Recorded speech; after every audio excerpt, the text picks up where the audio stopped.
Must be all those students.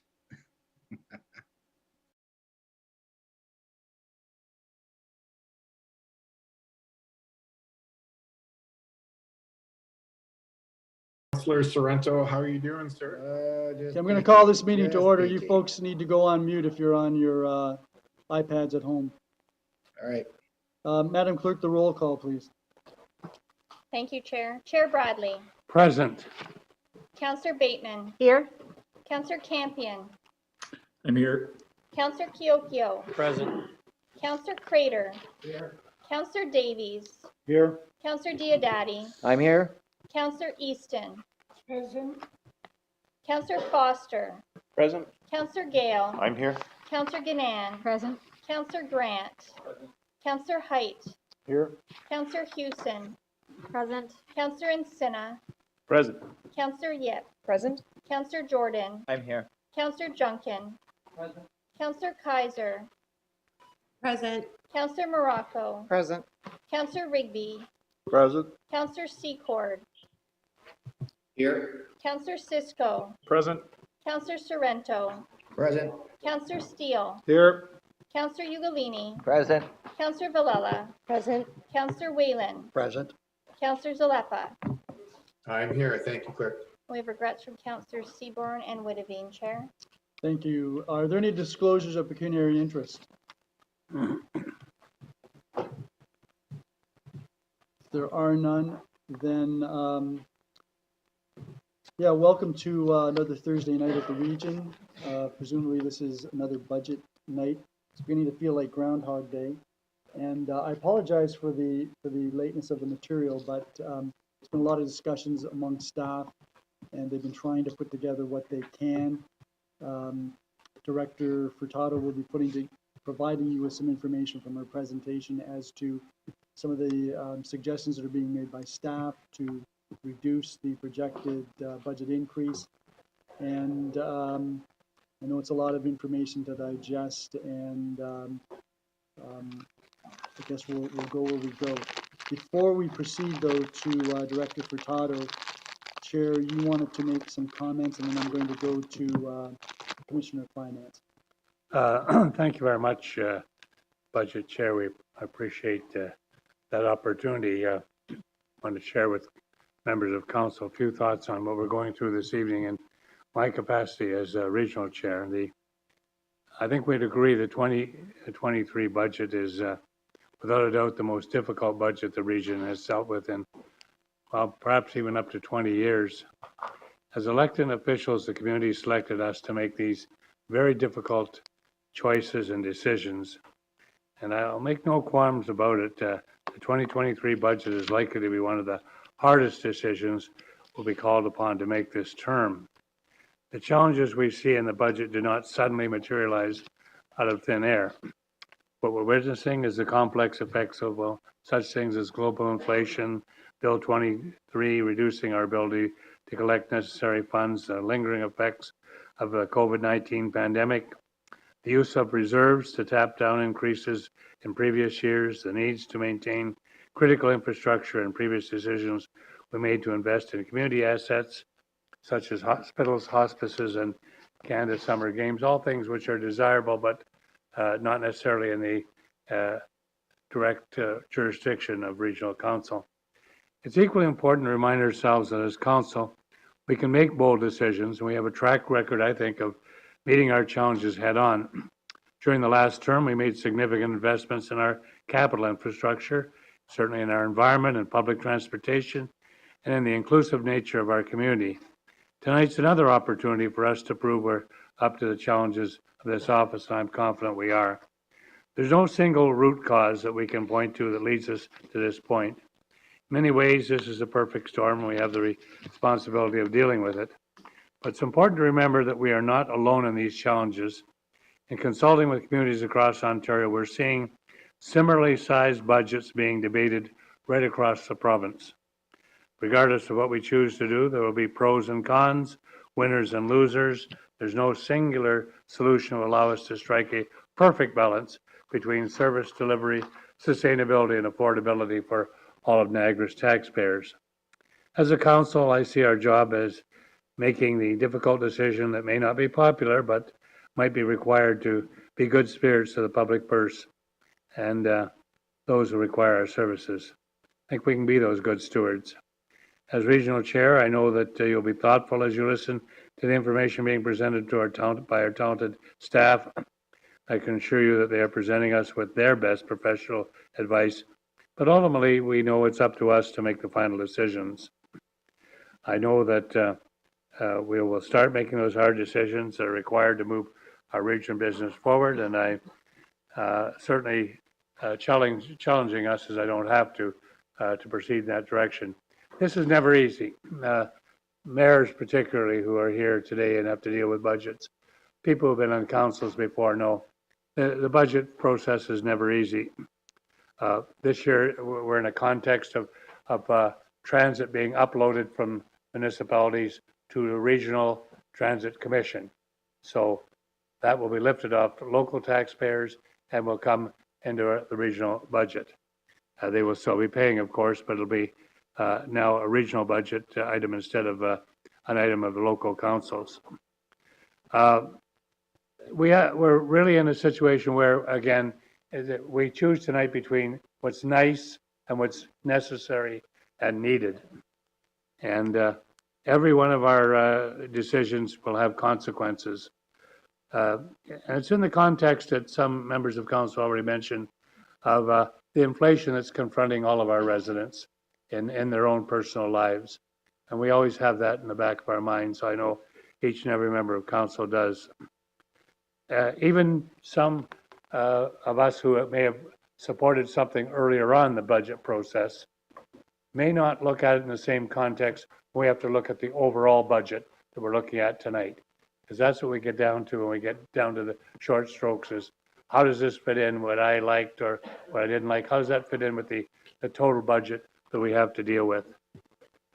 So it's now in the context of all the expenditures that we can make. So I'm very confident we can proceed with this with our budget chair. I know members of council have done a lot of homework on this. We've all tapped into the resources we have out there, the sources of information, the general public to try to make these decisions. So I look forward with anticipation to our deliberations this evening, and I know our budget chair will guide us in the appropriate direction. So thank you very much, Chair, for allowing me the opportunity to offer a few thoughts at the beginning of a very challenging night for all of us around this horseshoe. Thank you, Chair. I hope I do a better job than, or at least I hope I do as good a job as Moses leading you folks out of the wilderness. But I'm not so sure that that's going to happen. Commissioner Harrison. Thanks, Chair. Real quickly before Director Furtado speaks, I would just like to give opening comments. Tonight's meeting is an extension of last week's meeting on the levy, as it was deferred. The discussion was deferred to this week to accommodate more information based on the questions and comments that were asked that night. Presented in front of you captures the essence of those main questions asked. And as well, there are other information slides available that may pertain to some of the conversations that we believe people were interested in. Senior staff provided a number of opportunities that could possibly lead to reductions, and that was provided in CSD 16. That report's not any different. It's been republished for tonight, and in Appendix 7, and in the presentation we talk about that. We've looked at and reevaluated estimates, and that particular one estimate is around the agriculture exemption as a potential opportunity.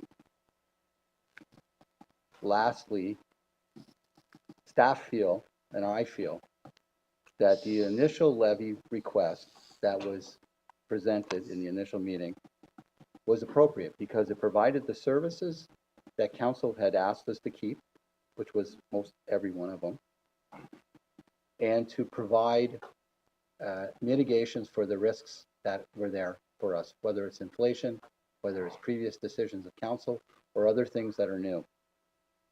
However, I totally understand as someone that's been in this for 25 years, that every night every budget year is an offset between affordability and sustainability. And that's the decision we have tonight.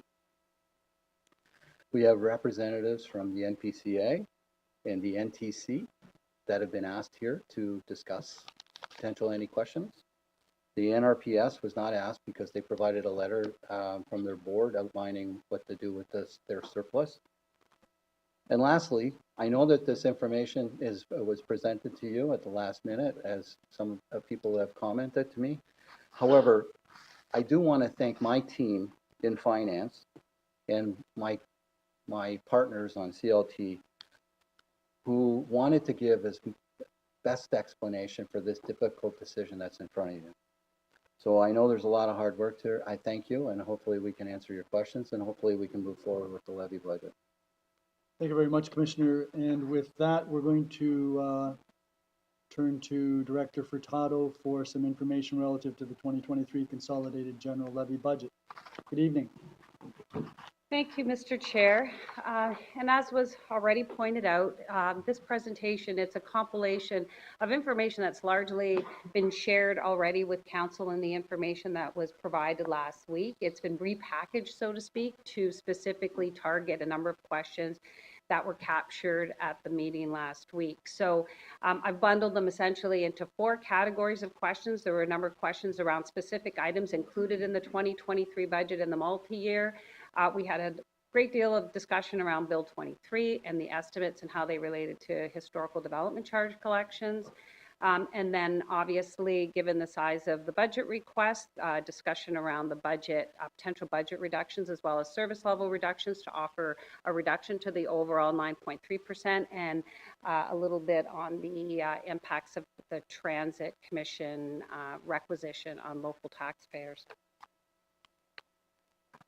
Starting first with this slide, and it may be a little bit tricky to see on the screen, but a little easier on the monitor. It was a slide that was shared last week that broke down the tax levy into the number of different components that comprise it. Last week, you saw the ABCs rolled up together as one line item, as we were focusing last week's discussion primarily on regional departments.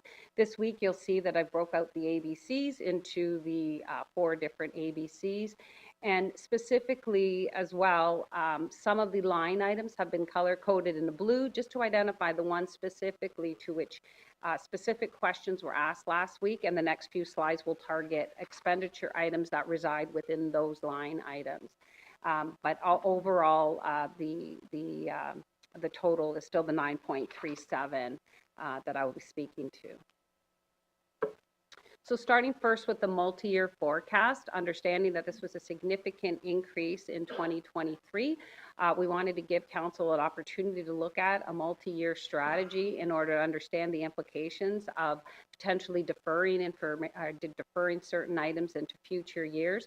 So we've updated this slide a little bit from what was presented before, just to capture and specifically identify the major categories of items. We specifically identified on here the 2022 tax deferral, which the strategy was to split that into 2 years, 0.7% increase in 2023 and 2024. So that's clearly laid out here. As well, in 2024, there was a significant pressure that we were reflecting, so we wanted to give a little bit more information as to what was driving that. And unfortunately, as I presented last week, there's still significant pressure associated with a lot of our subsidized programs. The rate of increase in the subsidy is not keeping pace with inflation. So we're looking at continued pressure on the levy as a result of cost increases in excess of subsidy being received. And again, those are estimates, but certainly that is something that we want to have line of sight to. We have the capital request in there, as was presented in the past, and the tax increment grants that has not changed. We include the ABCs here to the extent that there were multi-year budgets provided for them. Otherwise, we used 2% inflation there. So You know, we have a placeholder for that. So the total pressures that we had identified, yes, in fact, for the next couple of years, we still have some significant pressures. And if we incorporate, as per CSD 14, the impact of the preliminary estimated pressure of Bill 23, we were laying on top of the 2024, an increase of 3.9%. So I leave that for council's consumption. Another question that was asked last week was specific to, included in the general government line item is the cost of development charge grants. And in particular, staff was recommending an 8.5 million dollar increase in the budget for agricultural development charge grants. And to provide a little bit of chronology around that, this goes back to the 2012 development charge bylaw, where at that time there was some exemptions for agriculture, which in the 2017 bylaw, we attempted to phase out, and we had phased out the on-farm, the farm accommodation component. However, agricultural greenhouses per se, they were still provided with an exemption. With the 2022 bylaw, staff had proposed initially that we remove all of the agricultural exemptions. However, as a result of significant engagement with the agricultural community, council recommended and approved that we include the full agricultural exemptions, both for greenhouses as well as the accommodations. And to that end, staff analyzed the historical value of all the permits, and in fact, the average for the last 4 years of agricultural development charges has been about $6.8 million. So it was about $6.5 million for the 3 years that we've combined there, and then increased to $7.4 million for 2022. So staff was recommending an increase of about an increase to about $8.3 million based on that trend and that average. So that provides a little bit more background on the basis for that number being recommended. Additionally, the capital financing request of 2.6% was a total ask of $10.6 million. When we presented the capital budget, we provided council with this particular list, which identified specifically the projects to which the $10.6 million was being applied to. We bring that back to refresh your memory. In addition to that, I note on the slide that $1 million that was included in the $10.6 million was earmarked for Niagara Regional Housing. In December, council may recall that CMHC offered us some substantial amount of money to do some rehabilitation on our housing portfolio. And in order to maximize that funding, we did recommend that $1 million be secured for at least 3 years for housing to leverage $16.5 million worth of CMHC funding. So I bring that back just to share. Additionally, questions around the one new program that was recommended in the budget was for 2.5 ambulances for a total net cost of $1.6 million, or a 0.39% increase in the levy. And I offer here that specifically the questions were around the impacts of not approving the ambulances. So we bucketed it into 2 categories. These resources have in fact been in place on a temporary basis since early 2022. And as a result of that, we've seen significant improvement in the reduction of insufficient ambulances to cover all the municipalities. We've seen wait times be reduced. We've seen reduction in staff illness and WSIB claims, less overtime costs, as well as increases in staff's ability to be able to take meal breaks.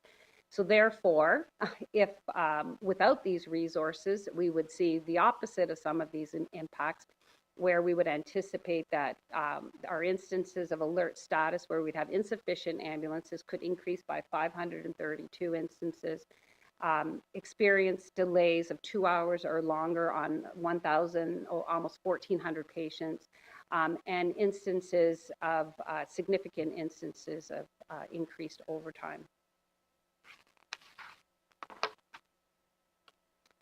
Moving on to one-time items, as I think Mayor Ugolini so eloquently identified last week, that we do use taxpayer relief reserve to fund one-time items, and consistent with past years, a number of initiatives do come forward on a one-time basis where staff does recommend that they be funded with taxpayer relief reserve. We've itemized those particular items here. I won't go into them individually, but staff are here and prepared to answer any further questions with respect to the risks that have been identified of not proceeding with these individual initiatives for the 2023 year. In addition to those one-time items, since 2020, we have been navigating the cost implications of managing the COVID-19 pandemic. For the years back to 2020, we have in fact cumulatively, which was reported last week, as spent about $130 million on supporting the pandemic, with only about $4 million coming out of the taxpayer relief reserve. However, the strategy was and remains that until funding is confirmed from upper levels of government, we continue to fund these expenses with taxpayer relief reserve on a one-time basis. And should we not need that funding because provincial funding comes through, then we leave that money or return that money back to the reserve. So that strategy would continue for the estimated $18.5 million worth of 2023 COVID costs. And certainly I would be remiss if not reporting the fact that the province specific to public health has reported that there's a strong likelihood that we'll continue to see funding coming through. However, the nature and the estimate and the details of that it has not firmed, but we do anticipate that we'll continue to recover money, but what that will look like is still unknown. So similar to the way we have proposed that the COVID costs be funded from taxpayer relief due to unconfirmed funding from upper levels of government, the budget presentation last week also recommended that the Bill 23 shortfalls in development charges also be funded with taxpayer relief reserve for the 2023 year. In particular, due to the fact that there are a number of unknown items still, we've provided here a little bit of a chronology or a timeline of when things have come into effect and some of the things that have yet to be determined. So in light of that, as well as the fact that there may or may not be funding from other levels of government, and the fact that we were recommending a 9.3% increase, we did recommend that the 2023 impacts of Bill 23 and the shortfall relative to development charges be funded from the taxpayer relief reserve on a one-time basis. Additionally, Council requested some information with respect to how the Bill 23 impacted operations in the planning and development services area. As was noted on the previous slide, we still do not have proclamation dates for a number of items in that bill. Therefore, we're still maintaining the same services that planning is providing at this time. But as we're continuing with the functions, but Planning Development Services is preparing to transition to some new roles and working with the local area municipalities on some MOUs that might come into play when these particular sections are proclaimed. So getting into the numbers of the Bill 23 shortfall on development charges, which we had estimated to be about $18.1 million for 2023, they are based on the historical development charges that have been collected over the last 5 years. And we provide those to you broken out into both the residential and the non-residential share of development charges, as the line items that have been proclaimed and are in effect are tied to both of those elements. So as was pointed out last week, the mandatory phase-in, we are only allowed to charge 80% of the total development charge in 2023. So based on the total DCs net of our grants, we've estimated that to be $13.5 million. Additionally, we have to provide significant discounts on rental housing. We've estimated that to be about 5% of the residential. We don't have the level of information on some of the residential dwellings because we never had to track it in this way before. So we've been working with the local area municipalities to collect this information. So we'll certainly have better information next year. And additionally, Bill 23 removed social housing as a service eligible to be recovered through DCs. And as a result of 4 projects that we had committed development charges to, we have DCs that no longer can be collected. That's left a shortfall of $1.8 million in the Housing Services Development Charge Reserve, which has to be funded. And so we are proposing that that be funded as part of the $18 million in 2023 through the Taxpayer Relief Reserve. So then, with all of that said about the Taxpayer Relief Reserve, we provide here a multi-year forecast of that reserve. This is slightly modified from the version we delivered to Council last week, in that we provided the 2022 breakdown, in particular so that we could clearly identify the fact that we were using in 2022 $6 million from the reserve to fund the 2022 tax deferral, which is identified on here, which we're proposing to phase out and bring down to $3 million in 2023. And additionally, we've included in here the forecast, or the estimated surplus, or sorry, I should say deficit for 2022, which is $2.2 million. And I want to highlight that that is net of the police $1 million surplus. So we have net them. And that serves to be funded from the Taxpayer Relief Reserve before we factor in all of the estimates for COVID, et cetera, for 2023.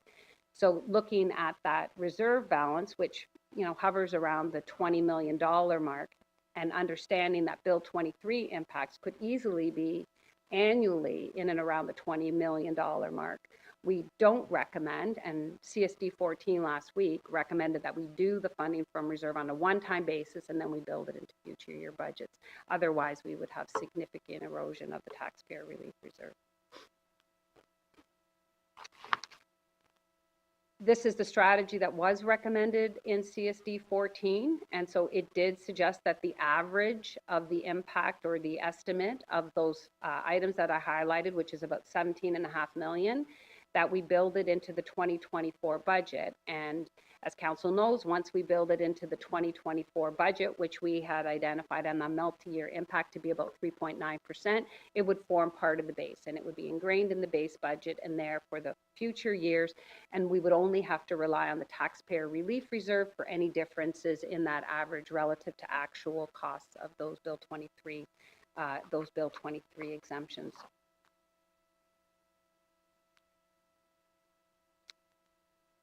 Additionally, in the alternative section of CSD 16 last week, we provided Council with a number of alternatives. This list is a compilation of the alternatives within the report, as well as the alternatives in the appendices. As was pointed out, we did refine some of our estimates a little bit, in particular around some of the incentives in our incentive policy, knowing now that some of the nonprofit exemptions in Bill 23 are in effect right away. We've revised the estimate. We cannot remove that or offer that as a mitigation in the budget. But there is an opportunity potentially for some of the other incentives, but it would require opening up the incentive policy. Additionally, we had, through the analysis that we just provided, or I just provided to you on the agricultural grants, we had estimated an $8.3 million ask for the agricultural development charge grants.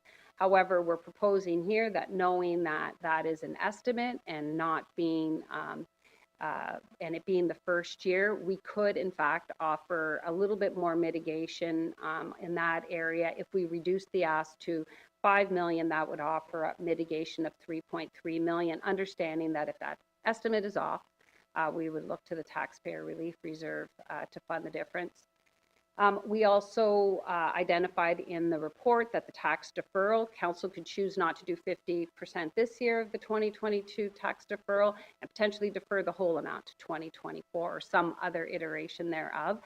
So that was included in the alternatives, as was the some of the other items, but 2 new items that we've included on the list. We've done a more detailed analysis of some of the historical tax write-offs that we used for the estimate. And we think that we could offer a $500,000 reduction on the $7.3 million tax write-off amount.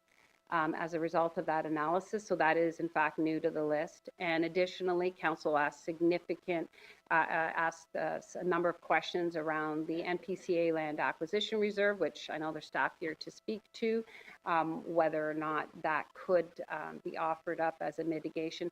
So all those items are listed here in addition to the items in the appendices, and they total approximately 12.5 million, and would offer reductions to the budget of about 3% of the levy.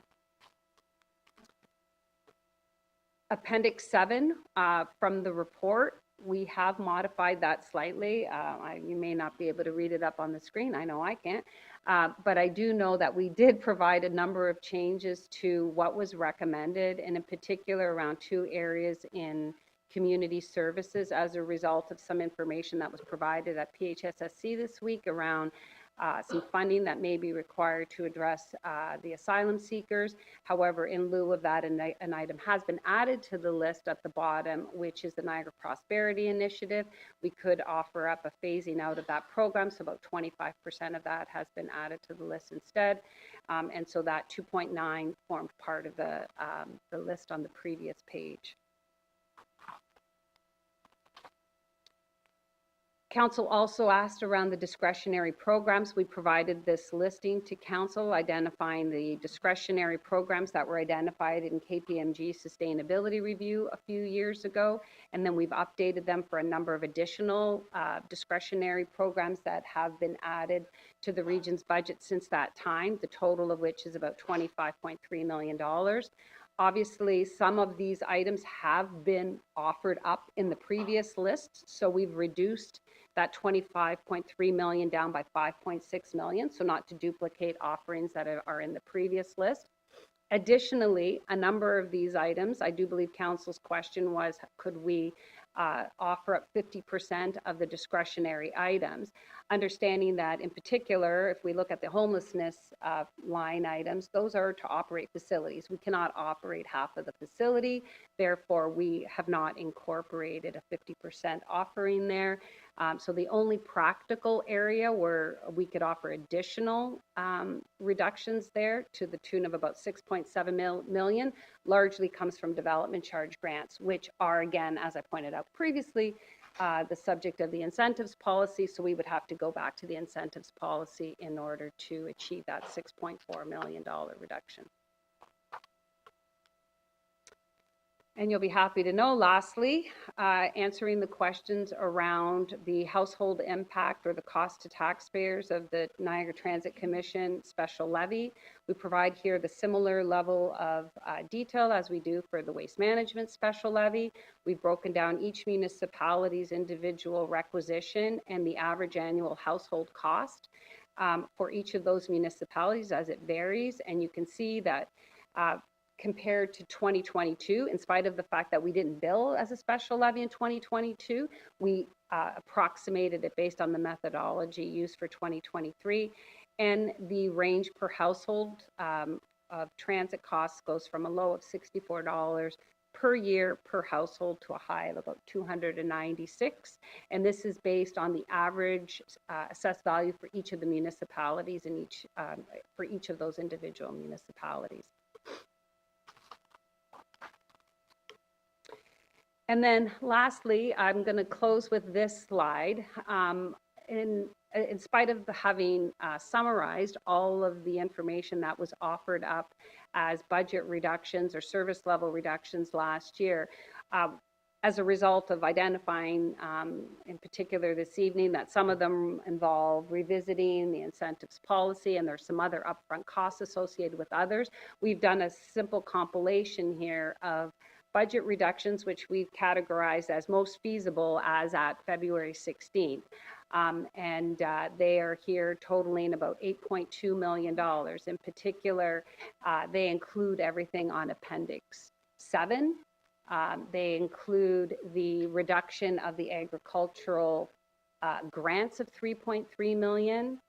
They include the $500,000 NPCA land acquisition reserve. And the tax deferral from 2022, initially we had wanted to do it over 2 years. We could do that over 3 years, which would offer up $1 million. of a reduction. That total of 8.2 million would reduce the tax levy from 9.3 to about 7.3. And we just offer that up as another bundle of alternatives based on those that could be most feasible today. And we're happy to take questions. Thank you very much, Director Furtado. Are there any questions? Give everyone an opportunity to gather their thoughts. We'll start with, Director, did you want to come back up here? Yeah, okay. So we'll go to you first, Councillor Height, as soon as Director Furtado is in her chair.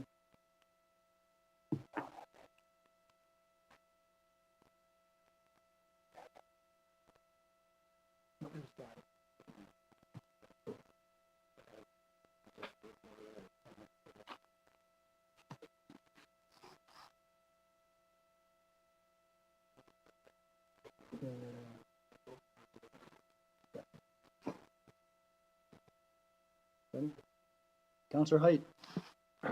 First, I'd like to thank staff for doing a great job finding some savings. Question to staff, is the deficit for 2022 3.2 million or is it 2.2 million? Director. Through the chair, the deficit for regional departments and the non-police ABCs is 3.3. Then the police have a surplus of $1 million, so the combined general levy surplus is 2.2. Follow up Oh, deficit. deficit regarding that issue of the $1 million from the NRP. Who's determined that that's going against the deficit versus us putting it against this year's tax increase? Director. Through the chair, it has not been determined. It's simply the recommendation that we would make in accordance with the policies, and we would make that recommendation to council in March at Corporate Services Committee. A follow-up to the Director of Finance, could we not put that $1 million also against this year's taxes and the 3.3 deficit come out of reserves because it's a deficit from last year and use that $1 million against this year's taxes? Director. Through the chair, ultimately, the net effect is the same. That is not a sustainable use of that $1 million surplus from the police. Therefore, we would have to take it out of reserves in future years. So the end impact of that scenario is largely unsustainable, and it would have the same impact as what we're describing here on the taxpayer relief reserve. Well, I won't debate the fact that it's unsustainable either way. You've given us some options that we can move forward with, like opening up some policies, reviewing some policies. What decision do you want to see this evening for us to move forward to take some of those savings or anticipated savings by moving forward? Do you need motions tonight, or by us accepting some of the recommendations, we're automatically going to do that? Commissioner. Well, specifically on whatever policies that have to be changed in the future, I'm not sure you can use those savings for tonight's budget because those would be predated on a future decision that could change. So you could make a motion that we reevaluate or review or bring back a revised policy, but to change the budget this year, a reflection on a future decision that may or may not happen, I wouldn't suggest that. Okay. Regarding COVID funding that we get from the province, I'll use an example of the transit budget that we're looking at. Part of our concern when we were amalgamating transit, or we were looking at the figures from pre-COVID through COVID, and the staff are anticipating not bringing it back up to the level that it once was at, the revenue that we generated from transit, from especially the three majors. Can we not go after the province for more COVID funding for the deficit that we're going to experience in transit because of that? Director. Through the chair, certainly the safe restart funding that we were receiving for some of those fundings, we could advocate. And I know that the transit staff have been advocating for some transitional funding. Again, none of that is assured at this point, so it would be difficult to rely on that as a strategy until it's confirmed. Through to the chair of the committee, when we've been given some ideas, some recommendations, and I won't call them recommendations, they were answering some of our concerns to cut the budget a little bit. How do you want that handled this evening? Because I'm sure that some people will want to vote for all of them or some of them and not all of them. How are you going to handle that this evening? How do you prefer to handle it? Well, certainly, I would suggest if you want to make a recommendation on a reduction, as we've outlined on this item, that someone would make a motion for it. The ones that are pretty straightforward are the agriculture exemption, reevaluation of the estimate. That's pretty straightforward. The ones that I would think that would be challenging would be the items that we've identified in what we called Appendix 7 or a modified Appendix 7. And if someone was to vote that in block, then like most other items, maybe individual line items would be taken out or voted on individually. Councillor Height? Okay. A question that I'd ask is, obviously we knew that in some cases, or maybe in a few cases, some of the funding could have gone into reserve fund. Are there many dollars that we're looking at in this whole budget that is going into reserve fund for us to use later? I know the MPCA, we're looking at the land for a future purchase, which in a sense is a reserve fund. The taxpayers through COVID had to go into their reserve funds to survive.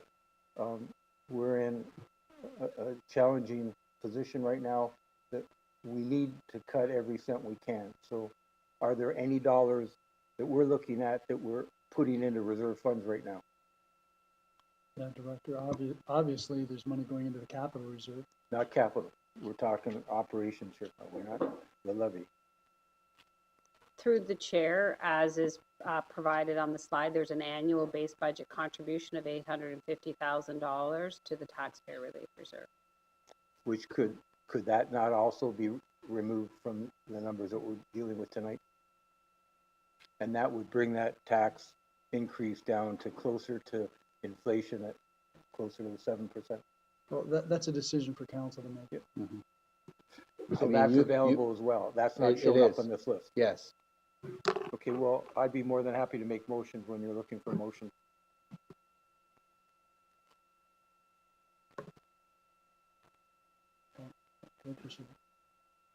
You had the floor. If you want to make a motion, you should make the motion. Well, I would think it's only fair that we had a presentation, we're asking Oh, yeah, questions yeah, of yeah, presentation. sorry. When you're looking for motions, I'd Yep. be more than happy to Yeah, make when the the motion. report's on the floor, correct.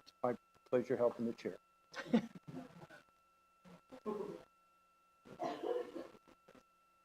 It's no different than when I sit down there beside you. Except when I'm down there, I get candy. Councillor Bateman. Thank you, Chair. So through you on slide 16, if we could go to that, please. It went kind of quick and I was just reviewing and what I saw on that slide were many programs, social services, nonprofits, childcare, hospice, I believe. Maybe did I see hospice on there? Okay, wonderful. So looking at, and again, it went kind of quick, but we are taking from these to reduce our budget. Is that correct? It's a recommendation. Recommendation, thank you. So while they're modest in our budget, the impression that I get looking at this is that this will have a probably profound impact on some of these organizations who do a great deal of good for our community. And I'm wondering, have we spoken to these organizations about am I getting this correct? Commissioner? So I can maybe turn it over to Director Furtado or Commissioner Jubilee for some of the items. The hospice funding is a change in the timing of the transfer to the hospital and hospice reserve. Yeah, we simply are taking a 1 year per year for 4 years and changing that to over 6 years. And that is consistent with the timing of the construction. There's 2 sites, as I've explained previously, and it's consistent with that. If something was to accelerate down the way, we could revisit that, but for the timing, that's the best information, and there would be no direct impact on the hospice because they'd still be getting their funding in a timely manner for their construction. Some of the other, this chart was put together as a list for the last meeting with the report that I think the CAO had indicated these are opportunities for reductions. However, they are challenging in some of the areas. And so maybe your question was specifically about some of the groups, and maybe I can let either Helen or Adrian speak to some of the groups. Like these are just identified for council's reductions. Through the chair, just so there isn't a misunderstanding, these are our share of budgets, which in sometimes do involve some outside agencies or money that's flowing out, say for, children's programs, the daycare program. But it's all our budget, our operating costs associated with these programs. So we're not losing programming. Through the chair, absolutely they are service reductions and we are losing programming, but I just wanted to make sure that it wasn't misunderstood. I know a lot of the municipalities have a lot of permissive grants where they're providing direct grants to municipalities. While some of these funds do flow out to other agencies, they are our operating budgets associated with these programs. Okay. So- And Did you want to hear from Commissioner Jubilee? if she'd like to speak, Yeah. I'd love to hear from her. She here? So through the chair, I'm behind you here, so Ah, couldn't see you. hiding in the corner.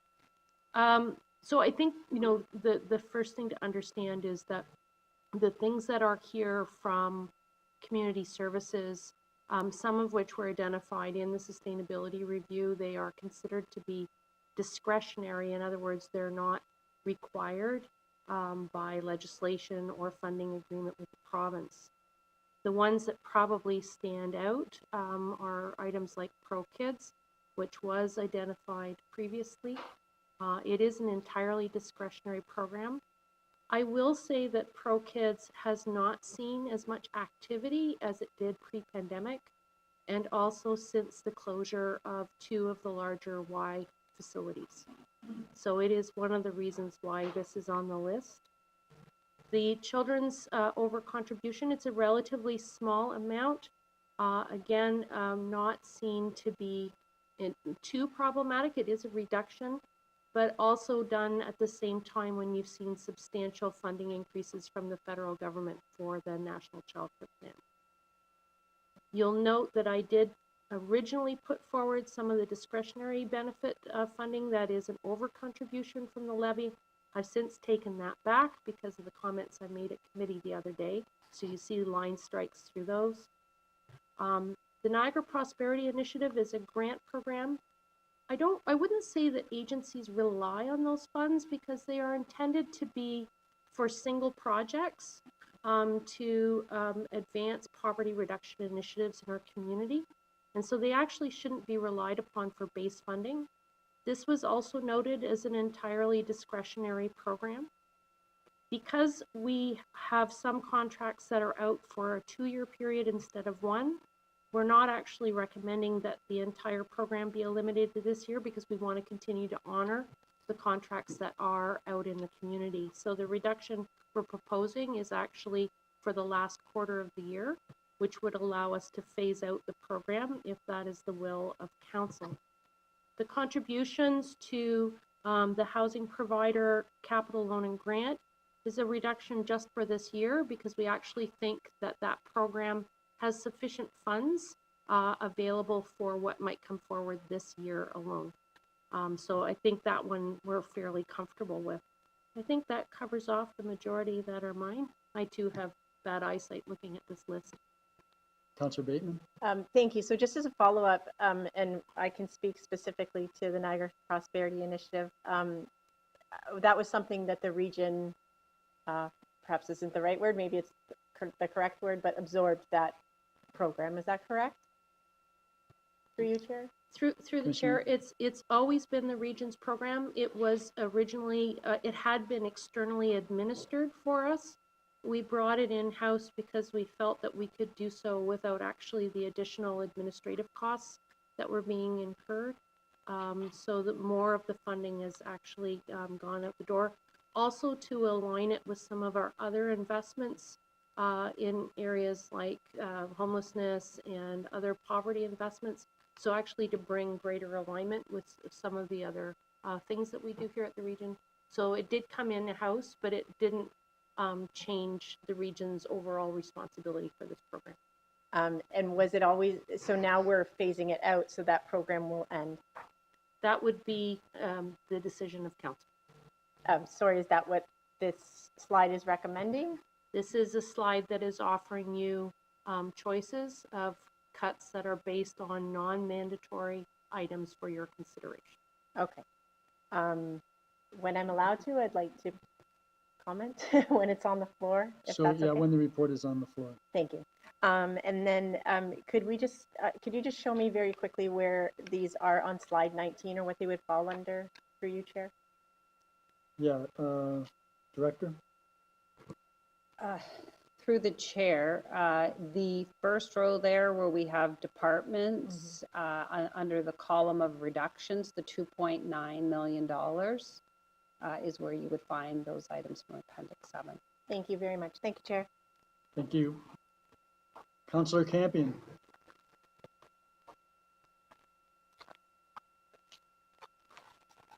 Thank you, Chair. I just wanted to ask if we could go to slide number 9.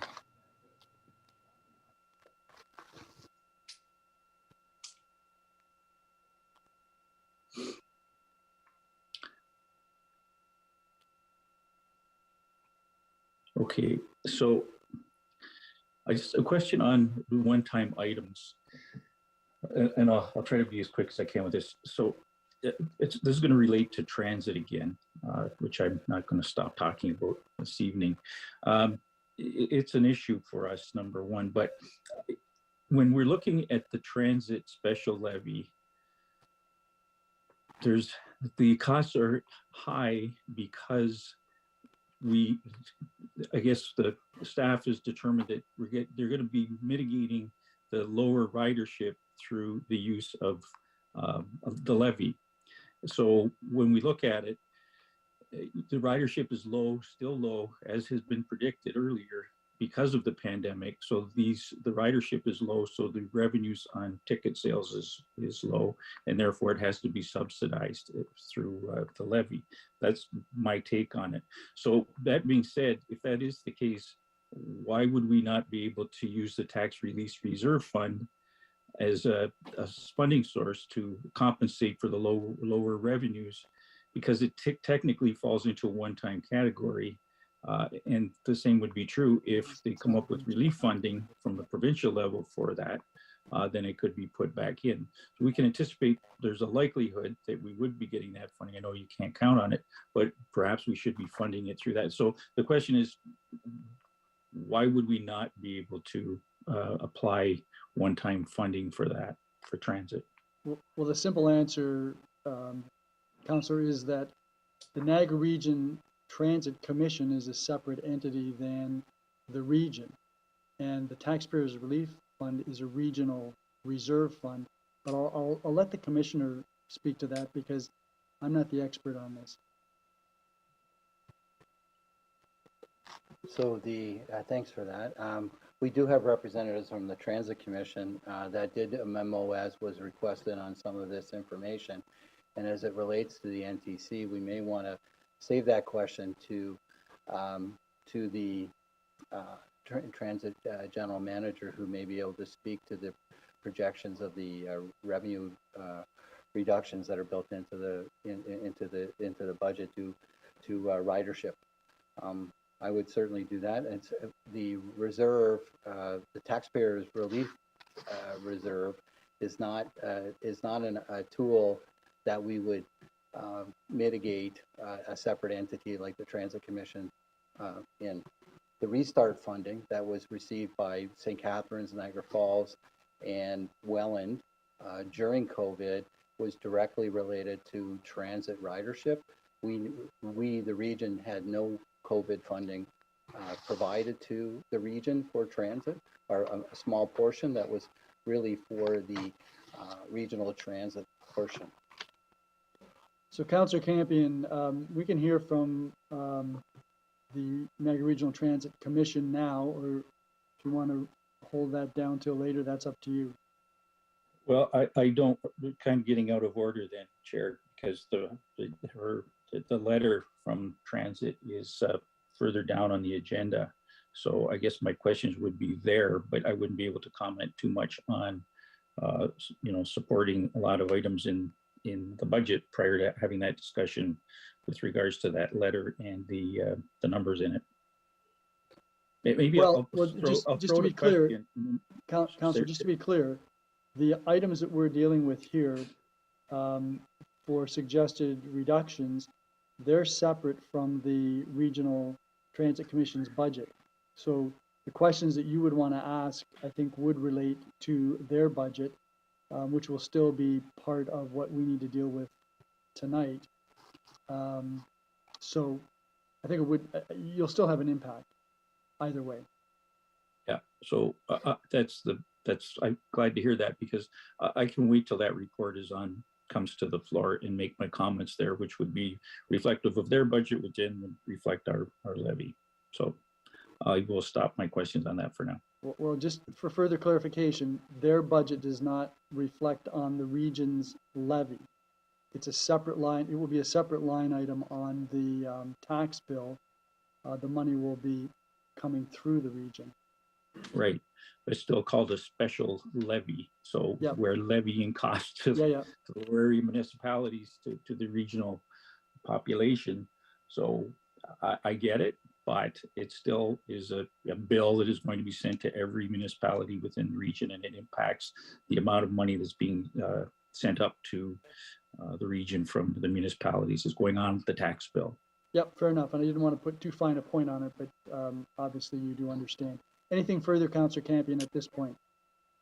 No, thank you. Thank you. That takes us to Councillor Zalepa.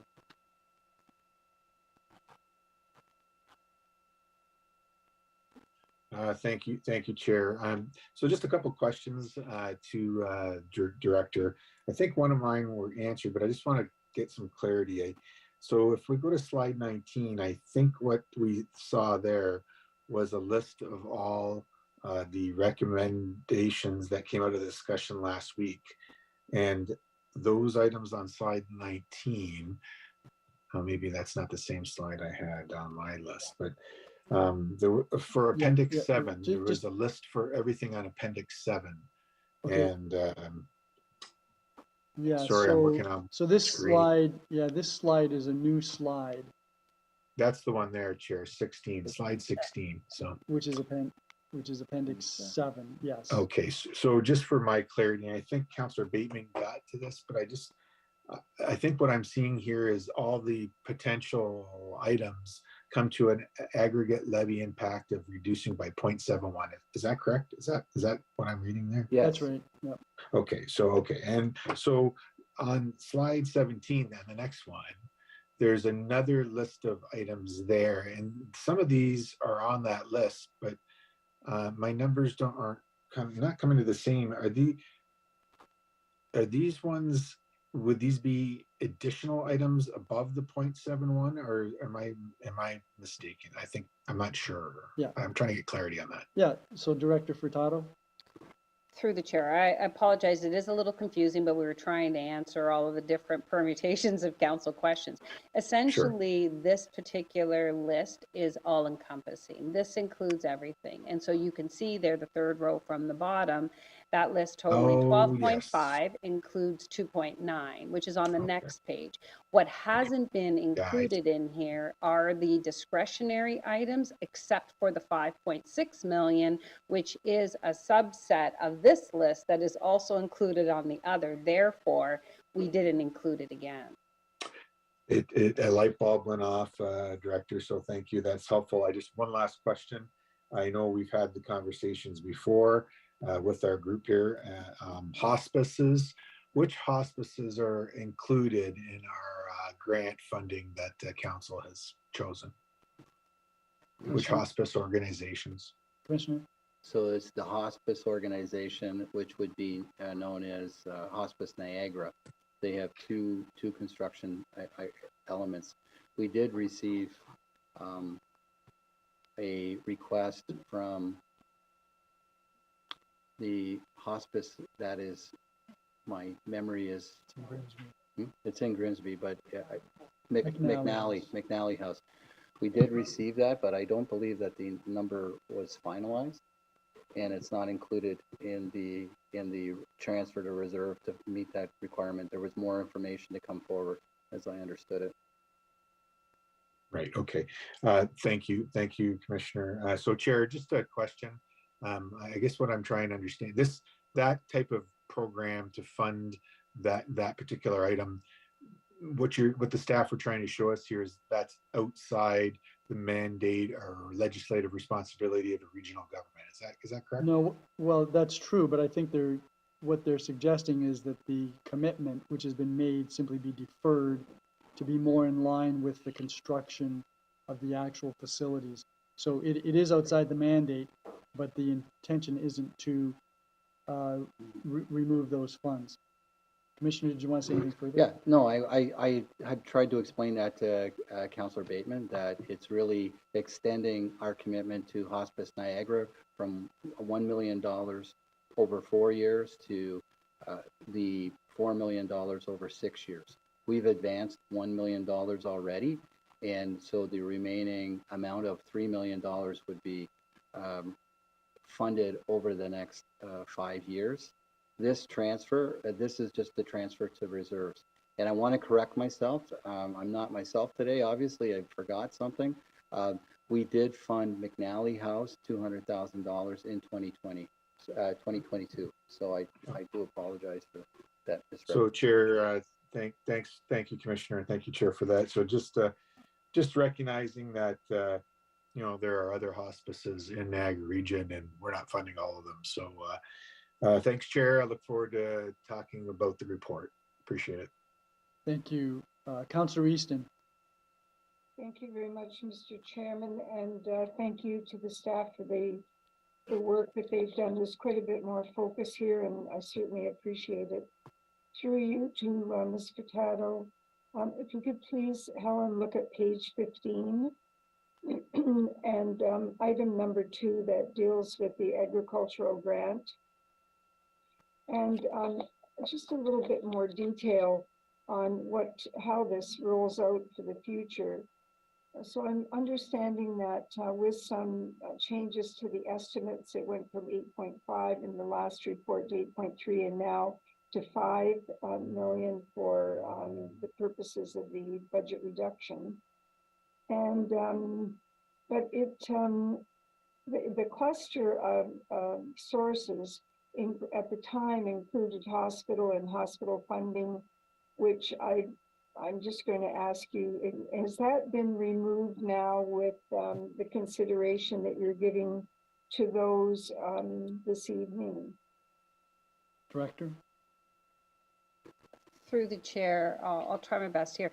So the hospital and hospice funding is still included in the budget. We haven't recommended any reduction to the hospital funding in particular, because that is largely funded with with a contribution that's going to be debt financed. So if we actually reduce the amount, we have less available to fund up front, which would increase the debt payments, which gives us no savings long term.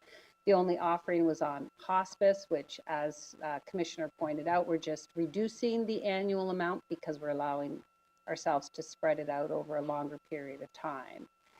So those are the only two changes with respect to hospital and hospice.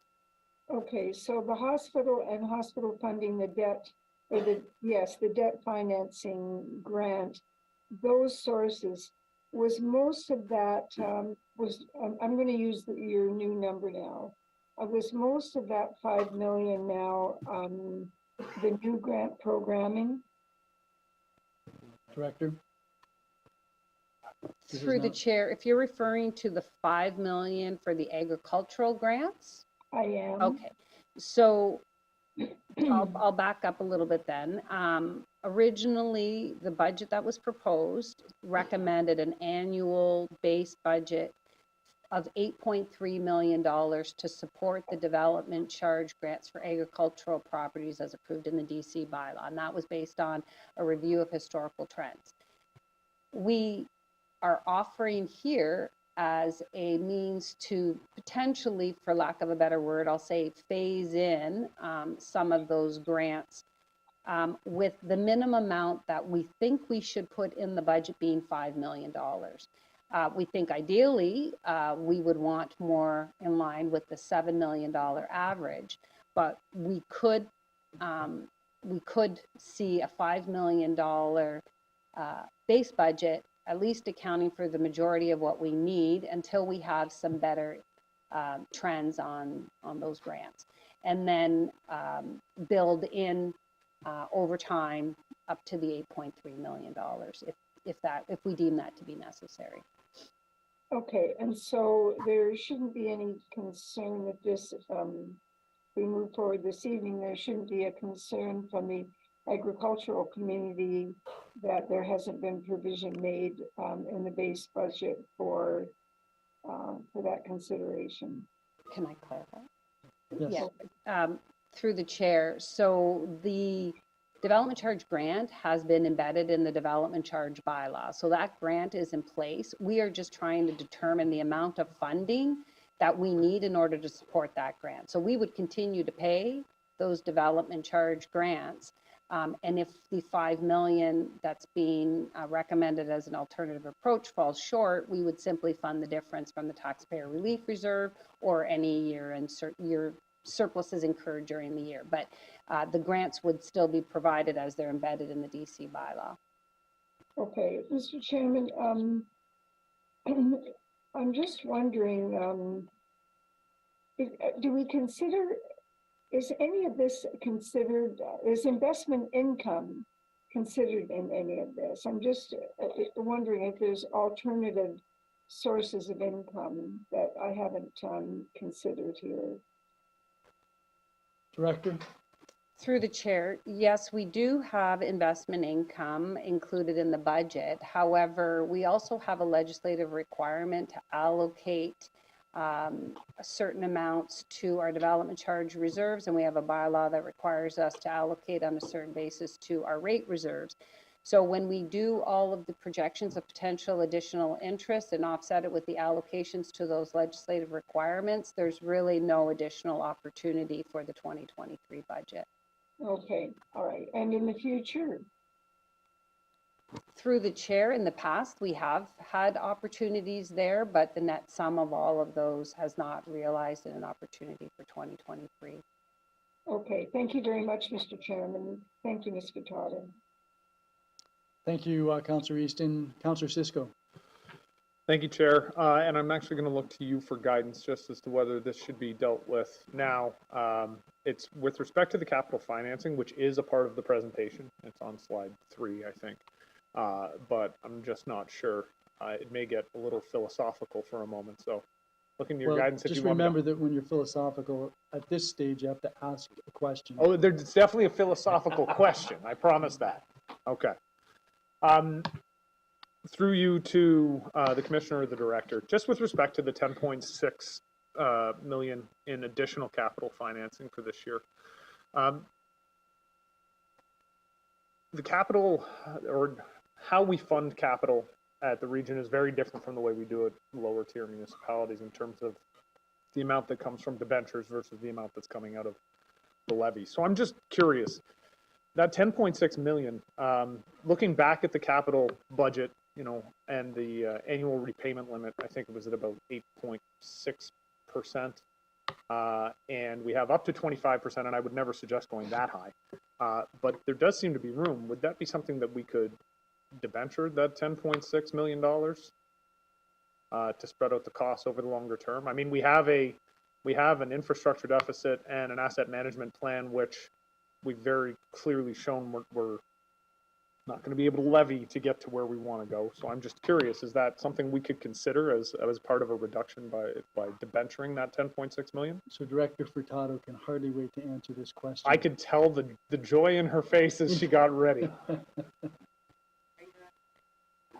Through the chair. So the way we finance projects from the upper tier versus the lower tier may be different in terms of some of our strategies, but we all follow the same rules. But the region's capital financing strategy, as a result of many years of significant use of debt, and we have significant levels of outstanding and approved but yet still outstanding debt, we established a capital financing policy that attempts to reserve our future limited available debt for strategic initiatives and growth-related projects, and not on infrastructure renewal. Because if we continue to do that, we'll never get ourselves into a situation where we're not seeing debt continue to escalate at a very high rate. And with the increasing interest rates, we recommended that this year would certainly not be a year that we would recommend using more debt.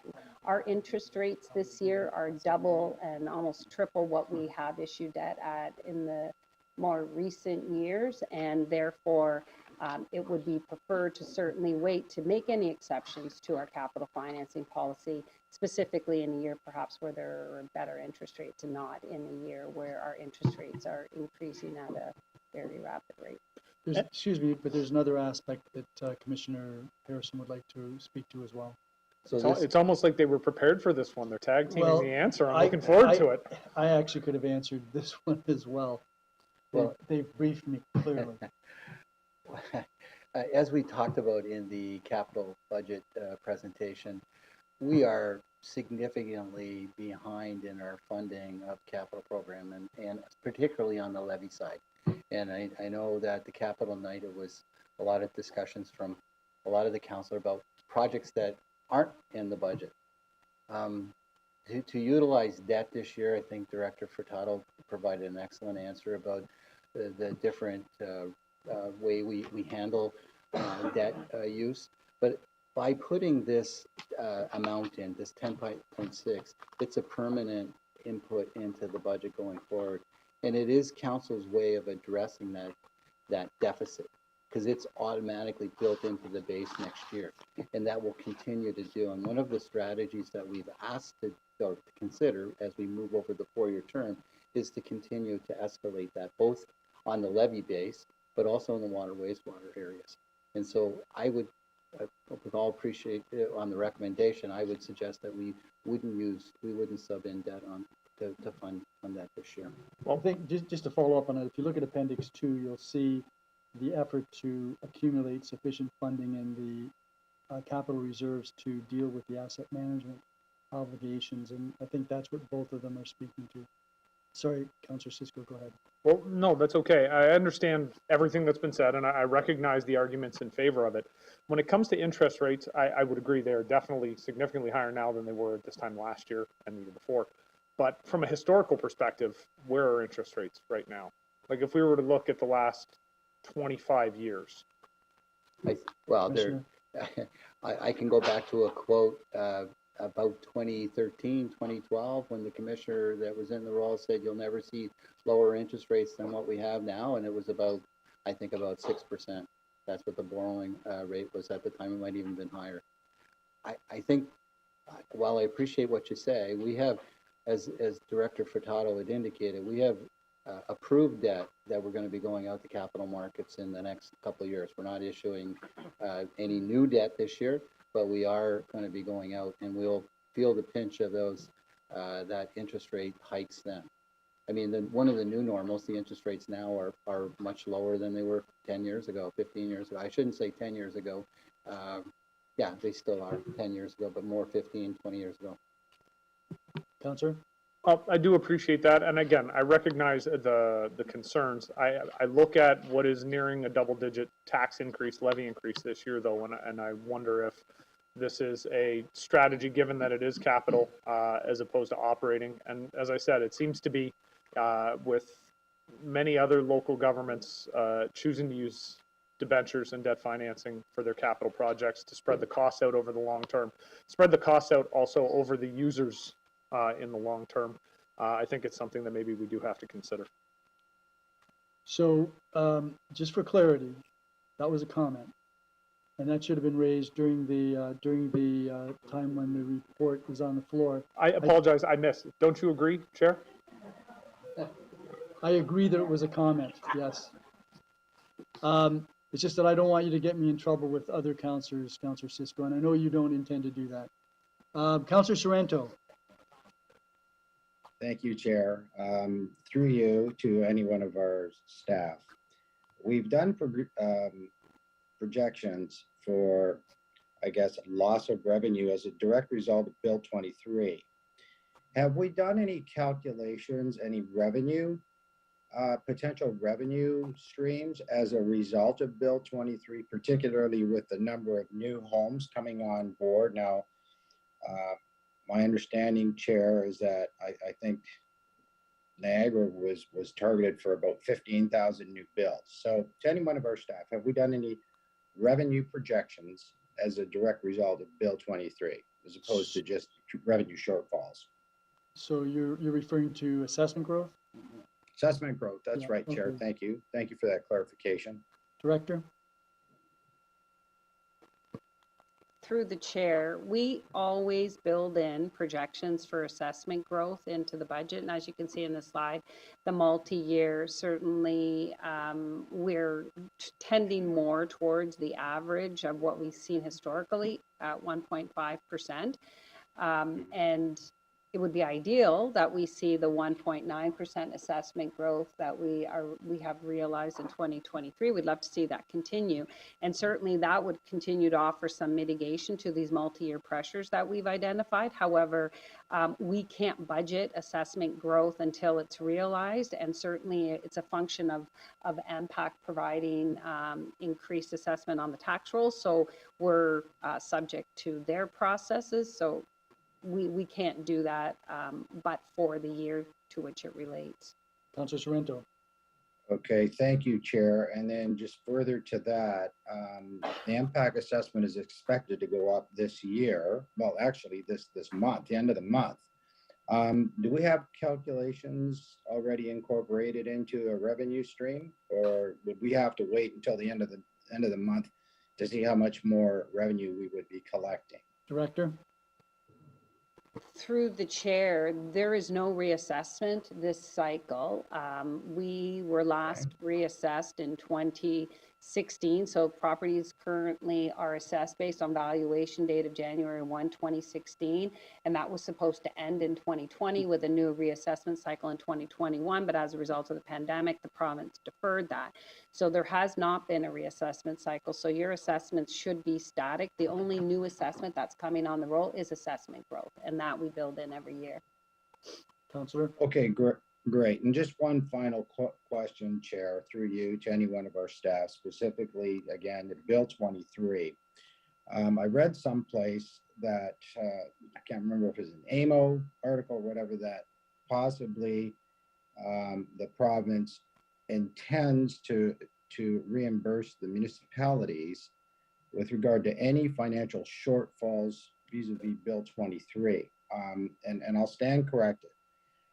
Through you to any one of our staff, has anyone broached this idea, or does anyone have the same concept, or if in fact that this should actually occur, how would it affect, I guess, the budget and all of our projections? I gotta say the province just gave us back, the total shortfalls for 1 or 2 years. That money go right back into the tax reserve.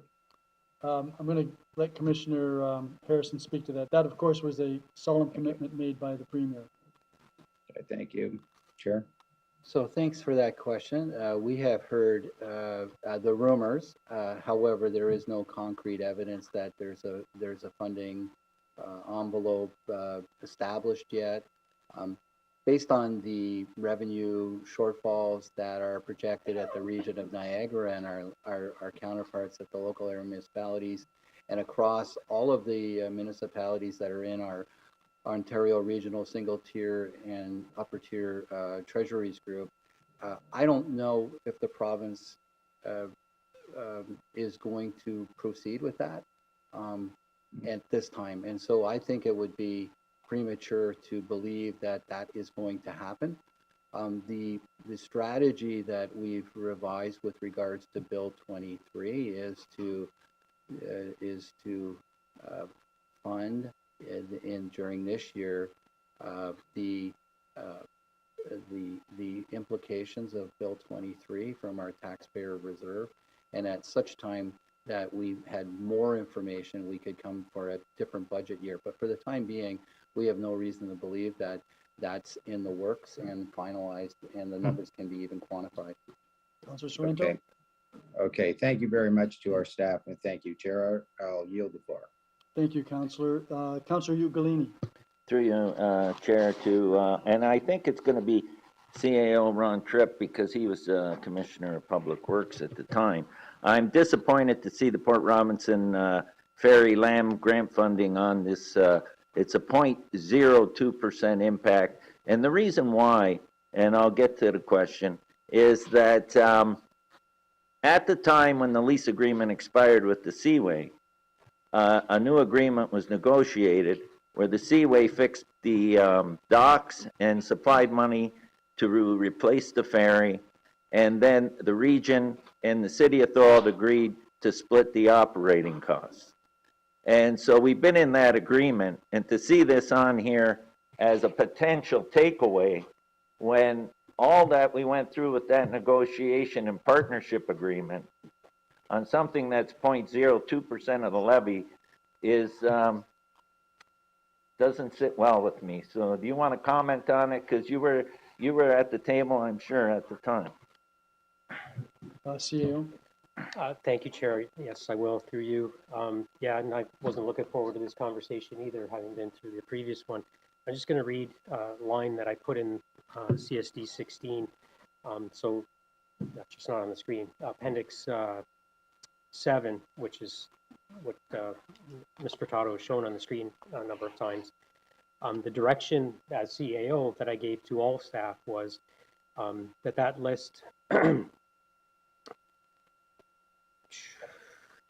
it was very important to note that the principles that guided the creation of this list ensured that any service or budget reduction would not result in negligence with respect to the region's legislative responsibilities, unsustainable service delivery, or health and safety impacts directly associated with the region's mandated service delivery.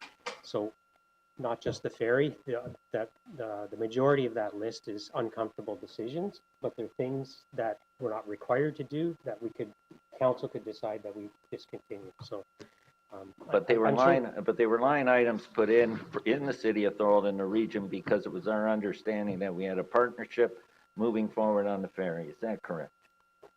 Absolutely. At that point, through your chair, at that point in time, I'm not sure that it was considered or contemplated it'd be forever or in perpetuity. Well, it's for the length of the lease agreement that's currently underway. Okay, so I just want council to be aware of that. That was negotiated in good faith, and I'll leave it at that. So that's something that we would need to get clarified, because if there's a legal obligation, it's a little difficult for us to unilaterally remove it. So can we get some clarity on that at some point? Anything further, Councillor Ugolini? Guess not. Councillor Kaiser. Thank you, Mr. Chair. I just have three questions. If we could go back to, I think it's slide number 16, Appendix 7.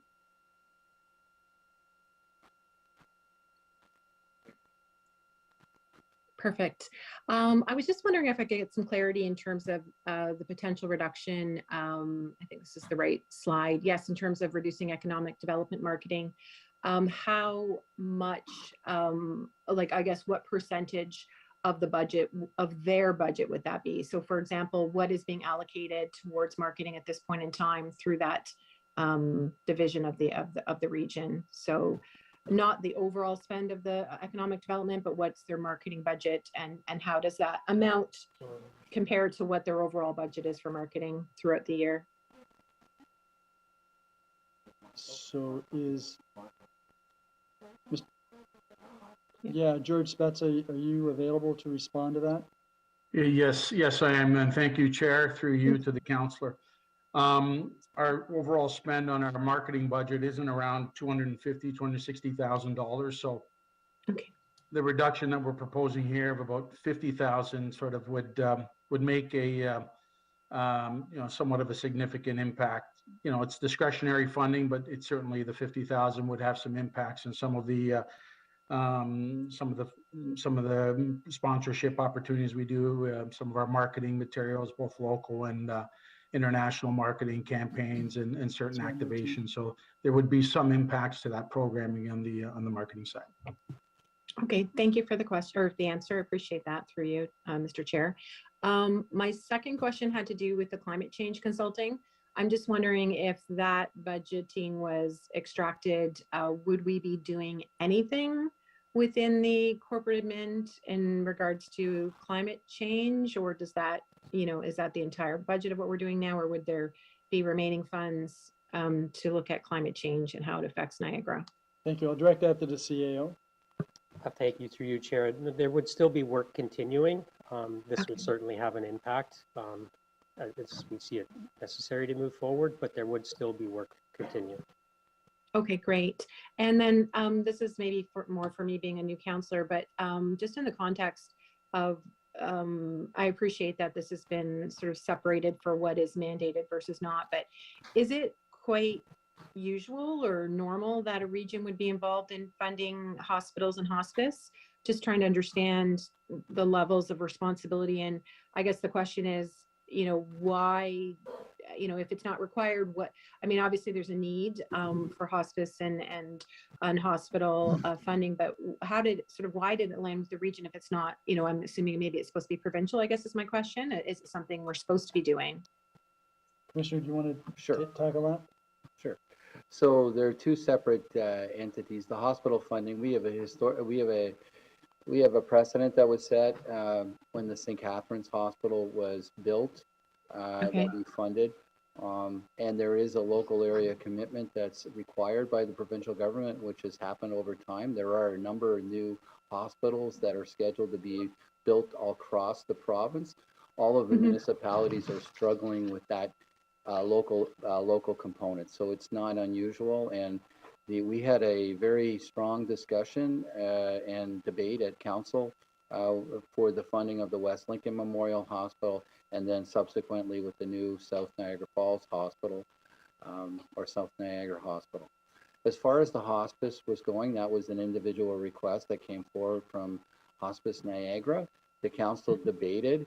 There was a lot of discussion about the need for hospice services in the Niagara region, and the council decided to move forward with, as I indicated, two projects that are under the auspices of Hospice Niagara, one in Welland and one in Port Erie.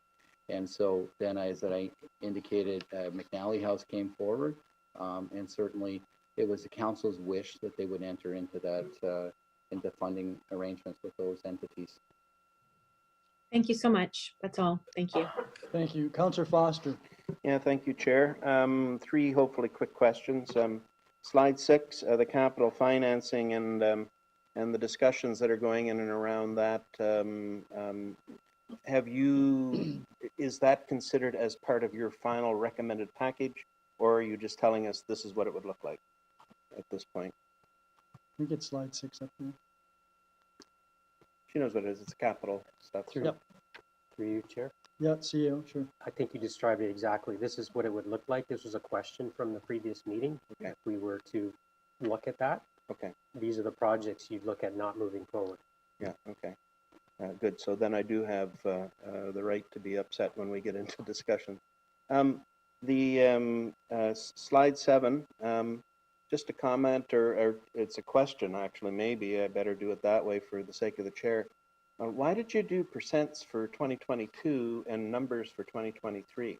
I'm finding it very difficult to understand what those numbers are really trying to tell me in and around the ambulance services. So, you know, when you're saying that it's going to be this number of differences that are going to the hospitals for 2023, what was the real number that we reduced for 2022? You've given me percents, but I have no idea whether it's good, bad, or indifferent. So I guess I'll put that through to you. Dr. Hergy? Mr. Chair, part of the reason here is that in 2022, the additional resources were added mid-year. So we didn't want to show a number in both, which would not really be comparable, because in one it would be a partial year, in the other would be a full year. So we used a percentage for 2022.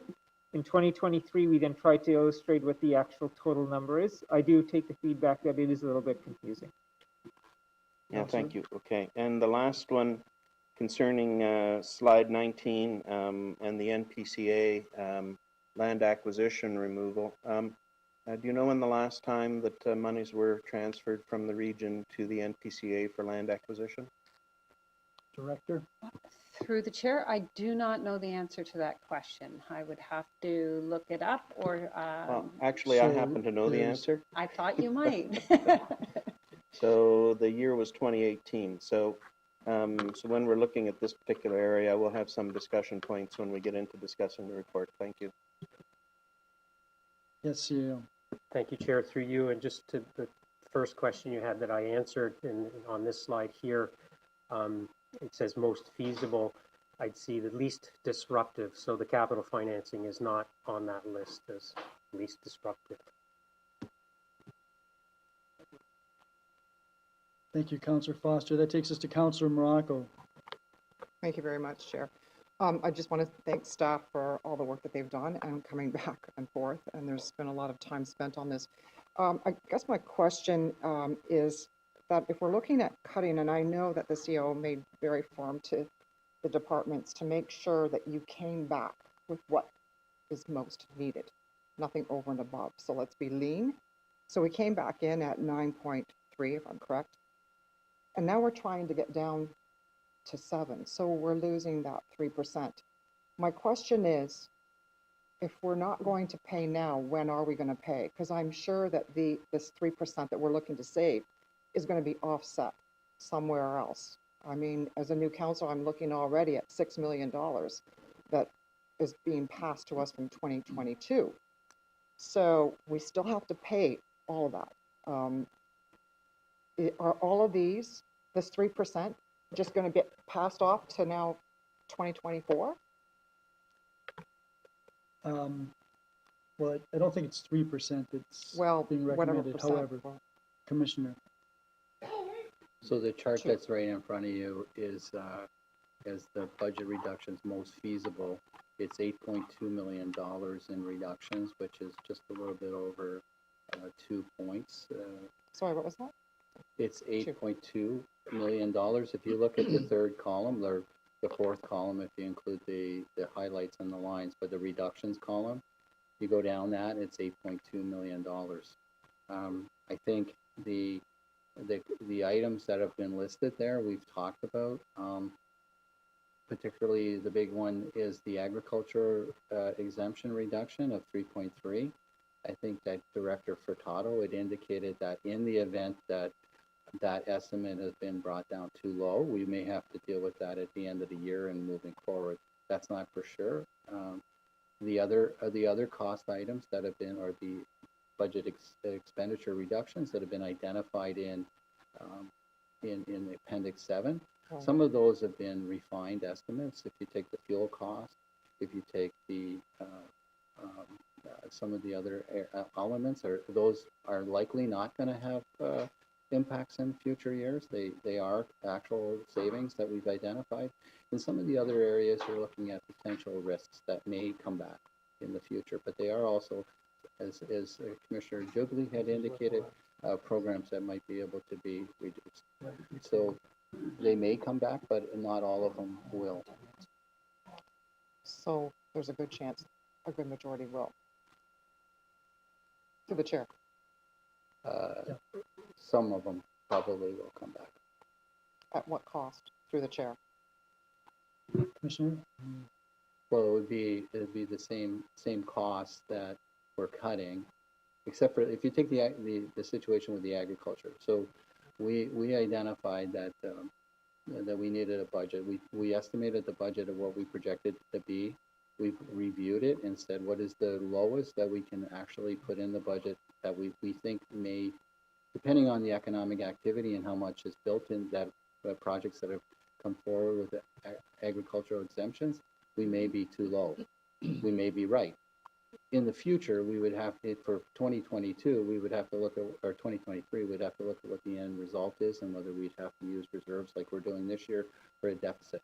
However, we would need to address that in the 24 budget. That's on a future item that I can't see. Our staff is comfortable with the lower expectation on that one particular line item. Sorry, that's. Thank you. Thank you so much.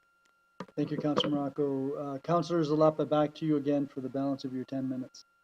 Thank you, Chair. I appreciate that. I have to just ask a question regarding Commissioner Harrison's comments around hospital funding and municipality involvement with that.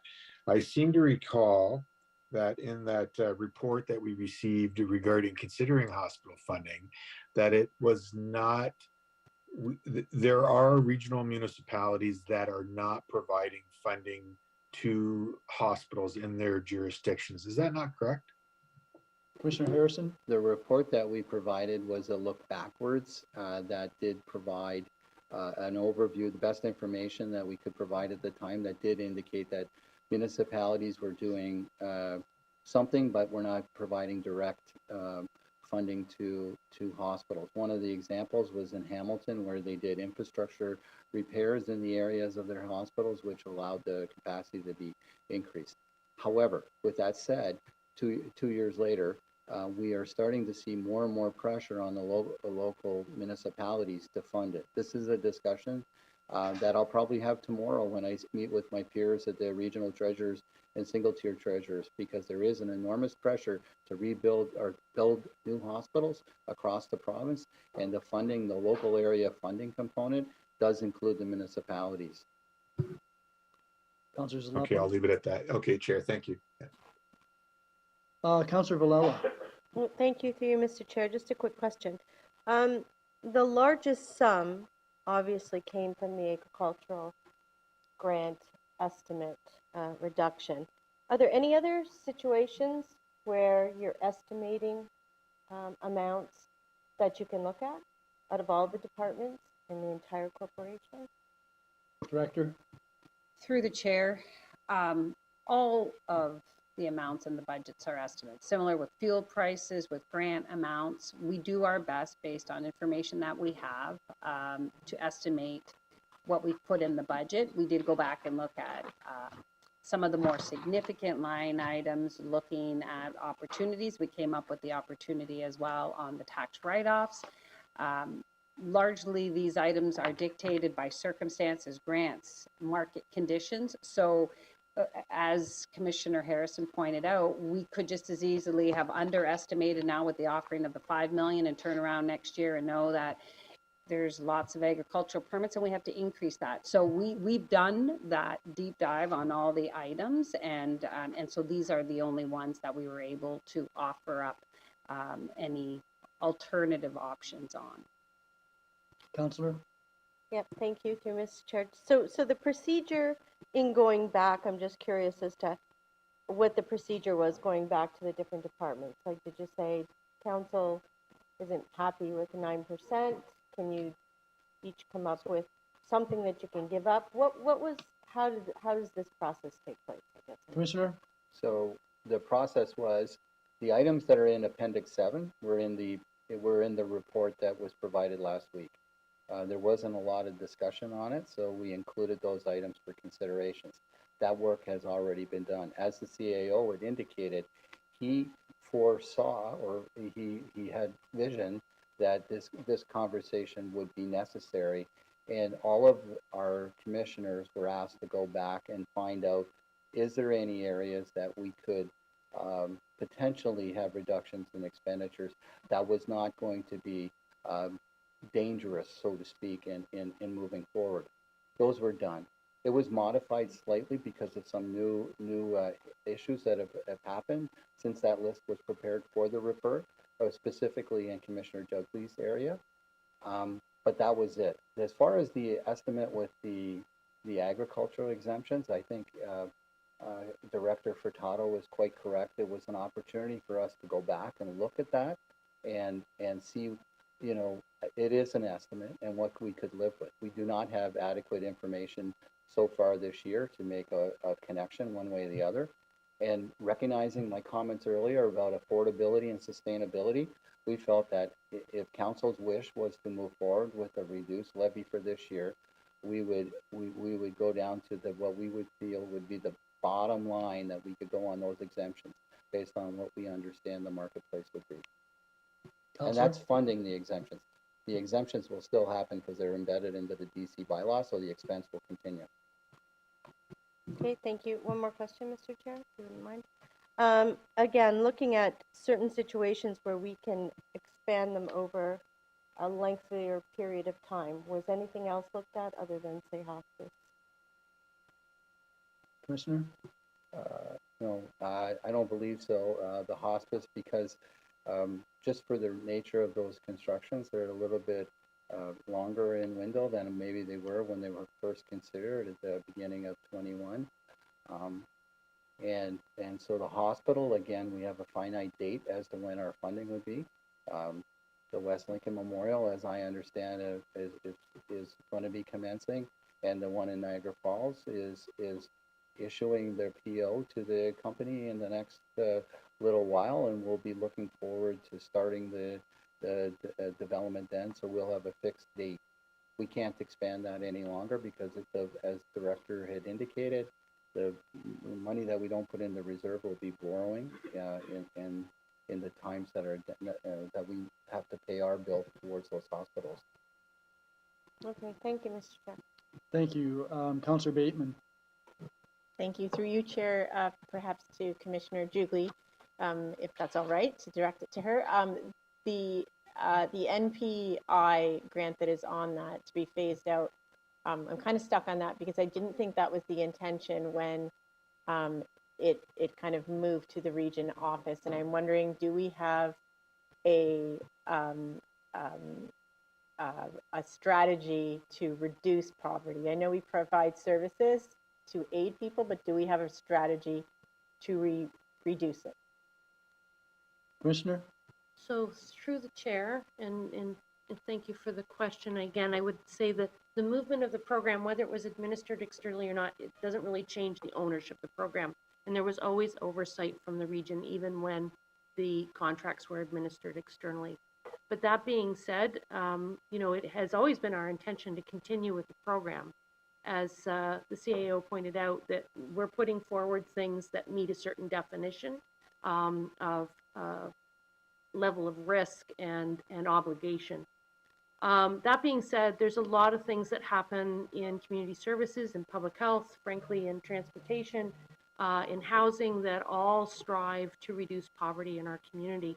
I would suggest to you our investments in housing are probably some of the most powerful investments that we do to reduce poverty. Probably transit is a very close second to that. Maybe some would argue first, depends if my colleague is nodding her head. So the region is actually in a number of ways involved in poverty reduction by the frank delivery of municipal services. We are working on the development of a poverty reduction strategy, and we're going to be bringing more information to our committee in the coming months, including invitation for council participation, because we do think that we want to have a more comprehensive approach to it, because we do believe that we're making a number of investments that, if we're better coordinated perhaps, could have even a more powerful impact in reducing poverty in our community. This is a grant program. It's certainly a valuable one. I'm not trying to suggest it isn't, but it is discretionary, so that's why it's before you. Councillor? Thank you. I'm fighting for it, and my question, I'm doing my best to phrase it as a question. Would you, is it your experience, through you, Chair, perhaps to Commissioner Jubilee, if she doesn't mind, is it your experience that when you provide the grant and it, in essence, is outside of the organization, they're acting more independently, and it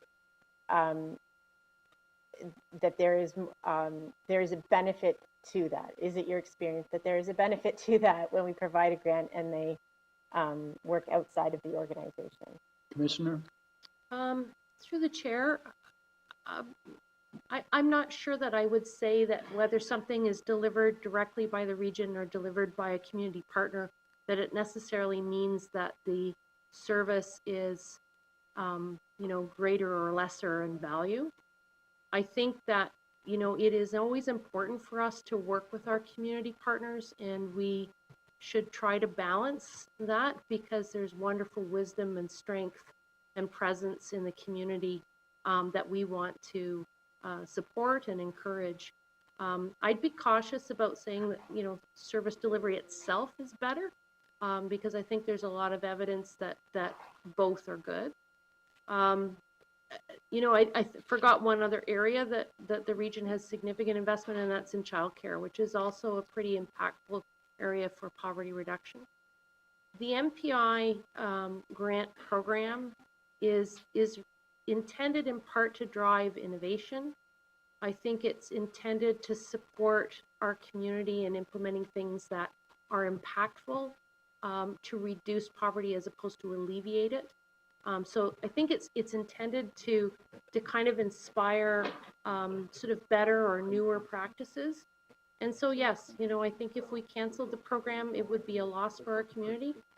But I would suggest we do our best with the money you provide us. So we've always made the best use of it over the years. So I don't put it forward because I think it's been a waste of money for the previous 12 years that it's been operating. That's it. Thank you, Chair, and thank you, Commissioner. Thank you very much, Councillor Bateman. Councillor Hewson? Thank you, Chair. Just regarding slide 8, I was a little surprised to see this. Do we typically fund operational needs with the taxpayer relief fund? One-time operational needs? Director? Through the chair, that is established in the reserve policy that yes, we would use the taxpayer relief reserve to fund one-time items out of reserve, so not to unnecessarily burden the tax levy for an item that won't be part of the ongoing base budget. Thank you. And how is it determined which projects are essential enough that they warrant using the reserve policy? Director? Through the chair, generally there are a number of one-time requests that come forward from the departments, and they're evaluated in light of available resources and priority. These were the ones that were deemed to be most critical and urgent, understanding all the other implications on the taxpayer relief reserve. I think if you looked at the taxpayer relief forecast that we put in, I think last year we actually used maybe $2.4 million for a number of one-time items. So it does fluctuate from year to year based on all of those variables. So these were the ones that were prioritized for 2023. Thank you. So is the decision made within the finance department, or does it go through the CAO? Through the chair, all of these are recommended to the corporate leadership team, as is all the other estimates in the budget. So they're certainly deemed to be a priority by the corporate leadership team. Councillor? Thank you for that. And I know we have our CAO for the NPCA here. I was hoping I could ask a question about the reserve or the $500,000 that we've requested for the oh my gosh, my brain isn't working. Land acquisition request. Typically, we haven't seen a request like this in a couple of years. I'm just wondering if you could perhaps speak to why it may be important this year. Ms. Sharma? Thank you, through you, Chair. Member Houston, first of all, I would say I really appreciate the challenges we are dealing with here tonight, and you have difficult decisions to make. We want to be part of the solution, though. I was encouraged when I was here last time that the council recognized how much work we have put into this. A need for green space hasn't been greater ever. This is an investment in the future. The money you gave us, I think we haven't received any land securement money for 4 years now. As Member Foster said, the last one was in 2018. The money we had in reserves, we have shown amazing results of that. We have secured 2 properties, and the momentum has been built. People are calling us for land dedication right now. Staff are actively negotiating 2 properties at this point as I'm speaking. We've also seen in our parks, as I presented last time, there's been 30% increase in visitorship. If we are expecting 200,000 people in Niagara, the pressure on green space is going to be huge, and we need to think our regional parks and green spaces. I mean, one thing I'll also say that there aren't very many organizations or funding available for this type of activity. Province has given Nature Conservancy a large amount of money for land securement, but we have talked to Nature Conservancy, and Niagara is not their priorities. They already own some land here. Bruce Trail is another organization that secures green space. They secure green space on strategic locations along the trail. Niagara is not a priority for them. Somebody has to think about it, and I know region has shown tremendous leadership in creating this fund in the past. It will be nice to continue with that. Now, having said that, I mean, we are negotiating. There is some money in our reserves. There's close to $200,000 sitting there, to $230,000. What I can request is if you can even spread that money out into 2 years, like give us $250,000 this year so we can close the 2 properties we are negotiating right now, and maybe move the rest of the money to future years. So that's what I can say. I can say a lot, but given your time, and I respect that, I'm only going to say that much. Some of our properties actually cost nothing to visit, correct? So, I mean, even in today, when we see huge numbers of people coming out to these are free natural spaces for the public. Is that right? That's correct. 36 of the properties are available to people of Niagara without cost at this point. Yeah. Awesome. Thank you. That's it for my questions. Thank you very much, Councillor Houston. Thank you, Ms. Sharma. I don't see any other councillors who wish to ask questions. So at this stage, we're going to move along then to delegations, and we do have a delegation this evening. Mr. Bill Maher, who's been waiting, listening, I'm sure, intently to the questions and presentations, or not. I did. Good evening. Good evening. And you know that you have a 10-minute limit. Yes, yeah. So I'll try to keep this short because you guys are going to be in for a marathon meeting tonight again. And I try to watch most of the meetings from my couch, which ends up with me falling asleep. So I'll introduce myself. My name is Bill Maher, and I'm a longtime resident of Welland. I've been paying taxes there for about 20 years since I bought my first house. And I'm also a Fort Erie business owner. We recently built a new facility in Fort Erie, so I have some experience with development in the region, as well as a lot of experience with paying taxes. My general levy for myself and my business is around $30,000 a year, so I felt it due diligence to come speak to a few things that I'm concerned with when it comes to the future levy. I'd like to start by thanking staff because I know you guys are working really hard at trying to bring these numbers down and respecting, hopefully, the monies that we pay into it. And I'd also like to thank you, councillors, because I know watching the meetings, you guys are asking the tough questions that we're asking of you guys. And I know I reach out to my councillors, Councillor Villela and Chokio, on a regular basis through Facebooks, text, email, whatever way I can get them to respond. And they never doubt, or they always respond. They never pass the buck. They always are looking for suggestions and solutions and trying to bring our concerns forward. So you guys are doing a tough job, and I'm just here to support what you guys have said. Hopefully, because I believe in democracy, I believe that it's something that we should do if you feel passionate enough. So just going to get right into it. I got a few things I want to talk about. One on the development fees aspect of how you guys look at the levy, and then some of the general levy concerns.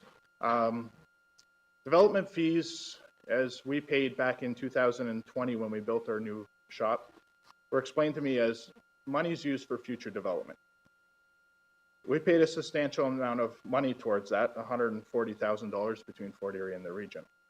So for a small business owner, you can understand that my job then was to figure out what these go for.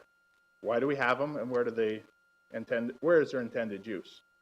So as I researched development fees, I found that in most cases, they're supposed to be used for future development or future infrastructure or future requirements of the community that are due to the building and the development, possibly of residential or commercial buildings. Our building offered zero when it came to what was going to be required for future development. Everything was already in the ground and the infrastructure was already there. But I'm okay with paying the money because I was hoping that that money would be used and we could see it in future infrastructure, i.e. roads, i.e. capital investment, and so on and so forth. When I started following the budget, I've noticed that development fees kind of get assumed. For starters, we're assuming that we're going to get X amount of dollars by the end of this year, which isn't really the case. We don't know for sure. And they're also assumed into the general levy. That money is not being allocated for future development, but it's also being used up in our general levy. So our issue with budgeting development fees into the general levy has now left us in a shortfall due to provincial decisions. That shortfall seems to be the significant factor in this budget, although it is 17 million out of $458 million that the budget is. So I wonder where we went off the rails in using development fees for future development, because if you look at that, you would say, as a business owner, I would say, if I can acquire X amount of dollars in a year, at the end of the year, then I can allocate those dollars to whatever infrastructure I need to do, whether it's new equipment, whether it's new roads, or whether it's new buildings. But as it stands now, we're actually taking that money and assuming we're going to get it, rolling it into the general levy and hoping for the best. And then we come forward with a grant. It's not really a grant, it's an exemption. But then it looks like the taxpayer is being responsible for the exemption that is already in place. It's a difficult thing for the average person to understand. And I know even probably for you councillors, because it gets twisted around and spun around. So if we're using development fees as a general levy, then is it not pertinent that we use fees from last year to budget for the next year? Why would we budget on fees that are possible? Because those fees may or may not get paid. And in our case, if we couldn't come up with those fees, we wouldn't have got our permit. If we didn't pull our permit, you guys wouldn't have got the fees. So it's a little backwards to assume that those fees are going to come our way. Just a thought on how we figure out development fees. I don't want to spend the whole 10 minutes on that, but it's a real concern of mine that we're budgeting for money that's not there already. The general tax levy, there's been a couple concerns brought forward. One of the major concerns that I see is we're dealing with a 49% infrastructure in poor condition in our region. That to me tells me that we need to focus on upgrading that infrastructure and ensuring that it can be left for future generations. Like my son, he's 10, he's going to have a long life in this region, right? What we're not doing is we're not investing properly, and it's not just this council, it's not just this staff. It's been ongoing since the infrastructure is put in the ground. Nobody planned for end of life. Nobody planned for how we're going to replace this. Everybody's kicked the can down the road. The previous council had to deal with the previous council's 0% budgets. So if we're that far behind on our general infrastructure and on other services, then what's the real number that it's going to take to bring those numbers up to what we need? Because if you're going to hit us hard, then hit us hard. If it's going to take a 10% or a 15% increase, then hit us with the 10 or 15. But on a level where then you can say for the next 3 years or 4 years, we're going to budget on 2.5%, because that's what we need to get to maintain what we currently have and continue growth. Then staff is required to do that. You know, that's something that staff has to come with. I don't care how you get there. Me as a resident, doesn't matter if we look at ways to save money, if we look at outsourcing, which is a very bad word, I understand that. But you know, as a business owner, we look at all those things. We look at expenditures, we look at buying better, we look at outsourcing, we look at contracting out things that maybe necessarily don't have to be done in-house. I know we're asking a lot, but as residents of this region, we need a little bit of good faith from not only councillors, but staff. And we need you guys to look at absolutely every line level in the budget. We know that staffing is a big part of that, and we know that wages are a huge part of that, and we know that staff work hard. I know the clerk was responding to me the other night at 8 o'clock at night through email, which I'm sure is beyond her requirement for her job. But nothing can be left off the table if we're going to continue to look for ways to find savings for the taxpayer. But that said, we don't want to compromise social services and things that we currently are funding that are going to help the community. I'm a big community person. We donated $12,000 locally to our food banks last year through different initiatives. Again, as a small business, that's a significant amount of money, but I believe that we need to support the people that need that support. And if we're going to hit the taxes, we can hit them and hit them hard, knowing that we hopefully will see a smaller increase over the next 2 or 3 years. But with that, we need to make sure that we're looking at every single budget line that we can. You know, whether it's staffing, whether it's capital expenditures, whether we can get one more year out of a truck, whatever way you guys can find to get that money down, we need to know that that money is being used in a responsible way to the taxpayer. So I just wanted to be here to voice a concern that we have. When I'm listening to councillors, they're trying to say what we're saying to them, and they're trying to bring it forward. And I don't know if necessarily, from what I see on the monitor, if it's actually getting through to staff, but these are real concerns that real people who are really paying the bill are bringing to their attention. And I know if you're in the sunshine list category of 100,000 plus, $158 doesn't make a difference a year, but the average salary and the average wage in Niagara is $50,000. And let's be real, $158 a year on top of $158 a year on top of $158 a year. And let's look at the water budget, which is only $60. We've heard that. That adds up. And that adds up to people who are on fixed income, like my parents. That adds up to people who are on disability and ODSP who are paying rent. Now their rent has to go up because those monies have to come from somewhere. And that eventually is going to add up to me, a small business owner, who's just trying to put food on the plate for my family. So it may not catch up with me this year at $158, but it will eventually. So if I don't come today to speak to this, and we don't sharpen our pencils, as some councillors have used, and we don't look for savings, and we don't address things that possibly could save things like outsourcing, and we want to use those as bad words, or looking for contractors to do some jobs that maybe can be done outside cheaper, then we're not going to get there. And eventually one day it's going to be my salary where I'm deciding on whether or not I can feed my family or pay my property taxes. And we all know that inflation has hit everybody hard, including you guys, including my business. But we have to, if we're going to look at increases and high increases, we have to look at where is the guarantee down the road that we're not going to pay those increases? Where are we going to stop? The taxpayer is not an unlimited bank account, and we cannot continue to be the unlimited bank account for now or for the future. So we need you guys to be responsible with our money. That's all I got. Thank you. Pretty good timing, Mr. Marr, and you've raised a couple of interesting points, and the one that relates to the capital investment in our infrastructure. There's actually a chart in the report that we're dealing with, the general levy report.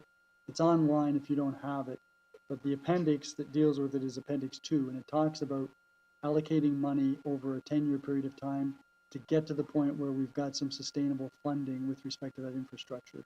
So that's an issue that I believe that the Regional Council has dealt with. In terms of the development charges, I think you're conflating a couple of things, and it's a very confusing topic to begin with, but there is by law, there has to be a study that accompanies the development charges that are being requested. That study identifies all of the projects over the next 5 years that the council, through staff's recommendation, adopts as potential growth projects. And they could be the expansion of a roadway, they could be the introduction of new infrastructure, what have you. But that money can only be used for growth. Can't be used for ongoing expenses, which is the general levy. The connection between the general levy and the development charges this year relates to some decisions made by council last year relative to grants that they would provide. So that some, so agriculture, some brownfield remediation have been given grants that ordinarily would be funded through development or would have to pay development charges. If those grants mean that the development charge fund doesn't receive those monies, then the law says that those monies have to be made up from the general levy. So the general levy then has to be utilized to put money into that fund. And that's the connection between the general levy and the development charges. So you've probably often heard that growth is supposed to pay for itself. Well, in this case, where a grant is provided so that whoever should pay that is given a grant or a waiver, development isn't paying for itself on that. The general population is paying for it through their levy.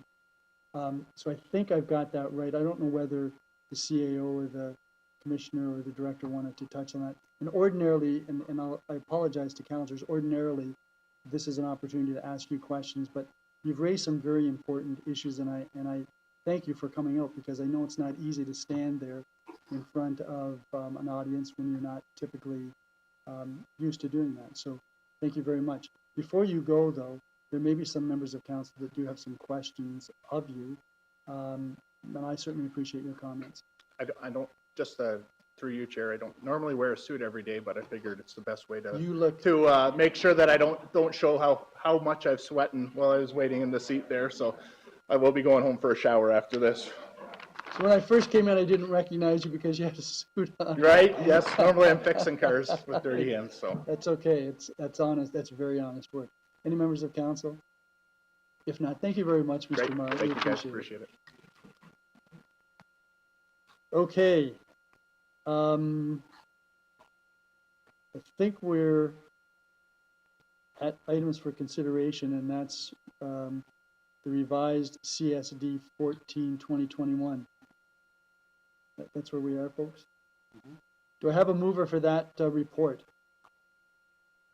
Councillor Whalen and Councillor Hewson. And if we need a third, we've got Councillor Diodati's support. Are there any questions or comments with respect to this report? Then I'm not going to prolong. Oh, Councillor Diodati. I'll be brief, Chair. And I don't have to ask a question, is that right? That's correct. So a couple comments. You know, this is a real simple task for us directing our staff. So there's really two choices. You know, you can raise taxes or you can reduce services, or a combination thereof. And I think staff have done a very good job. They've compiled all of the things that we've put in the list. There are some needs and there are some wants, and they've created what we have in front of us. So we can't look at staff and we can't say, you did this. They did what we asked them to do. So staff can achieve any number we want. They can get to zero, as long as we're willing to pay for the reduced services. So just to Councillor Diodati, you're one report ahead. This is the this is the Bill 20, the Oh, revised I'm Bill sorry, 23 Chair. financial impacts. But I've held How your long were you gonna let comments. me go? Well, I'm very reluctant to cut off any of you, as you all know. I was feeling pretty good about it, but I'm gonna back off now. Thank you, Chair. So you're on a roll, I'm not even going to, we're not even gonna allocate that 55 seconds against, the next one when you come up. So, Councillor Height, to this report or to the next one? It's dealing with reductions that I would like to move forward on. Okay, so this is the revised Bill 23 impacts with respect to development charges. Okay, so you guys are fine. If there aren't any Councillor Hewson. Thank you, Jared. Just a quick question. Can we look in, just because I didn't get a response to my email, but can we look into the Housing Accelerator Fund for some of the housing services projects in case there's an alternate source of funding there, please? The answer is yes. Director? Yes, through the chair, thank you for the email, and we did look into it, and there's been no structure put around that fund yet, and we did consult with the province, and at this point, there's a fund that's been established with no parameters, so we will keep an eye on it, but certainly there's nothing to share at this point. Anything further? Any other councillors? Okay, then I'm gonna call the question. All those in favor, if you're in the room, raise your hand. If you're at home, use your digital pad, and opposed? That is carried. Okay, that takes us to the Consolidated Levy Budget Report CSD 16-2023. Moved by Councillor Diodati, seconded by Councillor Bateman. And Councillor Diodati, did you want to start? Yeah, can I start from the top, Chair? Start from the top. Take it from the top. Okay, well, I'll start, if you don't mind, please indulge me. Staff can either increase, or staff can, through us, we can increase the taxes or reduce services. Those are our choices, combination thereof. And staff can get us to zero if that's what we want. They can get us below zero if we're willing to have the stomach to reduce services. And this budget is a result of decisions that we made, not necessarily all of us, but this council made from the last term going forward. So that's what this represents. I just want to be clear, it isn't staff, it's our decisions. And it's been complicated by the fact that we've had record inflation, interest rates, supply chain issues, the list goes on and on coming out of COVID. It's an odd time, and I'll tell you, I've been at this game for a number of years, I've been in private business for a lot longer, and this is a real odd time, and I see this time as a correction year going forward. It's an awkward, uncomfortable place to be, but I really think our focus needs to be the road ahead. You can't change what happened yesterday, you can't change the past, but we can direct the future, and I think that's where our focus has to be. We can sit here and major in the minors, and we can cut a little bit here and shave a little bit of there, but nothing is going to have a major impact on this number, nothing that we do today, in my opinion. I think our focus has to be going forward. And I know this is difficult because nobody likes to pay taxes or fees for anything ever. Nobody likes that. And I can tell you, Niagara Falls before, once we had a 0%, and I thought they were going to throw a parade for us. And they said, you should have went below zero. So it doesn't matter the number, I can tell you, there's no comfort zone that people will throw a parade for us or name something after us. So I believe this is a very difficult year. It's a difficult budget during a difficult time, but it is responsible for the things we're dealing with. Record homelessness, affordability issues, and I know we say, well, if we add taxes, it doesn't help affordability, but we've got the vulnerable people in our population that need our support as well. Things that we didn't count on. We've got asylum seekers in our community now. We've got mental health issues, opioid addictions. It seems like the perfect storm of challenges. And we can't look the other way because some of these are not our core services, and I get that. But here in the city of Niagara Falls as well, we're dealing with the exact same thing. Things that aren't core services that we're dealing with, including a lot of social issues. So what are we going to do? So right now the federal government is directing thousands of asylum seekers right here into Niagara and Niagara Falls. What are we going to do? We got to take care of them, and we'll figure out how we're going to do it later. We'll figure about the money that's going to come from the federal government for the Ontario Works, for the soup kitchen, for the food banks, for all the challenges. Our schools are busting at the seams. They're setting up classrooms in the gymnasiums and in the libraries. I mean, lots of challenges. It's a crazy time. But I just think we could sit here and we can debate this and we can be here until after midnight. But I think at the end of the day, we're not going to go too far off of what's been suggested in this report. And for that reason, I think I'm going to put all my energies going forward and figuring out proactively what we're going to do in the future. Those are my comments, Chair, for the last time. Thank you. Councillor. Eloquent as usual. Councillor Gale. Thank you, Mr. Chair, and I appreciate the work of staff to try and make the increase minimal, and I guess I'm going to be a little bit different than Councillor Diodati. I'm going to start my comments with the capital budget, which is driving up the year's levy by 2.6%, which is 10.6 million. According to staff, we have $850 million for projects that have yet to be completed. Of this total, there's $375 million for projects that have not yet even been started. If you address the Niagara Falls wastewater treatment plant, we have about 13 projects financed but not even started. My point is we are collecting more money than we are completing the projects. And in other words, we are budgeting for things we can't get done. Most importantly, we do not prioritize our capital spending. I would like for staff to provide us with a priority listing of our capital projects and to identify the lower priority projects in order to eliminate the 2.6% increase. On slide 6, we have the presentation. We have the projects that add up to 10.6 million. But on January 12th, we received a list of 150 projects totaling 228 million with no prioritization. I asked several times to receive a prioritization of the projects. In the private sector, we list the projects by priority and what we can complete and afford. We cannot afford to list everything as a top priority. Again, as I have asked repeatedly, I would like a prioritization of the 150 projects and advise council the lower priority projects totaling 10.6 million for their consideration. Now for the transit budget. There have been commentary that this is a separate tax bill line and that it has nothing to do with the Niagara region. I disagree. It is the Niagara region that approved the bylaw for a Niagara Transit Commission as a municipal services board. It is Niagara region that appoints members to the Niagara Transit Commission. It is Niagara region that approves the annual budget. In fact, as shown on slide 18 of tonight's presentation, it was Niagara region that increased the $45.5 million budget to $55 million, an annual difference of $9.5 million or a 20% increase. Just because it's a municipal services board, the tax belongs to the Niagara region, and we increased it in our first year of operating. How would you like to be the people of Waynfleet or West Lincoln and hear this? We also have increases in our waste management budget of 5.5% for a service, where we reduced curbside collection from once a week to every 2 weeks.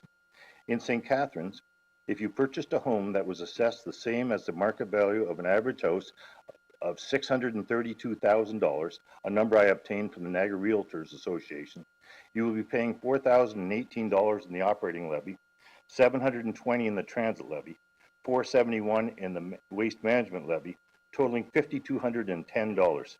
And we still haven't added the education tax and the local municipal tax levy. And let's not forget, we have raised the water bills and user fees, adding more costs to our residents and businesses. It's not affordable. There is a discretionary spending in each department. On slide 16, staff have provided an initial list totaling 2.9 million. We simply need to do more. We need to reduce our lower priority capital projects, cut the increased staffing requests in waste management, and look at all discretionary spending in the departments to bring the total levy to around 5 to 6%. I cannot approve this budget. Residents and businesses cannot afford another whack to their pocketbook during these difficult post-pandemic times. And businesses will have no other choice but to increase their prices in order to pay for these tax hikes, another hit to residents. Property taxes increases of this magnitude will lead to more businesses failing. Businesses will pack up or simply move out of Niagara. Maybe to Durham region, where council stated taxes cannot go beyond 5%. Maybe to York region, where taxes went up 3.9%. Maybe to Halton, where taxes went up 3%, or Peel, where taxes went up 2.8%. I know it's hard. I know we all want to do what is best, but it's okay to say no to staff. So I will be voting no on this budget. Then I will challenge staff to bring up a strategy to lower this levy. And we have time to get this right. The interim tax bills can be mailed in cooperation with our local municipalities. So time is not our enemy. Thank you, Mr. Chair. Thank you, Councillor Gale. Councillor Height. Sure, I appreciate what Councillor Diodati was suggesting, that we look forward, and obviously that's what we should be doing, but there are ways to cut some of the budget increases that we're looking at. Our staff gave us some suggestions after we'd asked, and they come forward on slide, I guess, slide on page 15. There's some numbers 1, 2, 3, 4, and 5. I would put them all on the floor, excluding 5 to being 0.25. As we've heard tonight, they're negotiating land. When the presenter was here last time, I asked the question regarding land purchases. Obviously, I wasn't prepared to put $500,000 into a reserve fund. If anyone needs a reserve, it's our taxpayers. They need that reserve more than the NPCA sitting in a bank account. But as we heard tonight, they are negotiating for some land purchases, and she's advised us that $250,000 would be good for this year and $250,000 for next year. So I'm prepared to reduce the amount that she asked to 2, and that would mean 0.25 on this graph. On potential service level reductions from slide 16, and to prove to some around here that I do have a heart, I would exclude any items under public health and community services, and I'll speak to that briefly. In 2022, the Society of Canadian Society did a survey, a financial group, and they were looking at affordability. Who can afford what? They came back with a number: 63% of Canadians in the low household income area are having trouble with the ability to pay for everything. Never mind increased taxes. We've heard about the water bills. We know about hydro. We got our gas bill, and there was an extra $200 a month. It just doesn't end. They can't afford to be hit again, and we need to help them. So I'm not prepared to cut any of that from the people in desperate need, but I am prepared to move forward with the other items on this list. I also brought up the last meeting or a few meetings ago regarding mandated services, and that's some of these items that they brought forward. These are not mandated services, some of them, and if we can, we have to do the cutting this year. If not this year, we're pushing it off to next year, some people say, but that gives us another year to figure out how we can pay for some of these expenses that we shouldn't be taking under our mandate to, and it's sad, but as Councillor Diodati suggested, some of these decisions were made by the previous council and numbers before that. Again, some of the funding that we've done, honestly, we've heard other areas have not funded. We have a big heart. We funded it. Now we've got to pay for it, and unfortunately, we've got to pay. And as Councillor Diodati suggested, and our presenter suggested, maybe we should be hitting hard, and an increase of 7 or 8% is hitting hard. I'm not suggesting we go to 0 or 0.5 or 5 or anything like that, but there are ways we can bring it closer to the inflation rate, which I believe is around 6.8%. Another area that I'd like added in this list, and I brought it up, is even our own reserve. There should be a line item of $800,000 that's removed from us putting into our reserve. That's only 0.2%, but every 0.2% will help us bring down that number closer to inflation, which again is around the 6.8. So those are some of my thoughts and some of the things that I'd like to be voting on if we can. And on item potential service level reductions, confidential appendix 8, I'm prepared to move that as well. So if we start adding some of these up, and unfortunately, we're going to be closer to 7, or that's fortunate, but we won't get to inflation. But that's what I'm prepared to vote on this evening. Well, So unfortunately, it's a little confusing, but I'll go through it again if you'd like. Well, no, what we're gonna do is we're gonna take a 10-minute break, and you're going to put together exactly what it is that you're proposing. Sure. So that you can provide that to the clerk, so the clerk can put something up so that we can all see it, so it's not confusing to us. I'll do that. Perfect. So we're gonna come back at 9:06. Chair, I'm sorry. might be more. Just, because Appendix 8 is enclosed Yeah, and we yeah, did, yeah. okay. Yeah, we'll we're not gonna be figure out how to deal discussing with that. Appendix 8 in open session. Okay, yeah, that's, I'm not bringing it up open. It's just a line item here okay, that I've included. okay. But remember, you said you're not heartless. Okay, so we'll come back at 9:06.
Everyone, please take your seat. We're going to get back to work.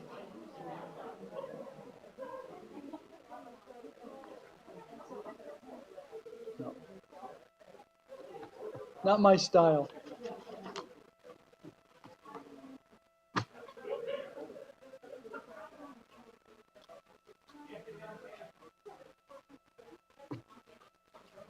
Okay, so Councillor Height, you had the floor, and you're in the process of making an amendment to the recommendations that are on the floor in CSD 16, 2023. And I think for simplicity's purposes, we're going to go to slide 15, which is what you referenced, and we will, I guess, work through that based on, let's just go through the items starting at the top of the page.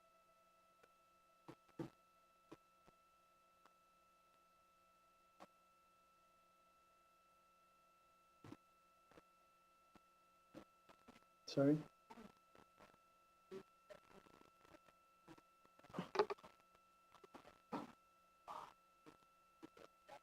Let's start, why don't we start with row 1? Any changes to item 1? No. 2? No. 3? Oh, no. Helen had, Just bear with me, because you referenced this. yes, Okay, so nothing on 3 that you're suggesting be changed? no, 4? 5? 4 over 3 years. Is that not what we're discussing? 3 is the one that you wanted over 3 years, so Okay, that would 3 only, was the one over 3 years. Number 3. So instead of 3 million, it would be 2 million over 3 years. We had the graph up when I was up there. Todd had another That was page up slide that we 9. were in agreement with. That was staff slide 19, I think. Okay, so, pardon? So your first amendment is with respect to item 3 there, which is instead of spreading that tax deferral from last year. Instead of moving it over totally, it was over 3-year period, which was on the graph that we were looking at when we left the room, when people left the room. Okay, so what would that look like if we change that?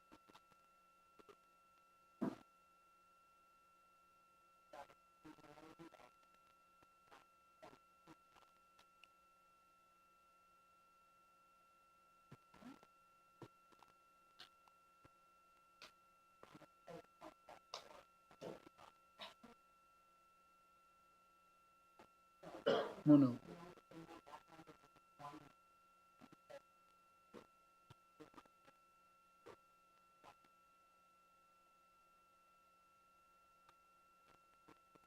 Right, so instead of deferring 3 million, it's gonna be 2 million. 2 million over 3 years.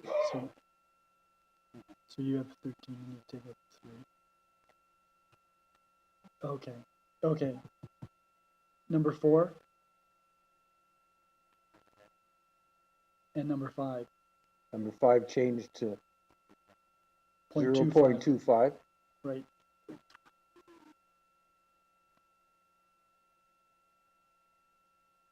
Then our director was working on slide 16 to show the items that I was suggesting that we remove or we leave in the budget. Right, so do we have, can we switch over to that slide with the modifications that Councillor Height is suggesting?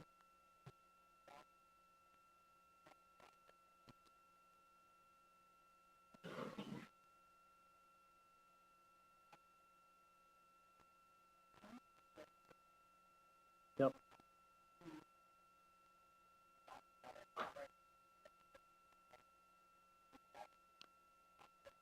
All right, so the problem here is you've made a bunch of changes, but you don't.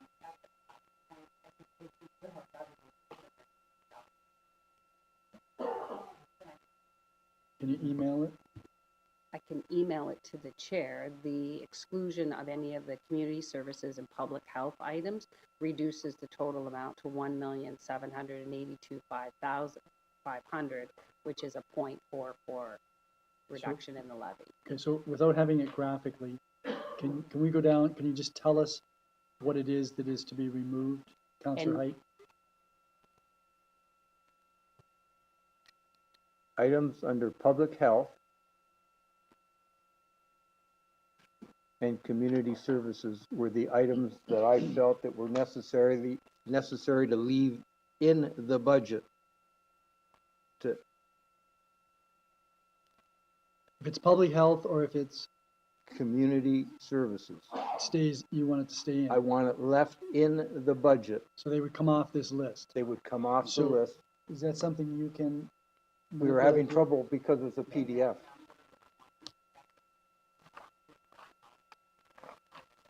And the reason these people are the most vulnerable in our community that need these services. Okay, so if we take out all public health and community services items, we end up with at the bottom of the page, which is how much percent? Okay, so then if we can go back to, if we go back to the last slide that you were working on, Madam Clerk.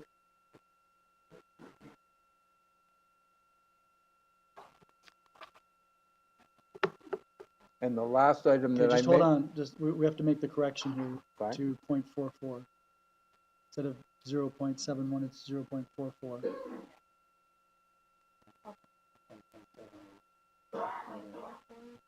Yes. Go ahead.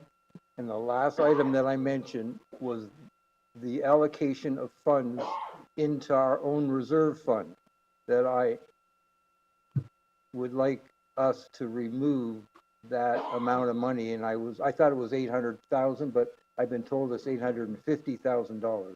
Right. And so that's 0.2. That's another 0.2, I believe, in that range. And so where would that go?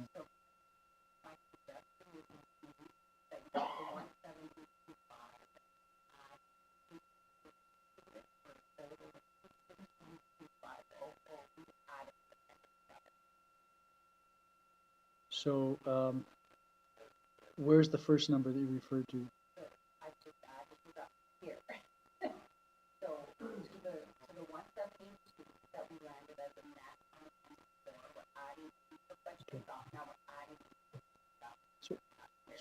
So where can we put it on this sheet? Okay.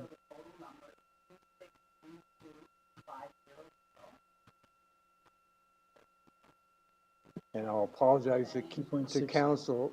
Just hold on. 2.632.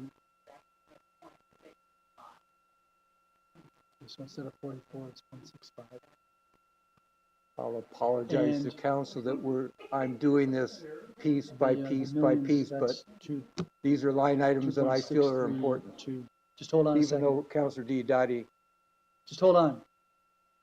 Councillor Height, just hold on. You can take out the 0, 0. Yeah. Okay, so what does that work out then? Director Furtado, what does that look like at the bottom?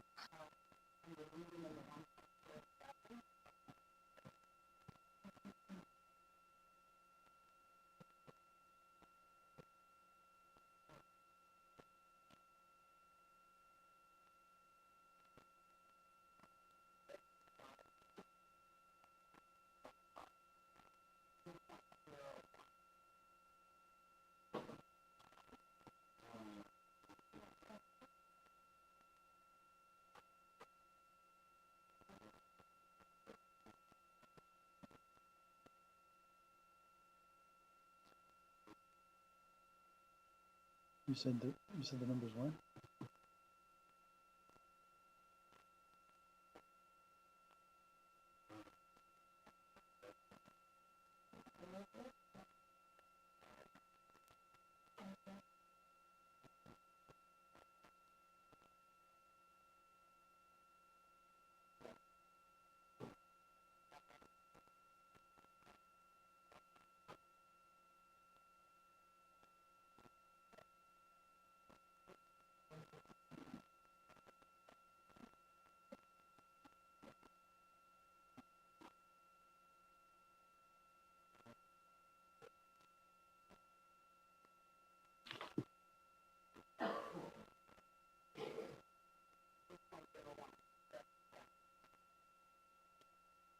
I don't, that's not what I got.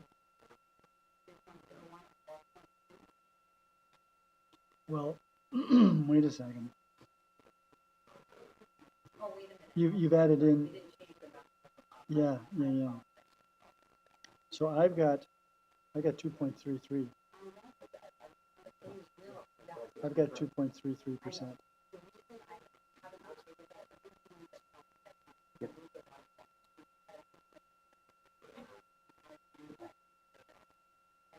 I would just confirm that that should be 1.40. Okay, so Councillor Height, you said that there Are was, are these items not items that we can reduce? Is that what you're telling us? So we should remove 1, 2, 3, 4, 5? I asked you if you go down this list and tell us what the changes are you proposing. You've told us that, except for number 1, you didn't say anything, but now I understand you're thinking that should be removed? Yes. All right. If we can reduce taxes by 0.3, I'm prepared to vote for that. Okay, so the number that I've tallied is 2.03%.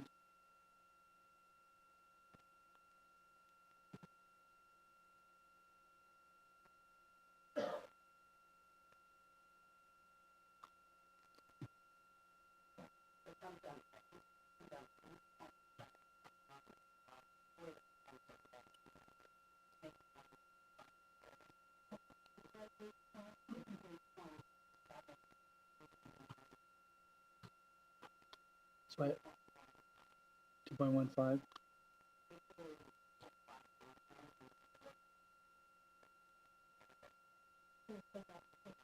Yeah. Take that out, yeah. Okay, so this reflects the amendments that you're proposing. Nothing else. We haven't missed anything. At the top. Okay, so take a good look there, make sure that we've got what you're suggesting.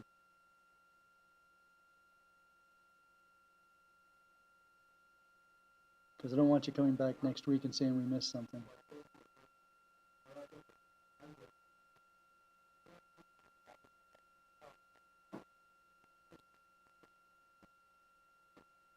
All right, so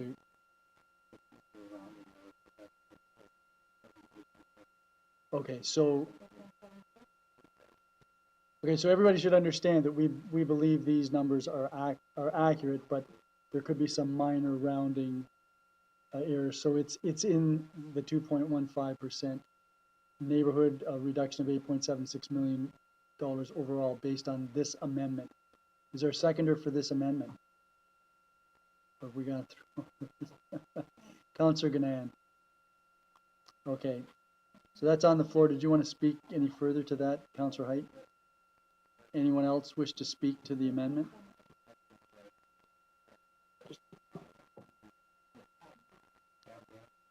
Okay, okay. Chair? Yep, just hold on a second. I'm just waiting for the clerk to get, Councillors, if you want to speak to the amendment, you have to Push your join the button. amend list, not the RTS list. If you're talking to Councillor Campion, I can't on my Zoom. Councillor Campion, we can, yeah, we see you. So you have the floor to speak to the amendment. Me? Yep. Okay, yeah, it was just a question. Could somebody please just re-explain number 1 for me again? Not sure what happened there. Yeah, Director Furtado. Through the chair, the first item, at the time that the incentives policy was approved, we had no knowledge of Bill 23. And as a result of some of the mandatory discounts and the phase-in, et cetera, for all of the development, the industrial community is getting the benefit of some of those incentives in Bill 23. Therefore, if council chooses to reconsider the incentive policy in light of some of the Bill 23, the maximum opportunity that would be available there for the remaining 80% that goes to the industrial community was 1.2 million. Thank you. I support this amendment. Thank you. Councillor Sorrento. Thank you, Chair, to the amendment, and I just want to follow up with the Councillor Campion's question. So if council chooses to remove that industrial grant, that 80% that's left, okay, that means that will not be available as an incentive, additional incentive to industries within the Niagara region. Am I getting that? Am I understanding that correctly? Councillor Furtado? Yeah. Or Director, Through the Director chair, Furtado. by virtue of removing it, the incentives that are currently available are intact. We're not changing that. Okay, now, if certain incentives are offered through you, Chair, to the director or to staff, if there are certain incentives that are available through Bill 23 to these industries, they can't double dip, correct? They can't get it from Bill 23 and then come to us and get a portion of that 80%, correct? This would be a separate grant, correct? Is that correct? Through the chair, that's correct. They would never be Okay, granted good. any more than they paid. Okay, thank you. So I'm going to ask for a procedural question, Chair. If we can split that one up through you to the clerk, and also the NPCA. I didn't think this was called a reserve. I thought that was a line item. Well, it's going to be going in, it's going to be going into a reserve for acquisition of land. Okay, but I believe in, okay, no problem. I just want to make sure I'm getting this right, because I think I got called out on that. So that's fine. Whatever it is, it is. So through you, Chair, to the clerk, can we split those two out and vote on those separately? And then I'd like to know if I can speak to those. Well, you can speak to them right now, and Perfect. But before you do that, why don't we ask the clerk if we can vote on those separately? Okay. He's talking about those two separate lines. Yes, so you can vote on them separately when we get there. So go ahead. Thank you, Chair. I'm going to speak it very, very quickly. I'm not going to stand in the way of industry or people who employ other people, okay? If they come to us and the incentives are in the policies and they're providing meaningful work to other individuals to support their families, to pay their bills, to pay their taxes, I can't support that. With regard to the NPCA, whether it's a line item or a reserve or whatever you want to refer to it as, not you, Chair, I can't support it at this time because there are just too many other priorities that are too important to me for me to vote on this. The director and the association can come to us when they're ready to close a deal. So I can't, in my good conscience, you know, I just can't support that, and I can't support that other one. So those are my only comments. And thank you, Chair, for your direction, and allowing me to speak to it. And then I'll wait for the appropriate time. And thank you, clerk, and thank you, staff. I yield the floor. Thank you, Councillor Sorrento. Councillor Zalapa. Okay, thanks, Chair. I don't, the Appendix 7, how are we going to deal with all the items there? I don't agree with removing every item. So, Chair, how would you like to deal with? We're going to get into, this is just getting into minutia here, because I'm sorry, I think the councillor's intent is to leave items in public health and social services, but I think some other things are coming off. So how do we dealing with the ones that perhaps this committee doesn't want to take off? Well, I'm going to suggest that we vote on that. We can vote on that separately, and if it's defeated, then we'll come back and take another look at it. That's my suggestion. You have a better suggestion? I think I'm worried that process is going to have some things drop off there that might not even be intended or people miss. So I'm a little concerned about that. The other one I'll raise is the same concern for confidential Appendix 8. I'm not comfortable with saying that I'm prepared to move that whole list in a lot. I think that needs to be worked through and looked at. I'd rather not do that. So are you suggesting the same thing? So what I would suggest that we do is we can deal with the Appendix 7 items last. Appendix And Appendix 8, if you want to talk about, if we need to talk about that, we're going to have to go into closed session. Well, yeah, I just, you know, I understand that's, And but, there, you there know, are some it's been connections. raised here. Yep, there's some connections. So I think we'll have to go into closed session when we get to that Okay. to discuss. Now, just the last thing. So, you know, I just, I appreciate the effort, Councillor Height. I really do. It's just, this is, you know, I just think that, you know, gosh, you know, we had some significant opportunities in the past to really rationalize our commitments and the lane that our budget was in by making sure we're not in services that we shouldn't be.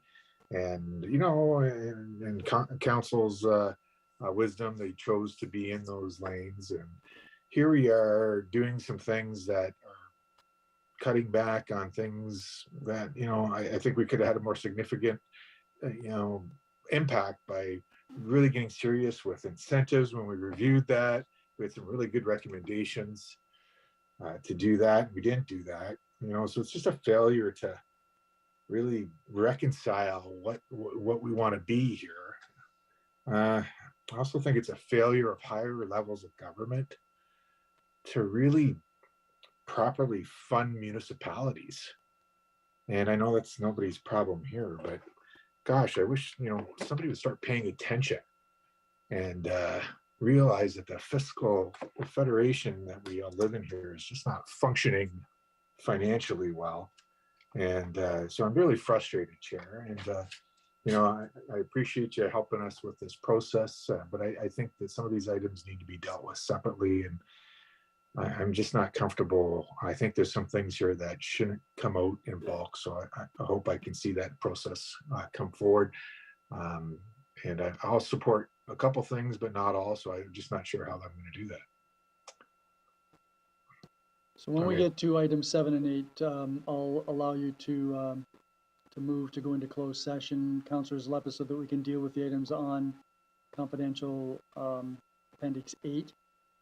And then I think we'll come back and deal with Appendix 7 because we'll have gotten some guidance Gotcha. from that Okay. discussion. Okay. Thank you, Chair. Appreciate it. Councillor Cisco.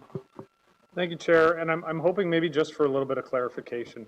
In looking at what's on the screen right now, the Industrial Development DC grant. Well, my first question is, I think it was in August, we had a long discussion about properties that would have been lost. This is referring to that, correct? So we had a long conversation. I remember myself and at the time Mayor Senzik pushed because the former General Motor lands were operating under the old DC scheme and wanted to make sure the incentives were still there. So in speaking to Mayor Diodati, he's indicated that this was that money that we had set aside. It's not?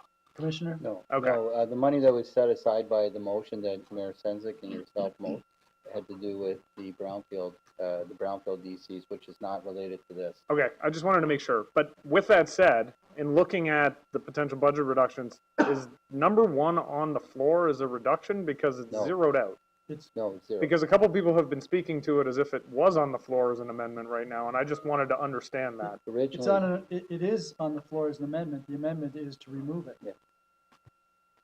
Okay, to take it away from the list of revisions to this. Thank you. Right. That's just, it was starting to get a little Originally it was on there as Yeah, one, to and keep it's- it, and then. and now it's been zeroed out and it's not being moved No. to reduce the budget. Thank you. Right. I will say with respect to the land acquisition reserve, we had this conversation a month ago, and without the benefit of looking at the budget holistically, I had believed one thing, but now having had the benefit of seeing what's here, I think I can support making the reduction at this time. As has already been said, Appendix 7 and Appendix 8 are very different matters, and I look forward to when we do go in camera to discuss Appendix 8. Thank you. Councillor Whalen. Thank you, Mr. Chair. A couple items. I know it's out of protocol, but for number 5, is it possible to ask Chandra from the MPC a question with that respect? Can I ask her a question? Yeah, no, if you have a question, yes. Ms. Sharma, could you come forward, please? Yes, Ms. Sharma.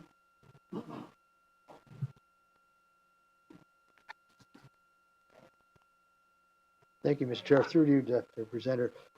Just a question about the land. I realize you can't tell us specifics about the property you're looking at, probably confidential. Are they both Niagara, or could they be in Hamilton or Halton? Through you, Chair, Hamilton has a different reserve. Okay, so this is entirely Yeah, Niagara's and we have properties. money in that reserve. These two properties are in Niagara. So being they're not finalized yet, would the closing date be early or late this year or early next year maybe?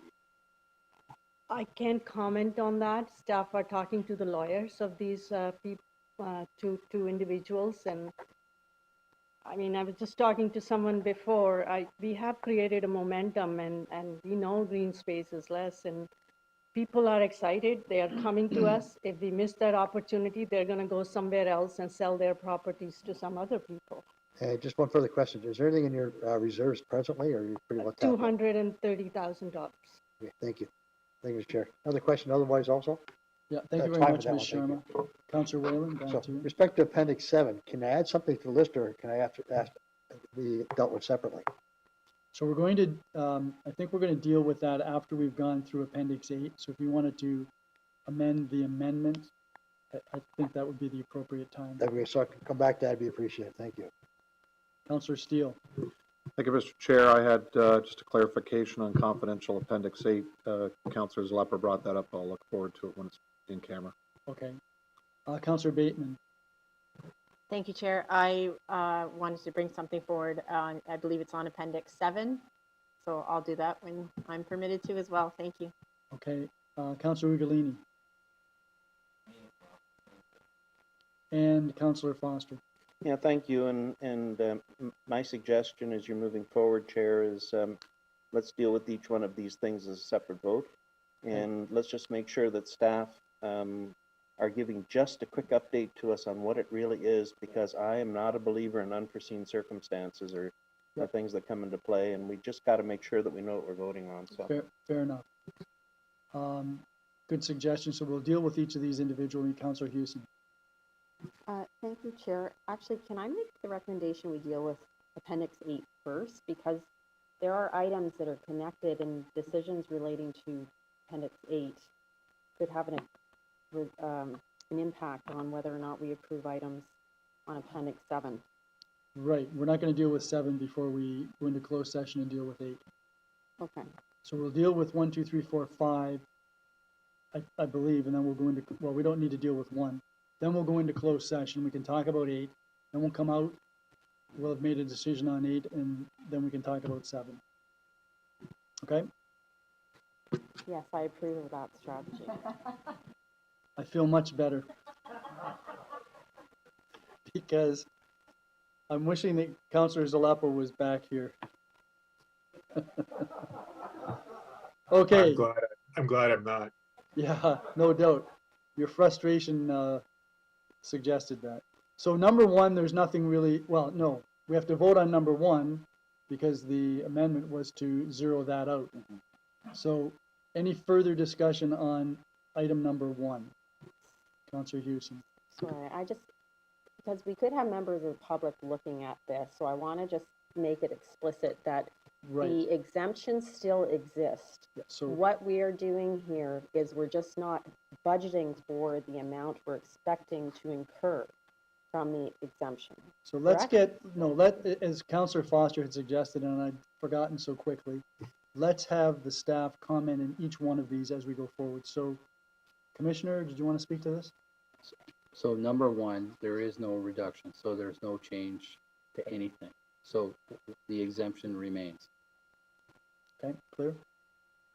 Yes, but the 1.2 that was in there was because we were expecting to incur. No. That was going to be a reduction. No, it was going to be a reduction because what we had indicated is that that was the only available opportunity with the incentive review that wasn't impacted by Bill 23. So that was what we offered up because there was discussion here about reopening the incentive review. But what I understand, Councillor Height's motion was not to do that. So it's back to 0. So there's no change with that. Okay. So what we're voting on is whether councillors are agreeable to not using that to reduce the budget, or they would prefer to put it back in as a reduction. Okay, everybody clear? Councillor Encina? Through you, Chair.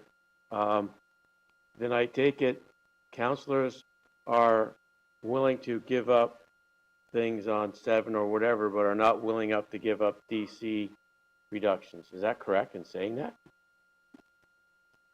Well, you're asking me, and I don't know what's in the mind of every other counselor. I'm having trouble figuring out what's in Through mine. you to Mr. Harrison, is that actually what would happen? And we're saying if it zeroes out, then that 1.2, which could have been a reduction, will not occur. Well, it's 0.3%. It's 1.2 million, Right. 0.3%. Right.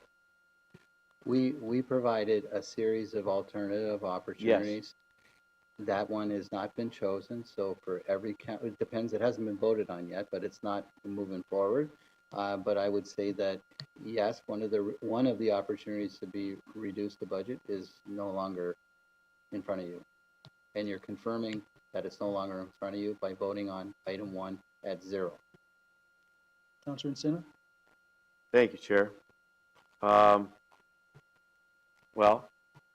This has some issues with myself, because later on we're going to be looking at social aspects, and these are DCs that we have the opportunity to take money from or to reduce the levy, but we're not going to do that. But yet we're going to hit everything else, whether it's on Appendix 7 or whether it's an ambulance or whether it's something else. I think we have to sit back and look at ourselves and say, hey, what are we doing here? I can't vote in favor of that. So I'll just leave it at that, Chair. Thank you. Councillor Kaiser? Thank you, Mr. Chair. I would concur with my colleague. I am a little bit confused as to why we're not considering the incentive policy. I understand I wasn't a part of it, but I understand there was a report that did have some recommendations, and I just like to echo what Councillor Encina said, and so I will not be supporting recommendation number 1 as it stands now without any kind of impact on the levies. So I will be voting against this this amendment. Okay, thank you. Councillor Diodati? So, through you, Chair, I'm ready to vote, and I'm assuming we're going to do one at a time, just for clarity? Okay, so I'm ready, because I do support that, and I'm ready to vote. Thank you. Okay, and there are no other speakers to number 1, so if you're in favor of number 1, raise your hand, and at home, do the check mark. Point of order, Chair. Sorry, were we splitting them? We're voting on them all separately, so we're voting on number 1 right now. Sorry, but I thought we were splitting number 1. Splitting it into what? Sorry, I thought, and I apologize, I just want to be clear. I thought Councillor Sorrento asked if we can split number 1. So he wanted 2 and 5, I think, split out, but we're going to vote on each one of these items separately. So right now, we're voting on number 1. Thank you. I appreciate your answer, and I will, no. Okay, so I can see, so let's do this again. All those in favor, raise your hands, please.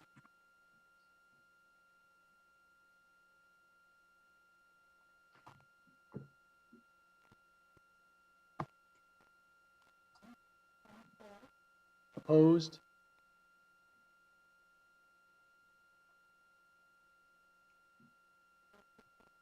That is defeated.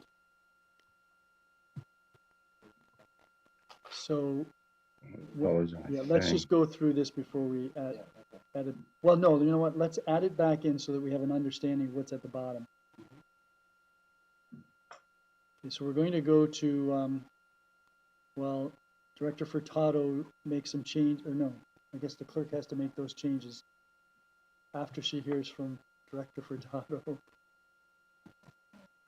Oh, this is old school.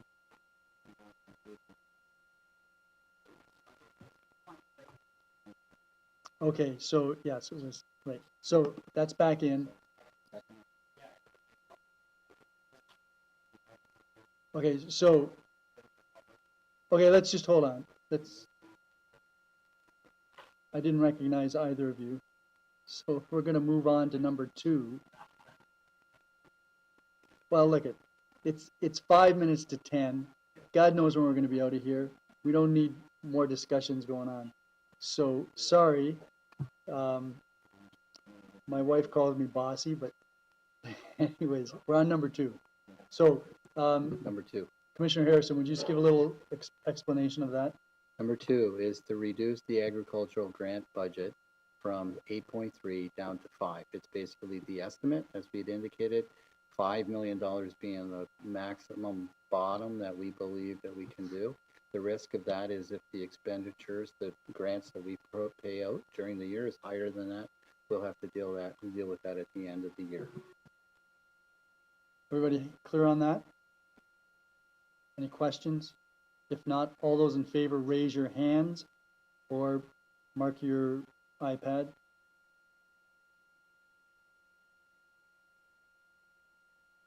Opposed? That carries. So then that takes us to number 3. Effectively, as we talked about from 2022, there was a use of the taxpayer reserve of $6 million. We had planned to recapture that in the levy, $3 million this year and $3 million next year. What we decided is to extend that period for 3 years. So actually what we need for this year is only $2 million. Thus, it's been reduced to 1 by 1. Everybody clear on that? Questions or comments? I'm going to call the question. All those in favor? Opposed? That is carried. That takes us to number 4. Another estimate. We've had the luxury of seeing what we believe to be the year-end amount, and we've readjusted our tax write-off by $500,000 for this year's budget. Everyone clear on that? No questions, no comments. All those in favor? Opposed? That is carried. That takes us to number 5. And does anybody need an explanation of that? I think we all know what it is. Okay. Any questions or comments? Councillor Whalen, did you say you had a comment, questions on this? You're good? Okay. If there are none, then I'm going to call the question. All those in favor?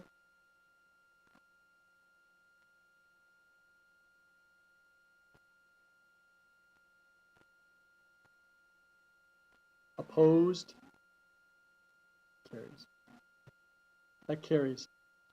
Okay, so then we need a motion to go into closed session, and Councillor Zalepa, you were going to move that? Councillor Houston, you were going to second that? I'll just say, Chair, like, I don't need to discuss the particular items on it. I'm not in favor of that. So unless people want to get into each specific item, then you need to go on camera. Okay. But I've reviewed it. I'm not comfortable. I'll vote against it. Okay. But people may want to piecemeal it. That I don't know what people want to do. Okay, so is there somebody that wants to go into closed session on this? Number 8, this is the closed session okay. No one, well, if you want to move into closed session, you have to bring forward a motion. Okay, so then looks like we don't need to go into closed session for number 8. So then we're at appendix 7. So I wonder if we could put appendix, pardon? I think we're going to vote on 7 and 8 together. Does that make sense? No. No, I'd like them separated. I'd like a poll vote on So section 8. let me just get some clarity then, because section 8 would have some implications appendix 7 would have some implications for appendix 8.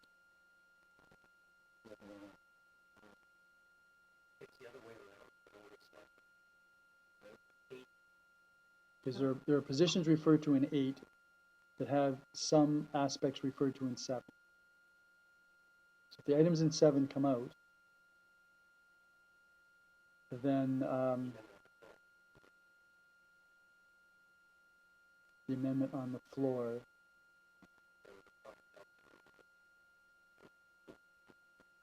right. So if there's anything in 8 that would relate to that, is that not the amendment? Is your amendment not that, so your amendment with respect to appendix 7 is public health and community services items are to be removed from Appendix 7.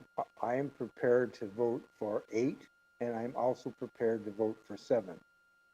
And as there could be some implication, I'm sure staff can work that out.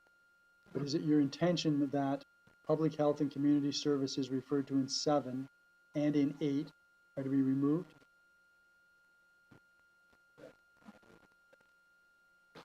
Okay. Well, to some extent, that doesn't make sense.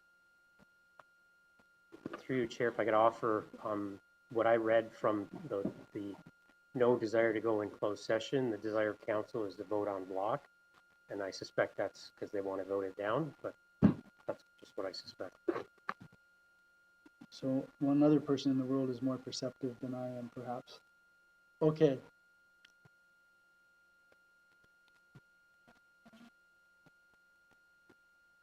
I'll go ahead with the, okay. All right, so then Appendix 8 is on the floor. Councilor or Chair Bradley? Yeah, just to make sure we all know, these were proposed reductions, and if we vote against them, they will not be reduced. Good. Okay, just so we all know exactly what we're voting on. Okay. Thank you.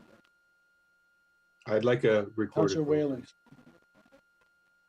Mr. Chair, is that only amendments made by Councilor Height, or is there other items that we can add to it or deduct? Beg your pardon? Oh, just 8, okay, that's fine. Yeah, we're going to deal with 8. Yeah, and somebody asked for a recorded vote on 8. So can you possibly put slide 15 back up so we know what the implications of that are? And while we're doing that, Director Furtado, could you do the numbers if there are some changes there with number 1 added back in? Okay. No, you can, no, you're gonna do, yeah, you're gonna do the recorded vote. Okay. All right, so we're gonna, Chair Bradley, you had your hand up. Okay. Okay. So, I'm going to call the vote then, and it's gonna be a recorded vote with respect to Appendix 8. Excuse me, Chair, I'm sorry, just for clarification, I'm the first to vote on this. I want to be sure that I'm making my vote count. Could you repeat the answer to Chair Bradley's question about if we vote in support, that means? If you vote yes, then you're wanting to take this out. If you vote no, you're wanting to remove these from the reduction list. Got it? Do you now know? Okay.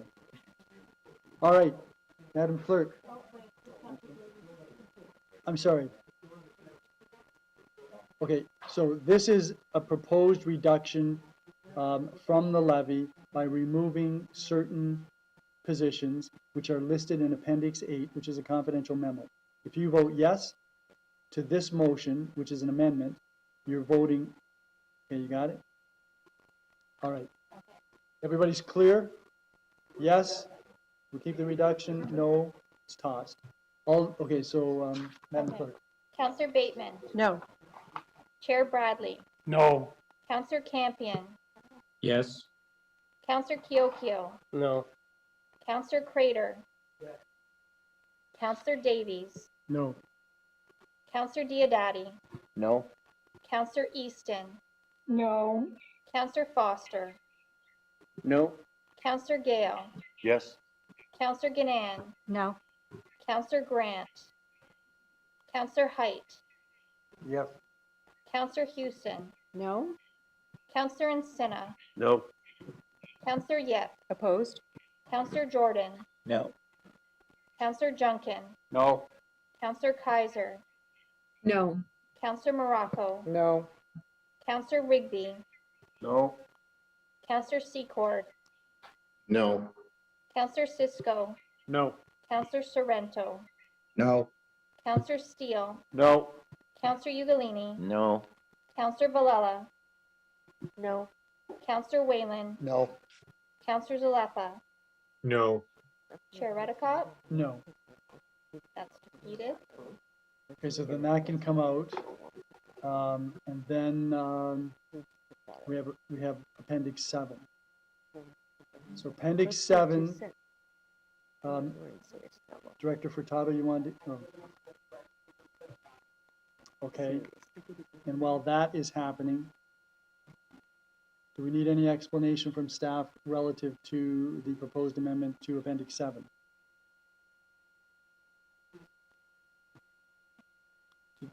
I'm sorry, Councillor Whalen, did you have a? Mr. Chair, is this the time we do other than what we have just voted on, or? So we're gonna put this up on the board there, yep, go ahead. I'd like to lift number, with respect to the Port Robinson Ferry granting project, 2.2% of the budget. And this is an important project in the city of Thorold. We get almost 5,000 people on average go across that just for tourism every summer, as well as the little hamlet of Port Robinson depend on this heavily. We had a contractual relationship with the region, probably 20 years now on it. So can you give us a rough guesstimate how many years we've had? Oh, sorry, did you ask a question? I'm sorry, Commissioner Swanigan.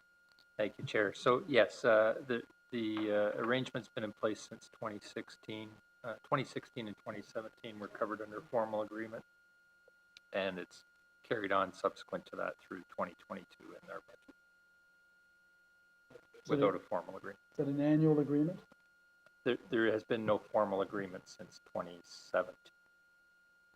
Okay, Councillor Whalen? It is an important project for the residents of Port Robinson, besides the tourism trade that they go across to get their mail, and it was cut off when the bridge was taken out years ago by the boat that hit the bridge. So I'd like to see that put back into the budget. So you're moving an amendment to remove that from this list? Yes, please. All right, do you have a seconder, Councillor Galini? Any, Councillor Sorrento, are you speaking to this amendment? No, I wasn't, Chair. I was going to ask your permission if I could speak, if you could review something later on while Director Furtado was getting this organized for us, unless she's already finished. No, so we're going to deal with the amendment to the amendment right now. Okay, that's fine. I can wait. Thank you. Councillor East, Councillor Foster, do you want to speak to the amendment? I have another amendment, so no, I don't want to speak to this Okay, one. somebody, Councillor Bateman? I am not a resident of Thorold, but I have been on that ferry many times. I am a childcare provider. I use it as something to do with my kids. I think it is a jewel in this community that unfortunately a lot of people don't know about. So if we start talking about it, I can tell you it's going to be the most sought after little morning with families and kids and anybody. And if you haven't been on it after this, as counselors, it's fantastic. It's a great morning out. So I would love to put it back in, and I thank Mayor Ugolini for recognizing it in this list. Thank you. Any, Councillor Ugolini, you want to speak to this? Yeah, I just want to reiterate what I talked about before, but this became a line item in the region as well as the city of Thorold because it's been a long-standing agreement, whether you want to call it formal or informal, it was implied. And it was just, and the reason why the region got involved, I was sitting on Thorold City Council before this agreement with the previous agreement, and I was on the circle route. And the reason the region got involved in the ferry was because of the circle route and the importance of the circle route to Niagara. And what a lot of people don't understand is the ferry actually cuts the circle route in half.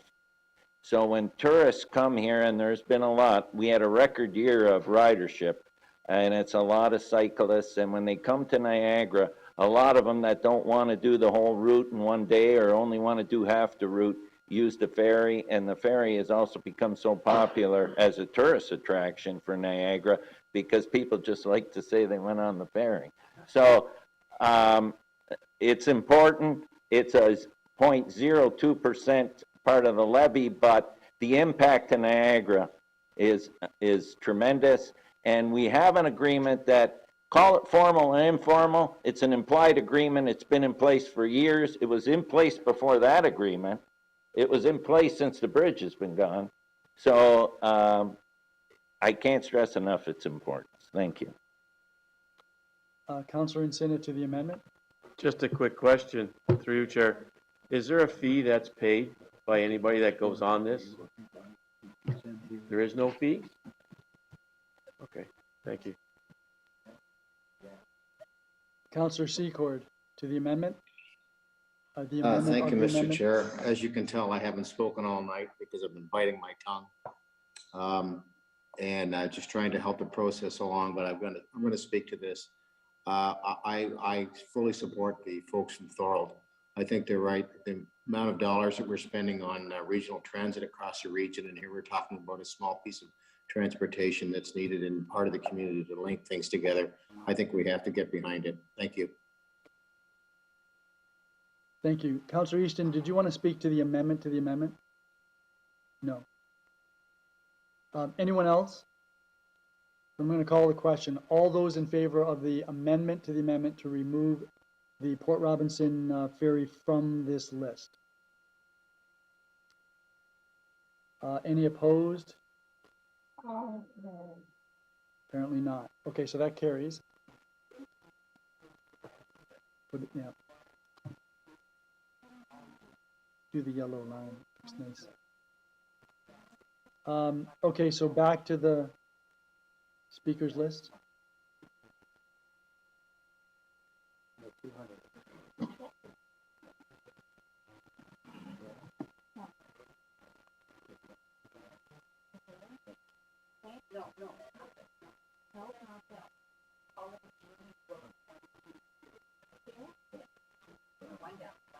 One down.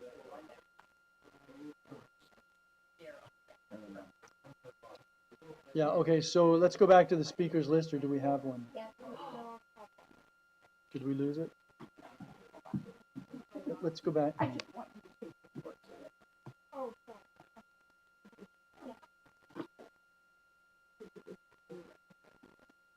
don't think you were next on the list. That's not the list. That was the last meeting's list.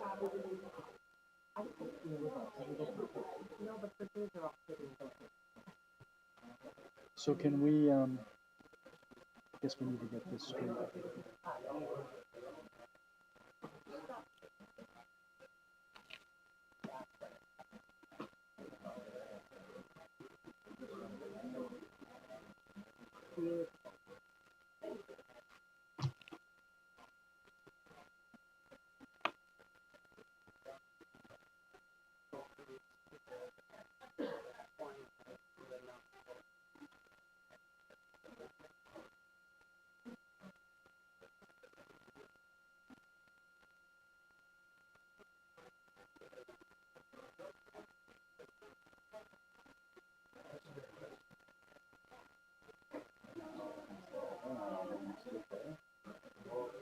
No, that's an old list.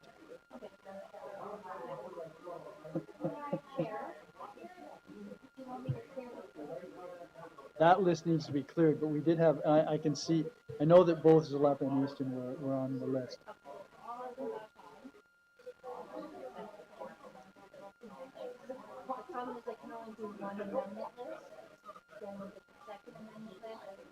Okay, so,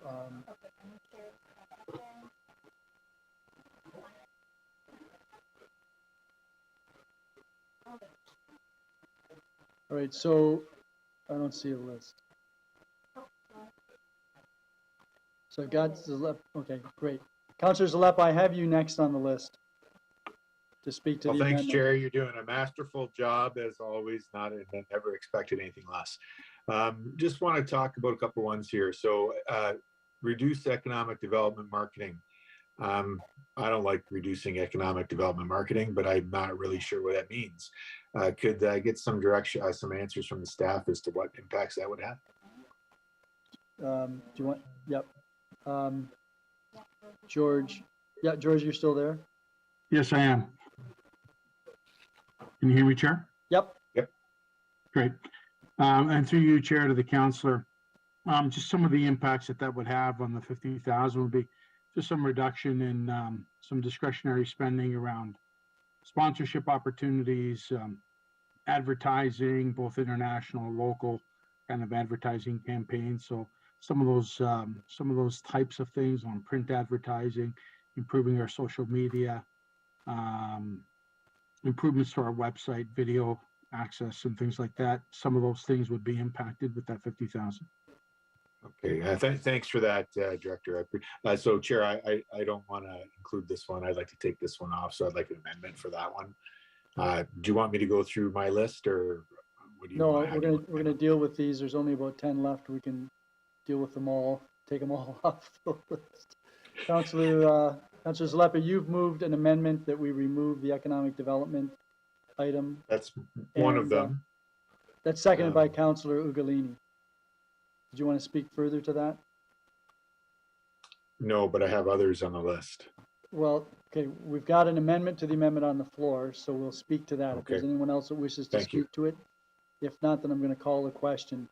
Yes, it comes off. No, it stays on. All those in favor? Opposed? Okay. Councillor Zalepa has moved an amendment. I know it's getting late. Has moved an amendment that we remove the item reduce economic development marketing. So if you vote yes in favor of that amendment, you take it off the list. If you vote no, it stays on the list. We clear? Okay, all those in favor? All those opposed? So that's defeated. Councillor Zalepa, you still have the floor. Okay, all right. Climate change consulting. I think climate change is a big deal. I'm concerned about cutting that. I don't really know what it's for. That's the mistake of doing this kind of stuff. I don't know if the staff have any comment on what this is for, but I'm not comfortable with it. Okay, well, do you want the CAO to comment on that? Sure, just I don't know what it is, so. Yeah, okay. CAO? Thank you, Chair. Through you, I had spoken to this earlier. There will still be a body of work that continues. We have staff resourcing internally and other budget resources. This was anticipated to be retention of consulting services external to the region. So it's a reduction in what we had planned to do, but there still will be work commencing in 2023. Okay. So I'll move the amendment, Chair. I'd like to take it off the list. Is there a seconder for that? To remove the climate change item off of the list? I'll second it, Chair. Councillor Sorrento has seconded it. Any discussion with respect to the amendment Once again, you vote yes, you take it off. You vote no, it stays on the list. All those in favor? Opposed? That's defeated. Councillor Zalepa, back to you. Oh, I'm 0 for 2 here, Chair. Okay. Well, but you're clearing the list, so. Great. Well, there's only 8 left. Can I get some clarity on what is legal third-party claim payouts? Commissioner?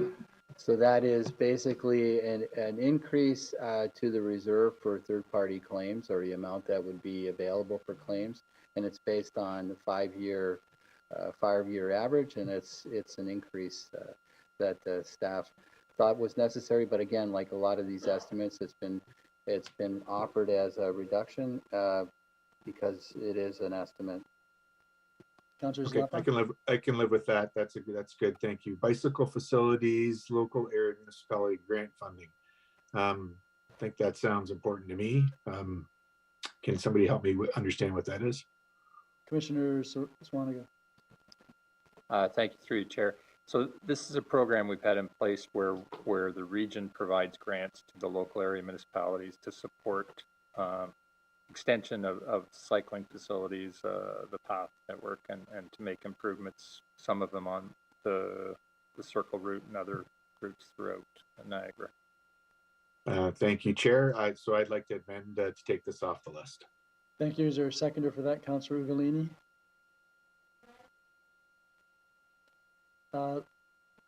in a minute. Councillor Zleppa, did you want to speak any further to that?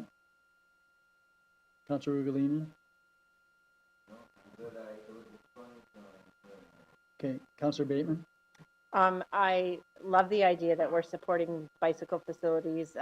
We do our best in our household to ride our bikes, but I'm wondering if there's any sort of compromise that Councillor Zleppa would consider, that if we, recognizing what we're all trying to do here and trying to get him a win, is there an opportunity to reduce the amount and keep some of the grant in place? And would Councillor Zleppa be agreeable? You agreeable to anything less than what's shown on the I think there's some confusion here, Chair, because I want to take it off the list, meaning I don't want it to get cut. Yes, So, and Councillor Bateman is asking whether you'd be prepared to leave it on the list at a lesser amount. nope, I'm all in or nothing. Nope. Okay. So, Councillor Bateman, you've heard the answer. Anything further? Anyone else wish to speak to this matter? If you're at home, just put your hand up. If not, Councillor Easton, I believe is Councillor Easton. Your hand is up to speak to the entire list, not just this one item.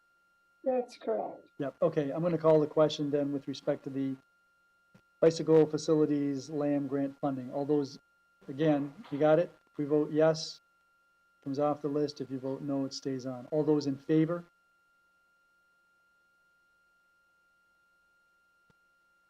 Opposed? That's defeated. So, Councillor Zleppa, your record is intact. Yep. Yeah, so yeah, 0 for 3. That's great. Well, ferries are important, I guess. Bikes aren't, right? Anyways, mill and pave betterments program. Can somebody explain that to me, please? Is that Commissioner Swanigan?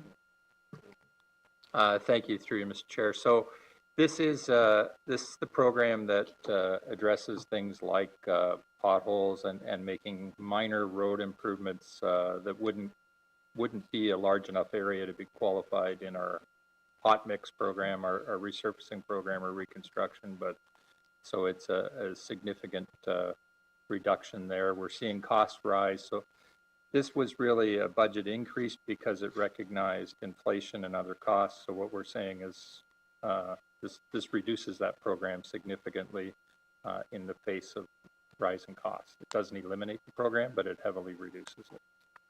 Councillor Zleppa? Okay. Yeah, no, I'd like to move to take this off the list. Seconder? Councillor Steele? Any questions or comments with respect to the program? Councillor Steele? Thank you, Chair, and through you to Mr. Zuniga.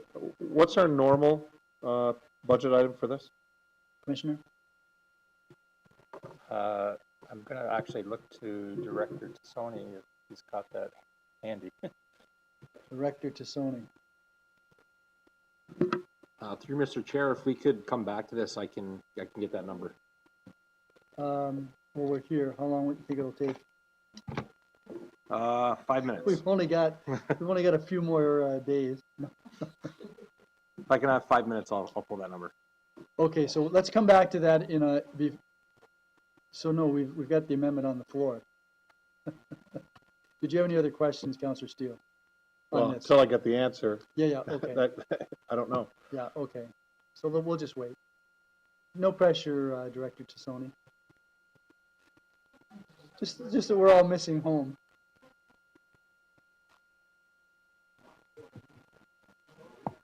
Can't. We have an amendment on the floor.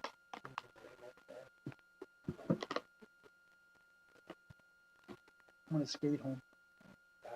Okay, through Mr. Chair, the base budget was 400,000. We were looking for 600, so this would be a reduction from there. Councillor Steele, do you have that? So doesn't seem that those numbers don't seem to jive. So what I'm hearing is that. Just hold on a second. Let's get some clarity on that, because what's being proposed to be removed is 560,000.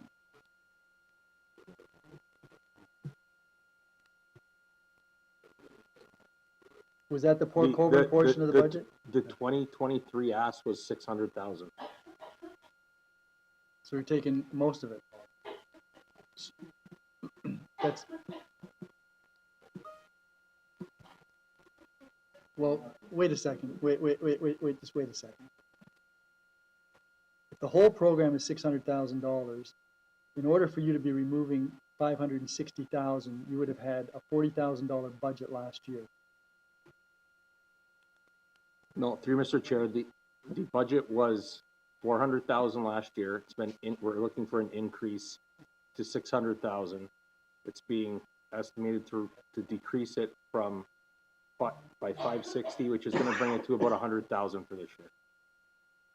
That's not what that says. No, reducing it to $40,000. That's exactly what he said.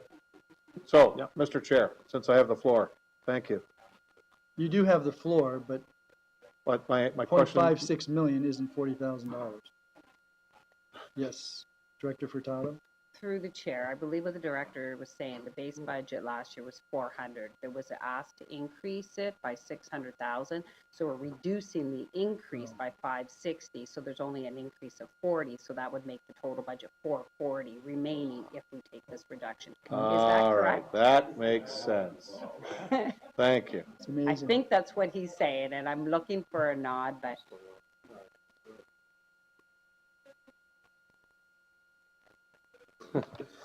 Through Mr. Chair, what I'm This time or even earlier. What I'm trying to say is that the 2022 ask was 400,000. The 2023 is 600. To reduce it by the 560 will knock it down to under 100,000 for this year. Okay, so now we're back to the original answer to my Yes. question. Okay. So we're decimating this. As a mayor and former councilor in Port Colborne, current mayor, former councilor, I lived through reductions and work not being done on roads, and I do thank staff for getting Main Street fixed this past year. To reduce this and allow our roads to continue to be decimated, and we only have to look to staff and what they talk about our deficit in infrastructure. I've got to support Gary on this. You've got to leave this in. I mean, you know, because I don't know, what do you got? 80% of the people around here drive a car every day. I just, this makes sense. Like you got to keep your infrastructure up to snuff. And the worst thing to do is let it deteriorate even more. And my good friend, the mayor of Niagara Falls, who traveled Main Street East in Port Colborne, stood here over a year ago and said how bad it was. So, again, exactly. I plea with you. This is one thing you don't want to cut out of budgets. Not one. Especially taking it down to $40,000 makes no sense. Okay. So, anyone else wish to speak to this? Councillor Gale. Thank you, Mr. Chair. I'm just wondering, how did the number 560 come up, knowing that it was going down to such a low one? Why wouldn't it have been 300? Like what? I'm asking for an answer. Get an explanation on that? It's an unreasonable number to take it down to what is suggested, but there could be a reasonable number to take it down to. Commissioner Swaniga? Yeah, so the direction, and I think you heard the CAO speak earlier, we were looking for ways to get the budget down to meet the lowest level that we could that seemed reasonable given all of the other options. So really the 560 was if you like, it was a plug to come to that number. There are other programs, other ways to address some of the things, but certainly this would be a very painful reduction, but it was recognized that you were trying to find an affordable solution to the budget increases. So, Mr. Chair, is there a reasonable number there that we can bring it down on? Commissioner?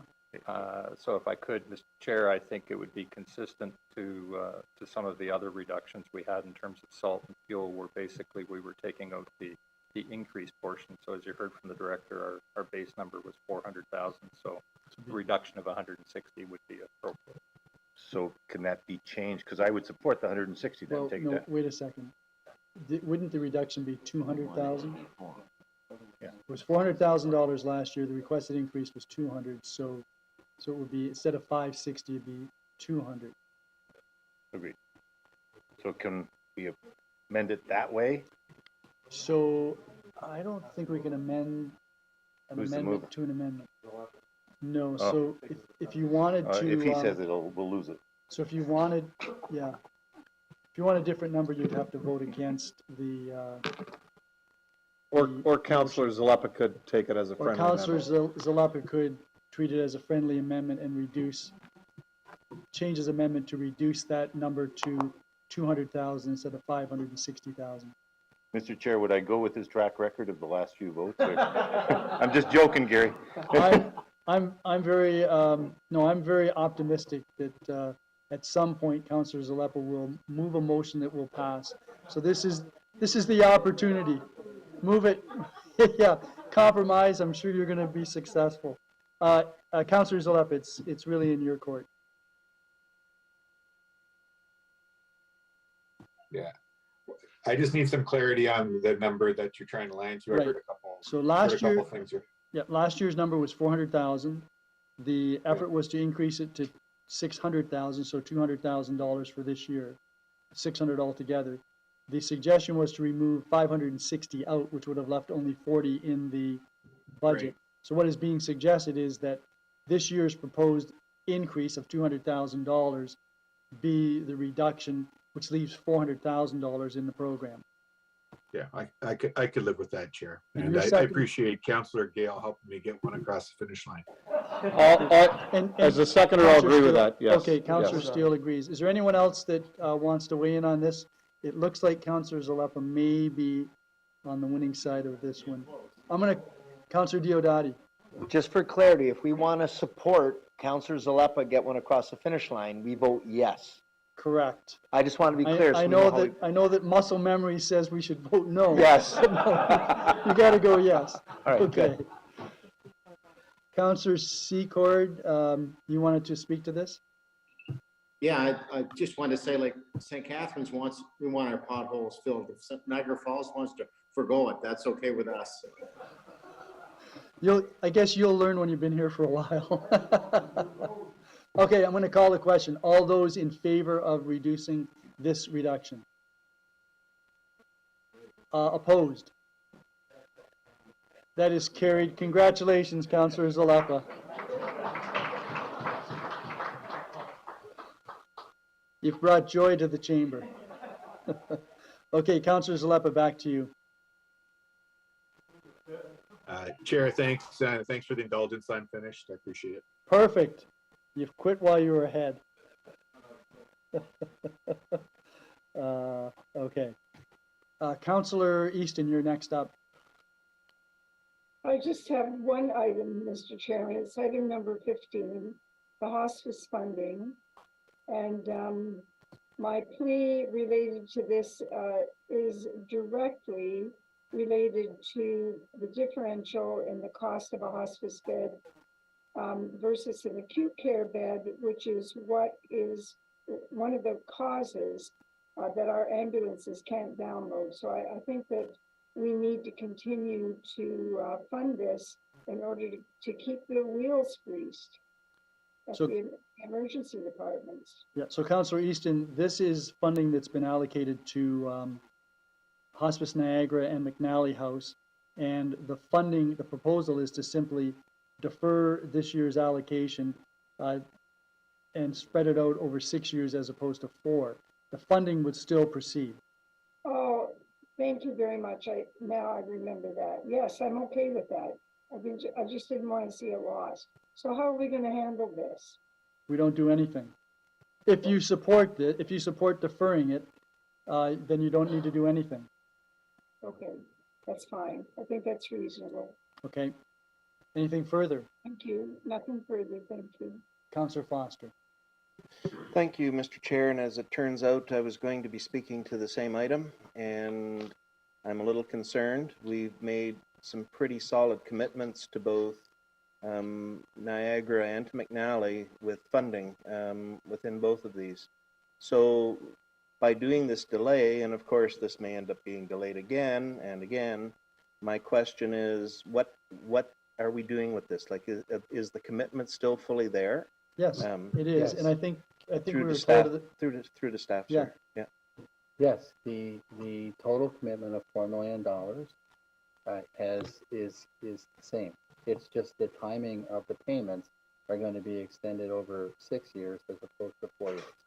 And it's related to the timing of the project and the timing of the construction. Thank you. And has this been discussed with the two project groups? Well, the McNally, as I indicated, I was corrected. We funded it previously. And the Hospice Niagara, I have had conversations with the executive director and have advised her, and that's fine. Okay, thank you. Anything further, Councillor Foster? Councillor Yep. Thank you. Through you, Chair. If I know that Councillor Hyde is trying to prove that he's a good guy sometimes by leaving the Pro Kids funding in the budget. But from what I understand, that program is very undersubscribed and the funding isn't necessary. So I'm wondering if we would, first of all, ask the commissioner to speak to that, but then consider putting it back on the list to be reduced from the budget. Juggler. Commissioner Juggler? So through the chair, I would not quite qualify it that way. It is true that the program in the last couple of years has been quite undersubscribed, partly due to the pandemic and partly due to the closure of 2 large Y facilities. The team does have a plan, if it does stay in the budget, to look at allocating it differently. We would be focusing probably more exclusively on social assistance clients or families because of how impactful inflation has been on those children. So we probably would look at a refresh of the program to target actually people that are living in deeper poverty than where the program was focused previously. But that is at the will of council because it is a discretionary program, and so that's why we put it here before just assuming that we would roll over and continue with it as it had been before. Okay, thank you. Through you, Chair, then I will let Councillor Height continue to try to prove that he's a good guy by leaving it there.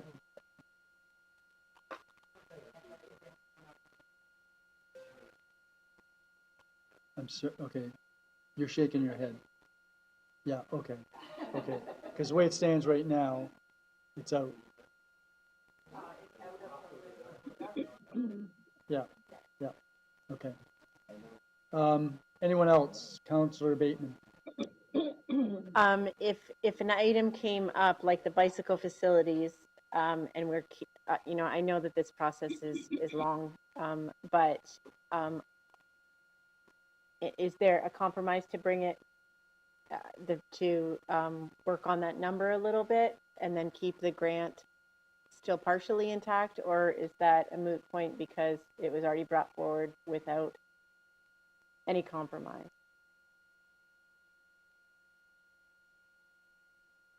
So that's already been dealt with. There was an amendment on that. That's already been dealt with. So you're wanting to know if you can do it again? I guess a reconsideration at a reduced amount.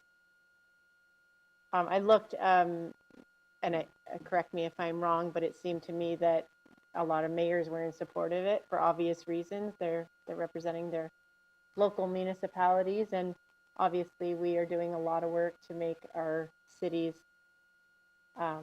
walkable and user-friendly by all means of transportation, and you're in a climate emergency, so we've declared that. I'd love to see us continuing to support, but recognizing that we are in a place where we need to. This was voted on.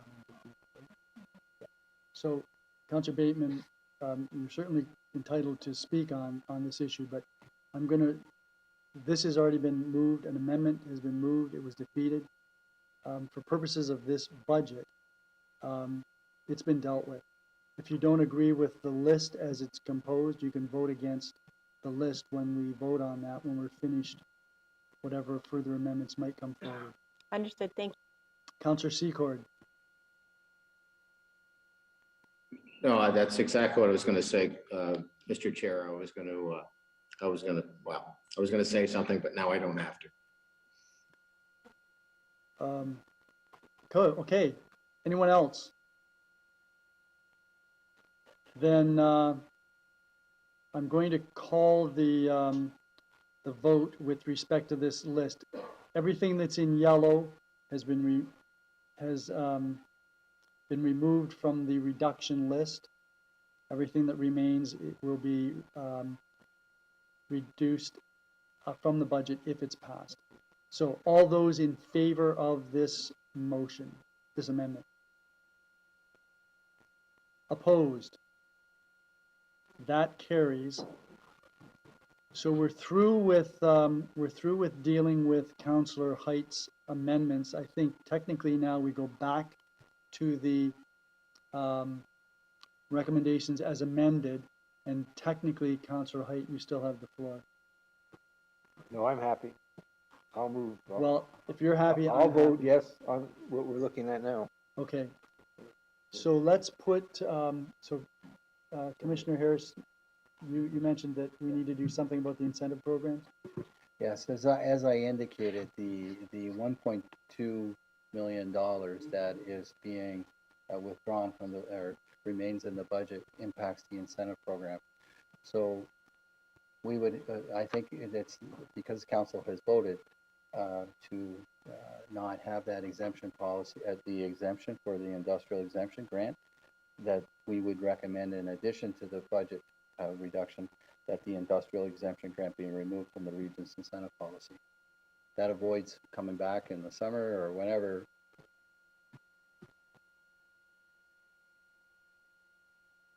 Well, I think I need a little explanation of that because I'm not clear. No, we've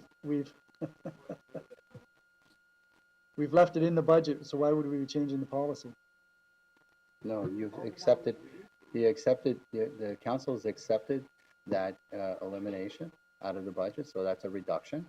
So to ensure that the incentive, to ensure that that's appropriate, you would need to amend the incentive policy. Okay, you're talking about item number 1 on Item 1, line 1. slide 15. Yes. That's what we've got. I see, so the removal was defeated. Yeah.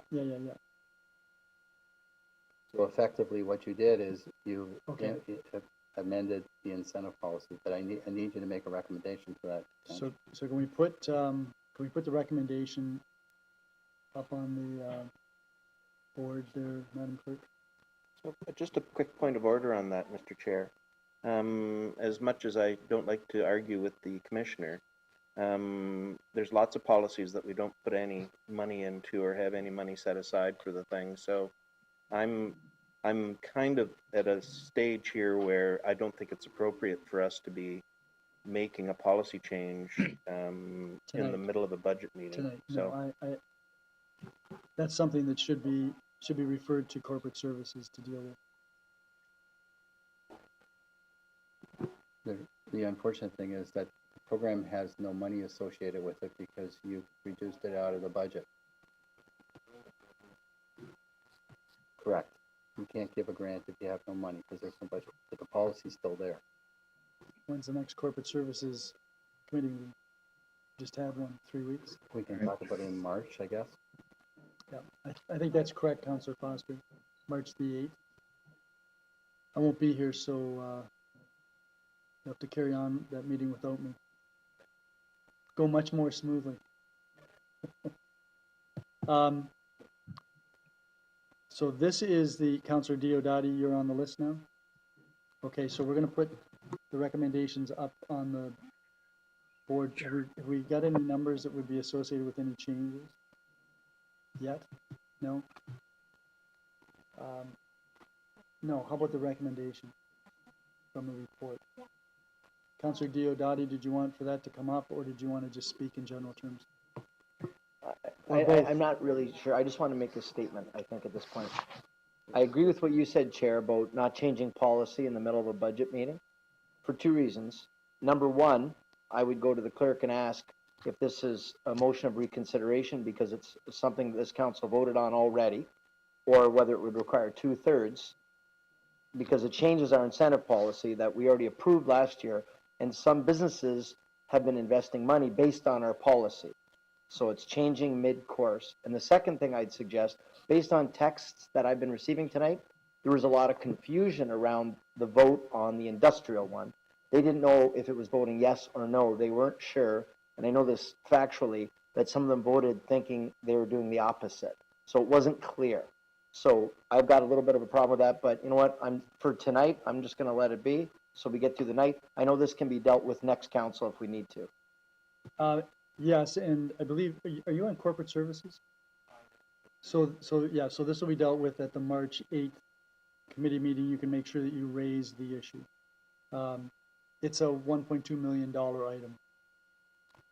Okay, thank you very much, Councillor Diodati. Councillor Sorrento. Thanks, and I'm still a little confused. If they're gonna deal with it at the March meeting for a reconsideration, it's gonna be too late. Can we bring this up for budget next Thursday? No, it's going to be, the policy is going to be discussed and what to do with it at the Corporate Services Committee meeting, which is the appropriate place. So just for a clarification, Chair, and I think I get this. So when we voted on it, it was the will of council to remove that, correct? That number one, specifically that industrial grant. It was,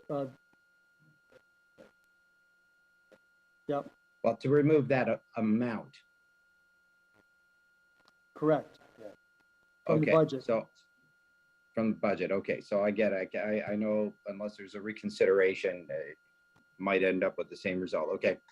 All right. Okay. Thank you. Thanks for the clarification. Any other councillors wish to speak to this? So the recommendation that's up there on the wall, does that take into account any of the changes that we've done? Okay. How do you want to handle it? Wait until we've got the numbers? Yep, let's take 5 minutes. Well, the last 5, so this break is going to rely upon staff doing something they said that they're going to do. The last break relied upon me having Councillor Height do something he said he was going to do. And so we all know how that worked out.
Could I call you folks back to your seats, please?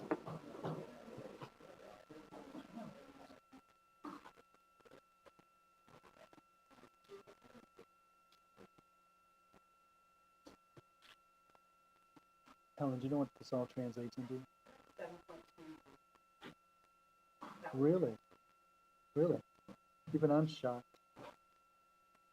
Okay, so this is the revised recommendation as amended.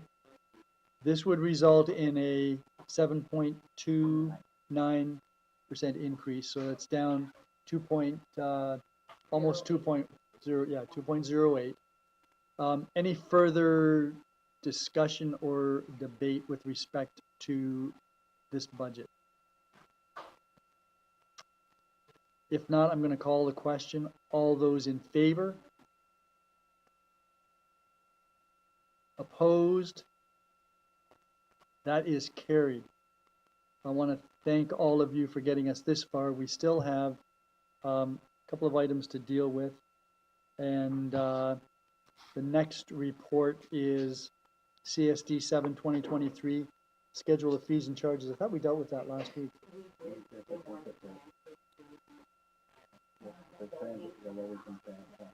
Okay, yes, so that's where Councillor Villala, you wished to have someone from Niagara Regional Transit Commission speak to us about the seniors pass, low income pass. And Ms. Stout is here. She's the executive director or president or CAO, general manager. She is the chief bottle washer.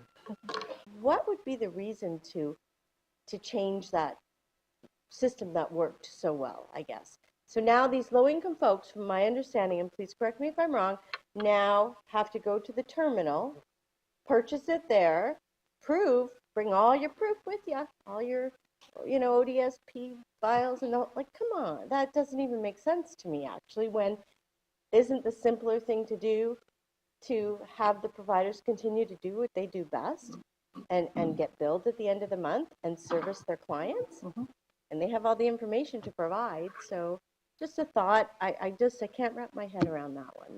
That's a tough one for me. And of course, as I said, I guess we're not going to discuss fees by the sounds of it. They're set in stone. Am I to understand that's it? It's $65 low income and not a discussion to be had on it. Is that correct? General manager? Sure, through the chair. So you're half correct on the information around how we distribute what we have now in place for low-income passes. We do sell bulk passes to the Hope Center, for instance, and they manage those through their process. We have made passes available for people that come with their low-income proof, that sort of thing, at the terminal, because that's where we do our business. We're open and have provided information to many outreach agencies. I think we just had one in Thorold today that came in and picked up bulk passes for their clientele. So we definitely still do that. The region of Niagara and the board passed not only the fares with regards to the harmonization of fares last July, that was a board decision, but that ended up in the schedule of fees bylaw. The region passed last year as well. So it is $65 right now. What I would say is that there's a commitment from myself and my staff to revisit how we manage low-income passes or programs going forward. We know that there's a better way to build this mousetrap, but we're in week 7. So that's something that we'll be bringing forward to our board, and certainly this council will be apprised when we roll out something different for the community. Councillor Villala? Yes, through you, Mr. Chair. So just to clarify, you said the NRT is going to sell or can sell or does sell bulk passes to the providers at the discounted rate of $65 for low income or at the $85 rate? Through the chair, at the $65 rate. Okay. Yes. Thank you very much. You're welcome. Thank you. Councillor Diodati. Thank you, Chair. Through you, I just want to mention, I appreciate we've been working back and forth with our staff and with Carla and her team And, you know, we had some concerns around the budget and the levy and how we came to that number. But I do want to say, we had a bunch of questions we sent to them. We're working on answers. We're comfortable moving forward, and we understand. We got to start somewhere. As long as there's going to be an independent review going forward of what we've done, what we're going to do, so that this way we can be aware of the impact on the budget and on the levy and have a better understanding, and then make adjustments going forward. So I just want to mention that. I know we're going to deal with it next week, but regardless, I just want to kind of state our position as one of the 3 transits that were rolled in to create this. Yep, thank you. Thank you. Councillor Campion. Yeah, thanks, Chair. I'm just still trying to find out where in the agenda I'm supposed to deal with this thing. So you can tell me that this is not the right spot if you feel like it, and we'll go from there. So Ms. Stout was up because there was concern about the fees and charges report, and she had concern about, or questions about, the low income pass. So Ms. Stout came up and she provided us with some background. She does have an item that's next on the agenda. Sorry. Yes, item 6.2. So we can have her have a seat if there are no further questions with respect to fees and charges, and then we can deal with that, and then we can come back to the 2 consent items, which includes BRC C11 2023. And you can come back on them. Is that agreeable? Well, I have one question.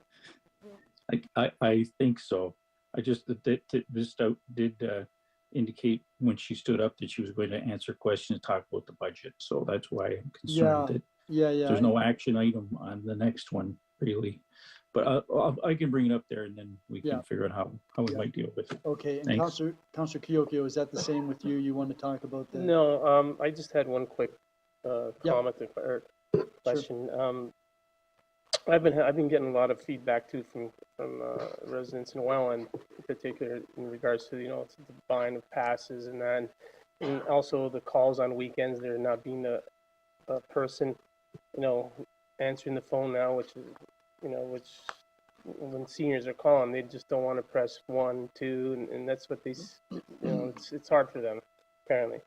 But is there an opportunity in the future for the residents to give their feedback?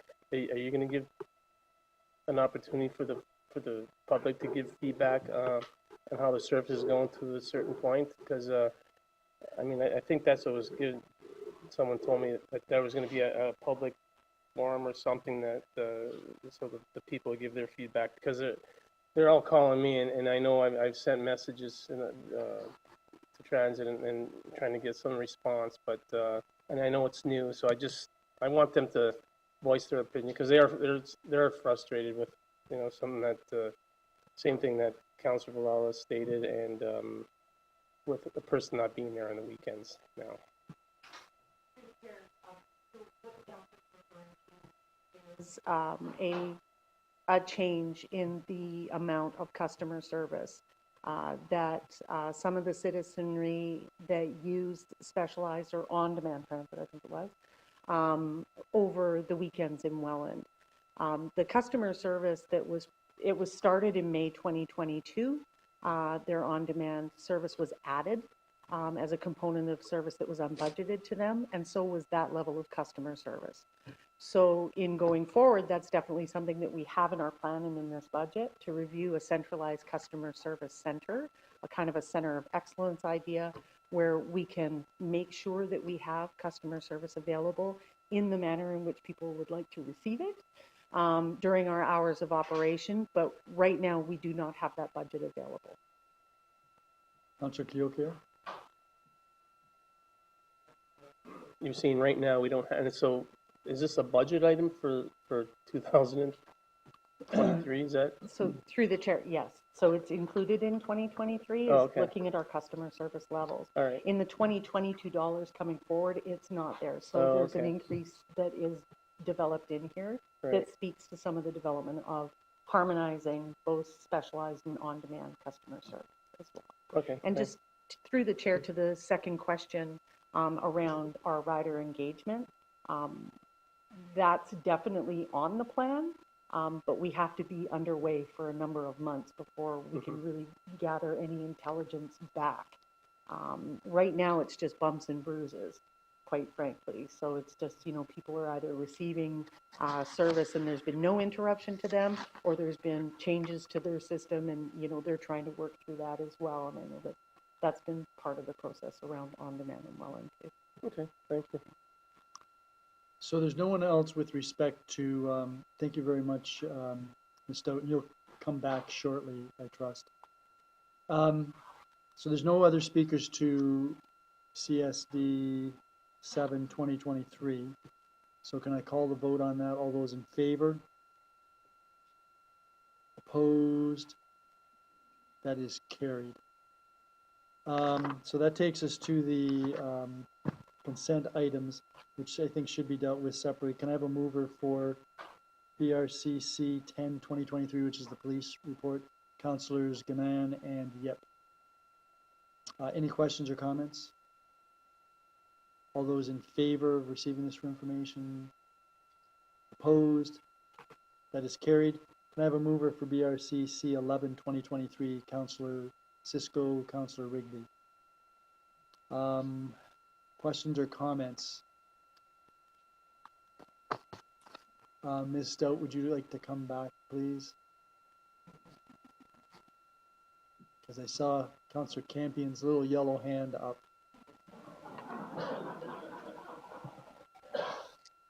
Let's see the other hand. Okay. Councillor Campion. Now? Yes, now. Yeah, so thanks, Chair. Yeah, as I say, I'm having difficulty trying to figure out how this fits in, but anyway, what I wanted to do was I had some questions with regards to, I guess we'll call it a report that was brought forward. So you'll have to bear with me. So on page, I'm not sure what page this is even, page 2 of that, there's a chart and it says Welland Media Release Table Comparison. So I'm assuming that we've put in information that we released on the left-hand side and then how the NTC is breaking down that budget. So my first question is, I think the first obvious one for me anyway is when we look down the Welland Media Release side, as we work our way down, we end up with total 2022 transit levy of $4,860,000 and some change there. And then we see that we have a change of the rate that we're going to be charged is $7,048,000 and some change. So that's including everything in there. So the difference is listed at 2.188 million, and then we have a 31% increase.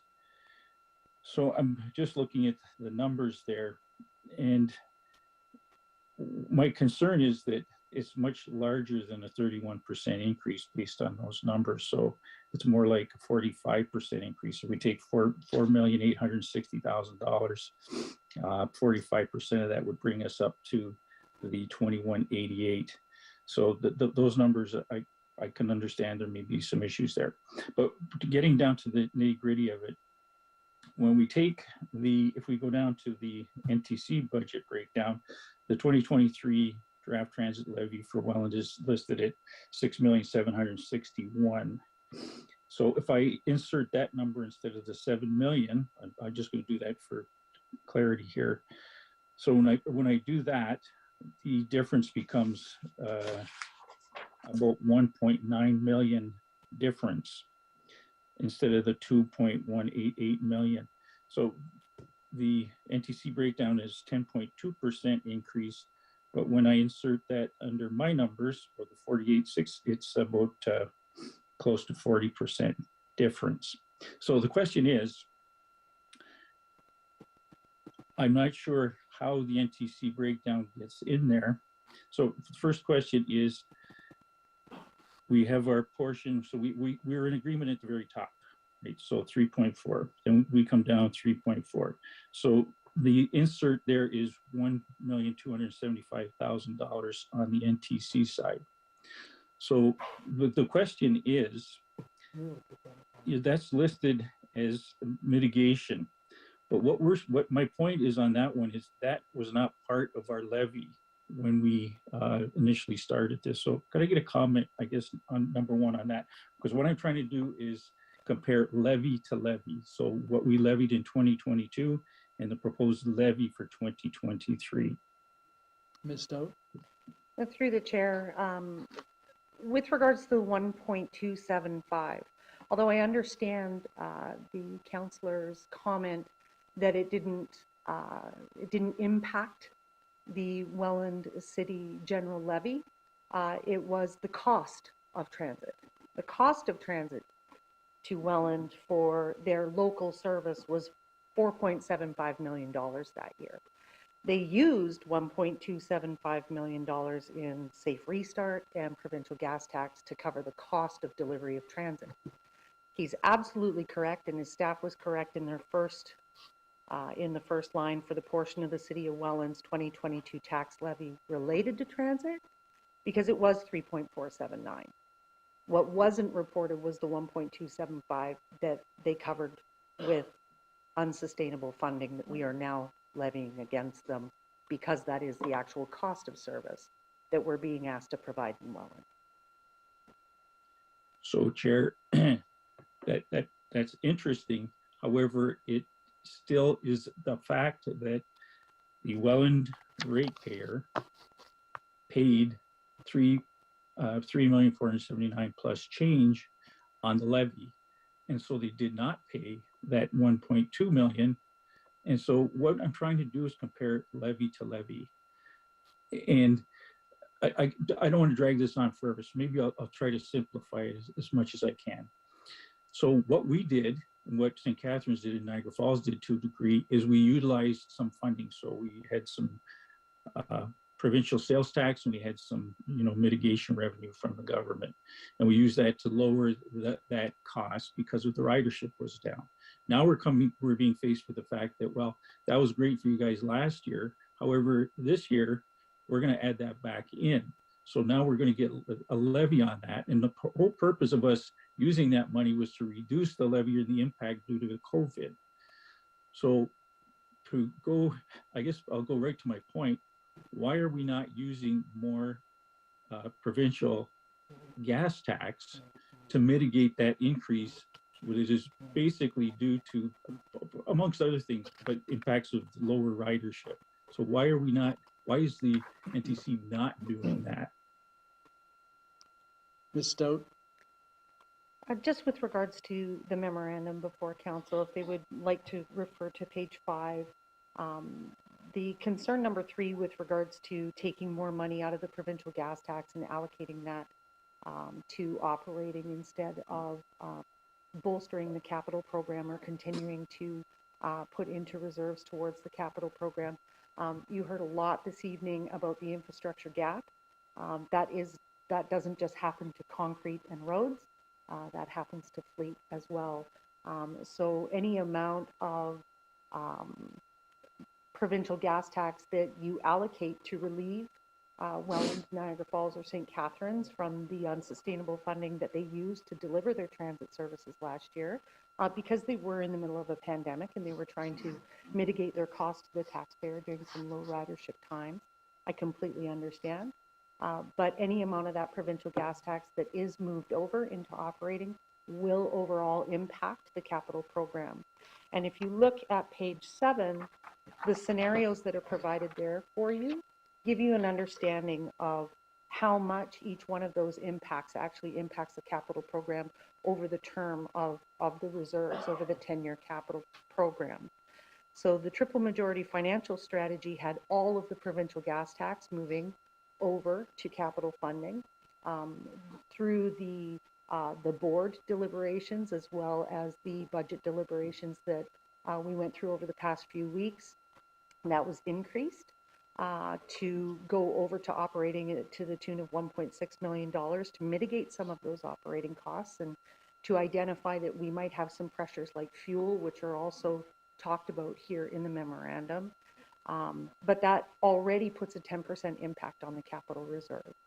If you do want to add to that, there's been an additional PGT analysis that provides for $3.6 million in PGT funding to be applied to the operating budget to be phased out at some later date. But that brings our impact up to 51%. So it's like interest. Whatever you take out of the PGT and put over to operating, it will compound like interest, and it will, over time, affect our ability to deliver service. Councillor Campion. Yeah, thanks. Yeah, so I understand all that. I think we get, well, the numbers are there. The point being that this is a mitigation strategy as we're easing ourselves out of the pandemic and trying to get increased ridership. So we need to take drastic measures, just like we did in 2022. We need to ensure that these people, you know, the ratepayers are not hit as hard. We're getting hit very hard now. We're looking at a roughly 40% increase over what the taxpayers paid last time, which is unacceptable. So if we do that, the concept for me would be, you bankroll it through your gas tax, you hope and work, and as you said, you are doing this, trying to get money from the provincial government to mitigate these losses that we're seeing, and they have provided that funding in the past. It looks like they're going to be providing it to Toronto. I'm not positive about that, but then you just put that money back into the reserve fund and replace the gas tax that you borrowed out of that to do it. Now, you're going to say, well, we don't know if that's going to happen or not. But I think that's something that we need to do to mitigate the immediate costs coming out of this. And what bothers me the most about this is we continually asked for updates on the funding models and the financial models. We asked that what were being used were pre-pandemic numbers to put this together. And we were saying, update those numbers that reflect the pandemic. And every time we asked, we didn't get a response, or the response was no, or it didn't happen. And so that's why we're in this position now. And you can also say, well, those numbers are going to be the same anyway. No, because we would have been looking at mitigation strategies, trying to ease our way out of this.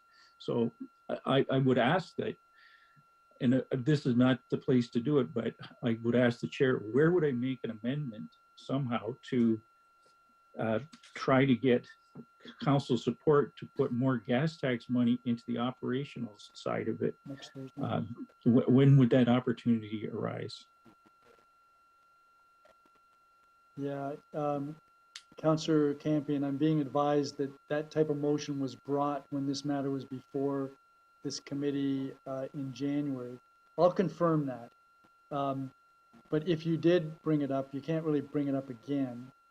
And yeah, so we're going to confirm that was done. If not, then this was to come back before either this committee or council on the 23rd, which is next Thursday. But if you've already moved that, it's going to be ruled out of order next week. If you haven't, then it's open season. Will you be in the chair? Is it come back to budget review, or is it, no, it'll be, no, it'll be Chair Bradley, who has much more experience and is much harsher to deal with than I am. Okay, thanks for that. Okay, so I will research that as well, and I will look to the clerk to get information on that. But again, this is a dire situation. And my final question, I guess, to staff or Ms. Stout, who actually prepared this budget? Ms. Stout, who prepared the NRTC's budget? The local area municipalities and the regional budgets that were provided to us. So this is a consolidated budget. So this is a budget reflective of the amounts of money that were uploaded to us through the MTA and through the amalgamation process. So we are wearing, if you will, the first year of budget for 2023 with $2022 plus inflation and plus, you know, the increase overall with regards to recouping some of the operating dollars that we're going to need that were paid for with unsustainable funding in 2022. So the preparation of the budget has been between our partners in the finance department at the region and really at the Niagara Transit Commission board. Really, the board is the one who approved this budget for consideration by regional council. And we're here to either provide information or speak to it. Councillor Campion? Yeah, thanks for that. I know I'm running out of time, but so the board didn't create the budget; they approved the budget, and I know that our representative really it came on very early. So anyway, I'm very unsatisfied with this. It's not satisfactory to us at all, particularly in Welland. I don't know what other municipalities think about this, but this is much more than it was anticipated to be. And I think because they were basing things on a model that was not reflective of what was going to happen when they took over. I think there was an expectation everything will go back to normal and we can fine. And that certainly did not occur. I'll leave it at that, Chair, and I'll find out what my next options are moving forward with the process. Thank you. Thank you. Councillor Cisco. Thank you, Chair. I just, as the acting chair of the Niagara Region Transit Commission, I just wanted to reiterate what's been said. The provincial gas tax funding was always intended as a part of the triple majority process to go directly into capital. There was a discussion on the recommendation of staff at the NRT to use a small portion of it and offload that portion of it over the course of several years, which is why the budget that is there is what it is. I can say I've been involved with the St. Catharines Transit Commission and the Linking Niagara Transit project to stitch this all together, that good fiscal prudence is to not use provincial gas tax money for operations. If it was used over the last several years, it was because of a global pandemic. But as we move out of that, there are very real, large capital needs that are going to be required by Niagara Region Transit. And we can't ignore that by trying to use funding, which is pretty clearly required for capital and is intended for capital, to use it to offset in the short term. It creates a much bigger, harder hole. And anybody who's followed how the costs associated with capital infrastructure in transit have ballooned over the years knows that if we push this down the road, it's not just going to be a little bit more expensive, it's going to be significantly more expensive. So I will simply reiterate what our general manager has said and urge my colleagues to maintain the budget the way it stands and not try to create a very small short-term gain for what would ultimately be very, very difficult long-term pain for this new transit operation. Thank you. Thank you, Councillor Cisco. Ms. Stout, you can probably sit down because there's no one else on the speakers list. But I'll call one more time. Anyone else who wishes to speak to this particular item? If not, then I'm going to call the question. All those in favor of receiving this report? Opposed? That is carried. That takes us to other business. And it's 11:30. Not that I want to discourage anyone. Councillor Height, don't you dare. Okay, so if there is no other business, we've already dealt with the closed session matter, but do we have to move something or other? Or did we already do that? It's been a while ago. Madam Clerk, that's why you do such an excellent job. So the next meeting is next Thursday? No, there is no next meeting. Next meeting, June.